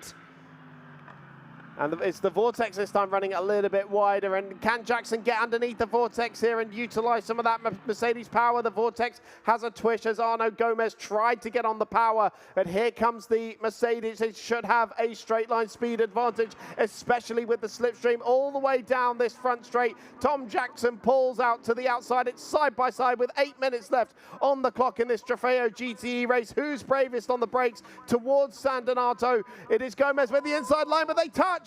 And Jackson has to take to the runoff area as Gomez got his braking a little bit wrong there. Well, the team watching on, they can't believe what they're seeing. It's a thrilling conclusion to this Trofeo GTE race, and Gomez putting his car in all the right places. But there did seem to be just the merest bit of contact there. I can't believe what I saw, as I think he's going to try again here. Fallen back just slightly, but what a thrilling end to this race. So will he have to wait for another opportunity? Oh, he got an excellent run there, didn't he? Well, we got a replay of the moment. It's very close, and there wasn't quite contact because Jackson had to steer out of the corner.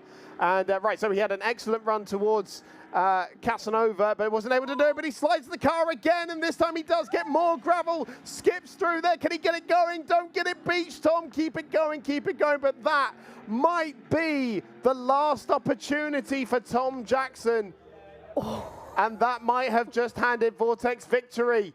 It's several seconds now, the gap between Arnaud and Tom Jackson. But you saw the wet as well, how wet that track was when he hit into the gravel. All that water spraying up behind him. These conditions are becoming quite treacherous, even with those wet weather tyres. Incredible. But you have to give it to Tom Jackson. He had to push. If he wanted that win, each time he had to push Arnaud Gomez as hard as he could. But you can see now they're really starting to struggle with handling. With every twitch of the tail of that Mercedes, you can tell that Jackson is pushing harder and harder in that car.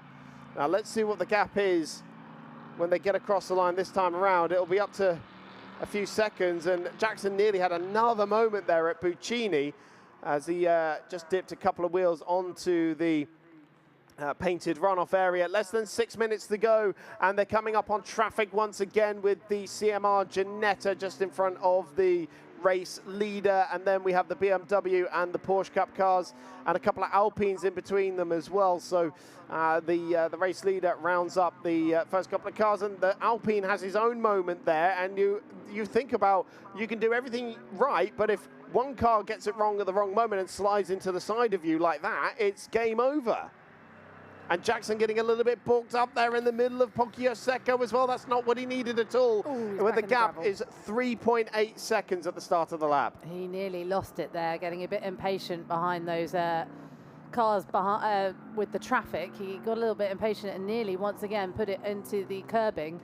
And that seems to be what's catching him out, that slippery curbing, which gets incredibly wet and kind of collects a bit of the moisture as well. And if you get on them, you're basically a passenger.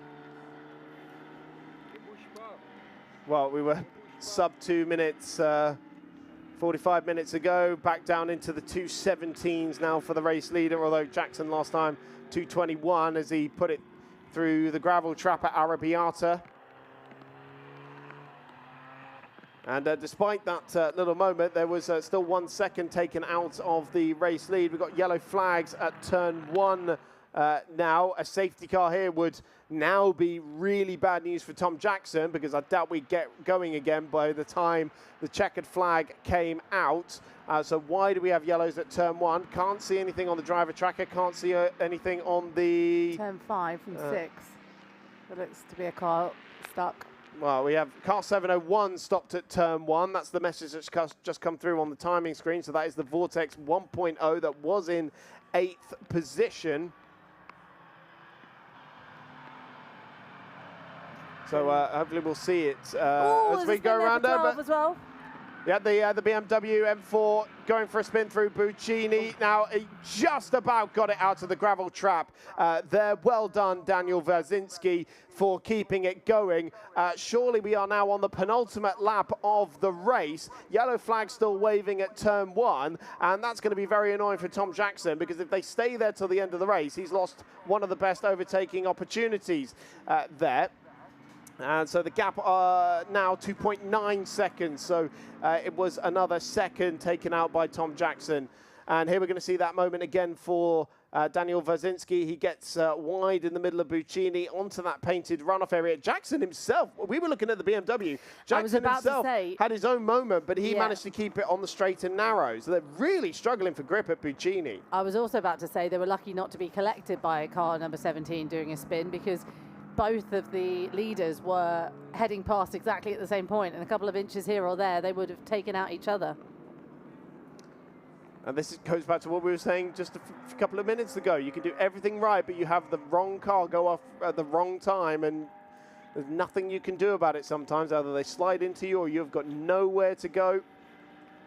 The good news is that once Jackson has cleared this Porsche, and he has done, they've got clean air for quite a fair bit now, probably until the end of the race.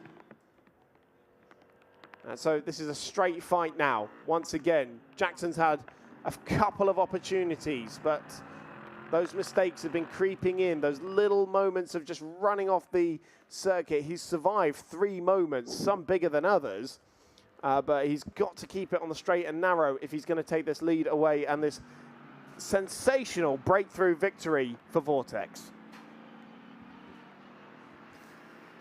2 minutes left on the clock then, and this is an incredibly exciting end to the race. I'm going to run down and speak to whoever is going to be victorious just after this, as it heats up again, Chris.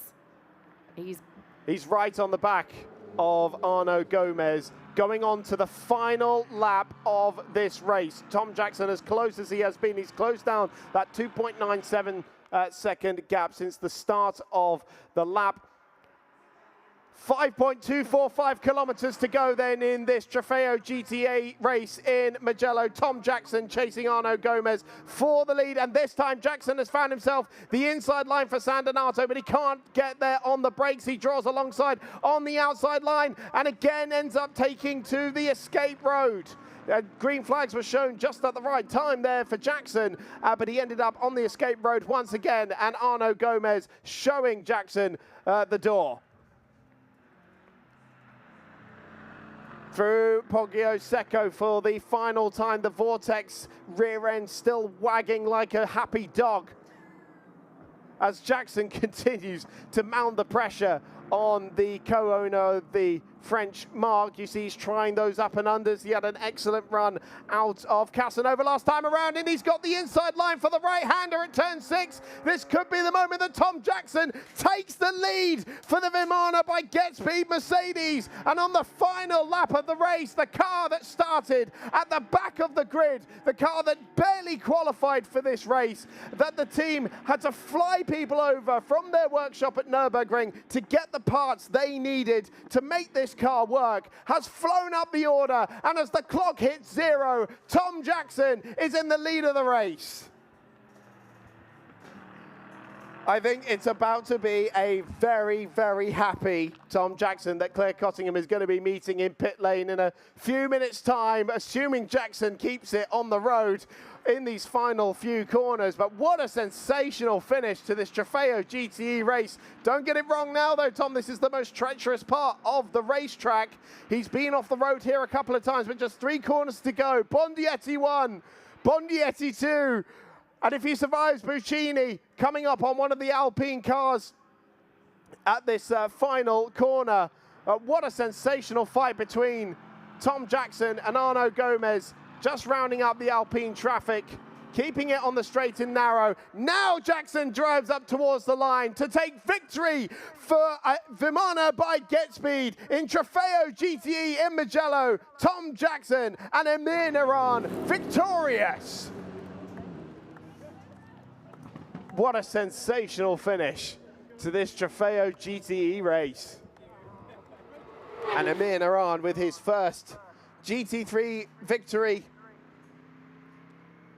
His first year of GT3 competition, racing alongside Tom Jackson, and Get Speed rightfully very happy with the performance. And after hearing what Tom had to say in the commentary box here earlier in the race, the effort that the team went through to get that car ready for this race, they had to pull out all the stops. I spoke to Tom yesterday after qualifying. He said, you know, we might not even start the race. I was staggered, but what a sensational recovery. 2.4 seconds his advantage in the end. Jean-Bernard Bouvet will cross the line in 3rd position for the #1 Vision team. It's the first time this season that that car has been defeated in battle. Hugo Chevalier here for the #7 2B Autosports crew will take the Porsche Cup victory alongside Olivier Favre and Jan Penlu. The Frenchman will just come up towards the timing line now. It is a 5-lap advantage in the end for 2B Autosport. There he is across the line to win ahead of Michael Desmael in the Netsuv Racing 991 Cup car. And it should be Carl van der Westen who brings the sister 2B Autosport #14 car across the line in 3rd. Benoit Marion takes victory in UCS Light for the #19 crew Chazal Technology alongside Julien Bouni and Olivier Martinez. 2nd in class was the #93 of Marc Lopez, Marc Jacob and Benoit Rousset. The 701 Vortex 10th over the line in the end, and the UCS4 victory going to CMR in the Ginetta of the dad and lads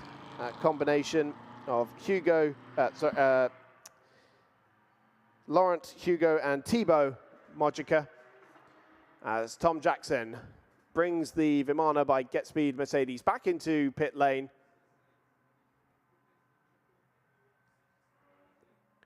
And we'll head towards Parc Fermé, where Claire Cottingham will be waiting for him. I'm sure it'll be very happy, Tom Jackson, to have won this race after the dramas and emotions of the last 24 hours for this team. Absolutely sensational performance. See, they are pulled just out of the assembly area here into Parc Fermé, which is so close to our commentary box. I can hear Tom Jackson revving the 6.2 litre V8.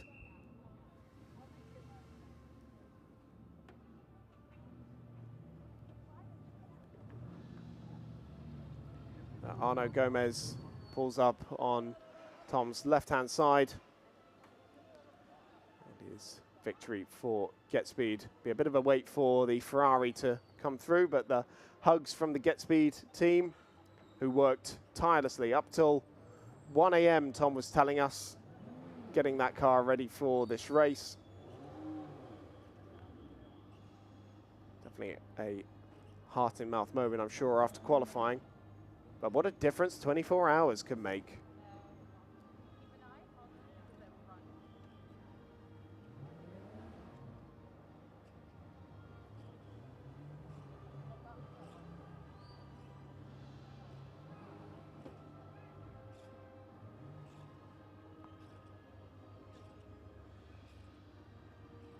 And Amir now on the scene to congratulate his teammate. It's his first GT3 race victory. A pair that started racing together in Brick Car last year in GT4 machinery, making the step up. Amir's first season in GT3 competition, only a handful of races, and it's not just Tom's final stint there that made the difference. It was Amir surviving those treacherous conditions, as now the Vision Ferrari, Jean-Bernard Bouvet, pulls up in Parc Fermé.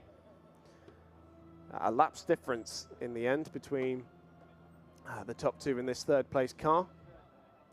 Not what we're used to seeing from the team that has won every race that it started in the Ultimate Cup Series so far this year. But nonetheless, what a performance. And so, just to give you the final results, it is 108 Get Speed Mercedes, Tom Jackson, Amir Naran, victorious ahead of the Vortex by 2.4 seconds in the end to Arnaud and Olivier Gomez, with Jean-Bernard Bouvet, Jean-Paul Pani and David Halliday third for Vision. But it looks like Claire Cottingham is ready to speak to our race winners. What engineer? Well, I am, of course, alongside the... Are you paying attention? We've got an interview to do. Congratulations to both of you. Let's just talk, Tom, about your final stint. Incredible, as I get taken down by someone else. Incredible. I mean, it was a real teamwork, but that final stint, I mean, I'm not going to say, but you did lose it a couple of times. You were pushing incredibly hard out there, weren't you? Yeah, you're right. I was trying very hard. I think it got a lot harder once we had to stop for wets. I think up until that point, I think we had it quite close, well, pretty safe in the bag. But obviously we had to swap for wets. Christian, the engineer, was like, oh, you've got 7 seconds to actually now gain. Yep. I'm like, oh, okay, visor down, and let's get on with the job. I could see him, you know. So, but yeah, last stint, I think there was a couple close moves. Yeah, 10 minutes to go, you were in the gravel at one point, and then about 6 minutes to go, you kept us on the edge of our seat, rather. Well, I was on the edge of my seat in the car. I bet you were. You know, heart rate was going, and from what the guys were saying on the radio, it seemed like they were getting quite, well, I couldn't understand it. It was German, so let's leave it like that. But like you pointed out earlier, it was a whole team effort. From last night, guys flying in from Germany and going to Italy to get the parts, you know, and finishing early hours this morning.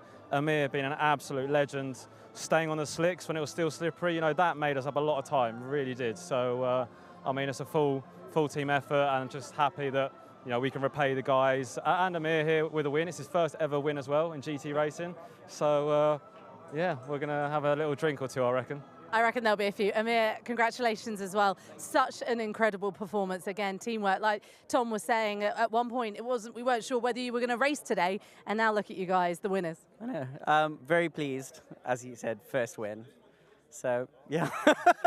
How are you feeling? Were your nerves a bit on the... I mean, us in the commentary box were starting to get very nervous. No, thankfully not. But I was more nervous watching him drive, like hoping he overtakes, but which he did and won. So great. How are we feeling? Good. Pleased. Speechless. Yeah, you are a bit speechless. Let's just talk about, again, to go back to your stint. There was one point I said to Chris in the commentary box, I think you were 32 seconds behind, and I think it was maybe about 15 minutes to go, and you suddenly started taking out about 7 seconds per lap on Gomez, and who was leading until that final moment on the final lap. You made us all wait till the final moment. How were you doing that? I think right from the start, we went a couple stints on the used tyres to save new tyres for both Amir and myself. Our last 2 stints, we both had new tyres. And obviously, I only had 40 minutes of driver time remaining, so a little bit less on the fuel as well, and some new tyres, and just, I don't know, not red mist, but like I had a target, like you said, the seconds to gain, and I was like, right, I'm going to do it. And then the rain started coming, and the plan went out the window. But it's all good fun and games, you know. But to win, you know, we're going to have a good time and spray some nice champagne as well. Well, congratulations to both of you. Amir, well done. Congratulations, Tom. You can go rest now and get something to drink. I'm going to switch over to our lovely Alexander, if you come in. Guys, congratulations. We're going to switch over because we're going to start speaking Francais now, and I don't speak French. So why don't you go ahead and find somebody to chat to in French, please. Et oui, nous allons aller voir le team Vortex, malheureusement le team vaincu aujourd'hui, pour essayer d'avoir un petit mot avec eux. Ils sont en pleine discussion avec les pilotes du team Visium. On va les laisser finir tranquillement, puis on va aller voir Arnaud et Olivier Gomez. Messieurs, juste un petit mot après cette course. On imagine forcément votre déception de manquer cette première victoire dans le dernier tour, mais il faut tirer du positif. Oui, tout à fait. On est entre deux parce que comme vous savez, c'est une nouvelle voiture. C'est la première course de l'année qu'on arrive à terminer, et en plus bien placée. Donc une seconde place serait en temps normal réjouissante, mais malheureusement on perd la première place à un demi-tour. C'est un peu amer malgré tout, mais je pense que dans quelques heures on va y trouver de la satisfaction. Et puis il y aura encore 2 courses pour aller chercher enfin cette première victoire. Vous l'avez dit, c'est la première fois que vous terminez la course cette année, et c'est déjà une grande victoire en soi. Oui, ça y est, le produit Vortex 2.0 commence le développement commence à se terminer. Je pense qu'on est pas loin d'être serein pour les 2 dernières. Là, il y a encore un peu de travail. En performance, on commence à être vraiment au point parce qu'on a un bon compromis entre la course et la qualification. Regardez, on a fait la pole position. Et pour la course, on a vraiment bien géré. On consomme moins d'essence que les autres. On a aussi en usure de pneus, on est pas mal. Et ce qui fait que c'est une voiture qui est faite pour gagner les courses d'Ultimate. Merci Olivier. Avec plaisir.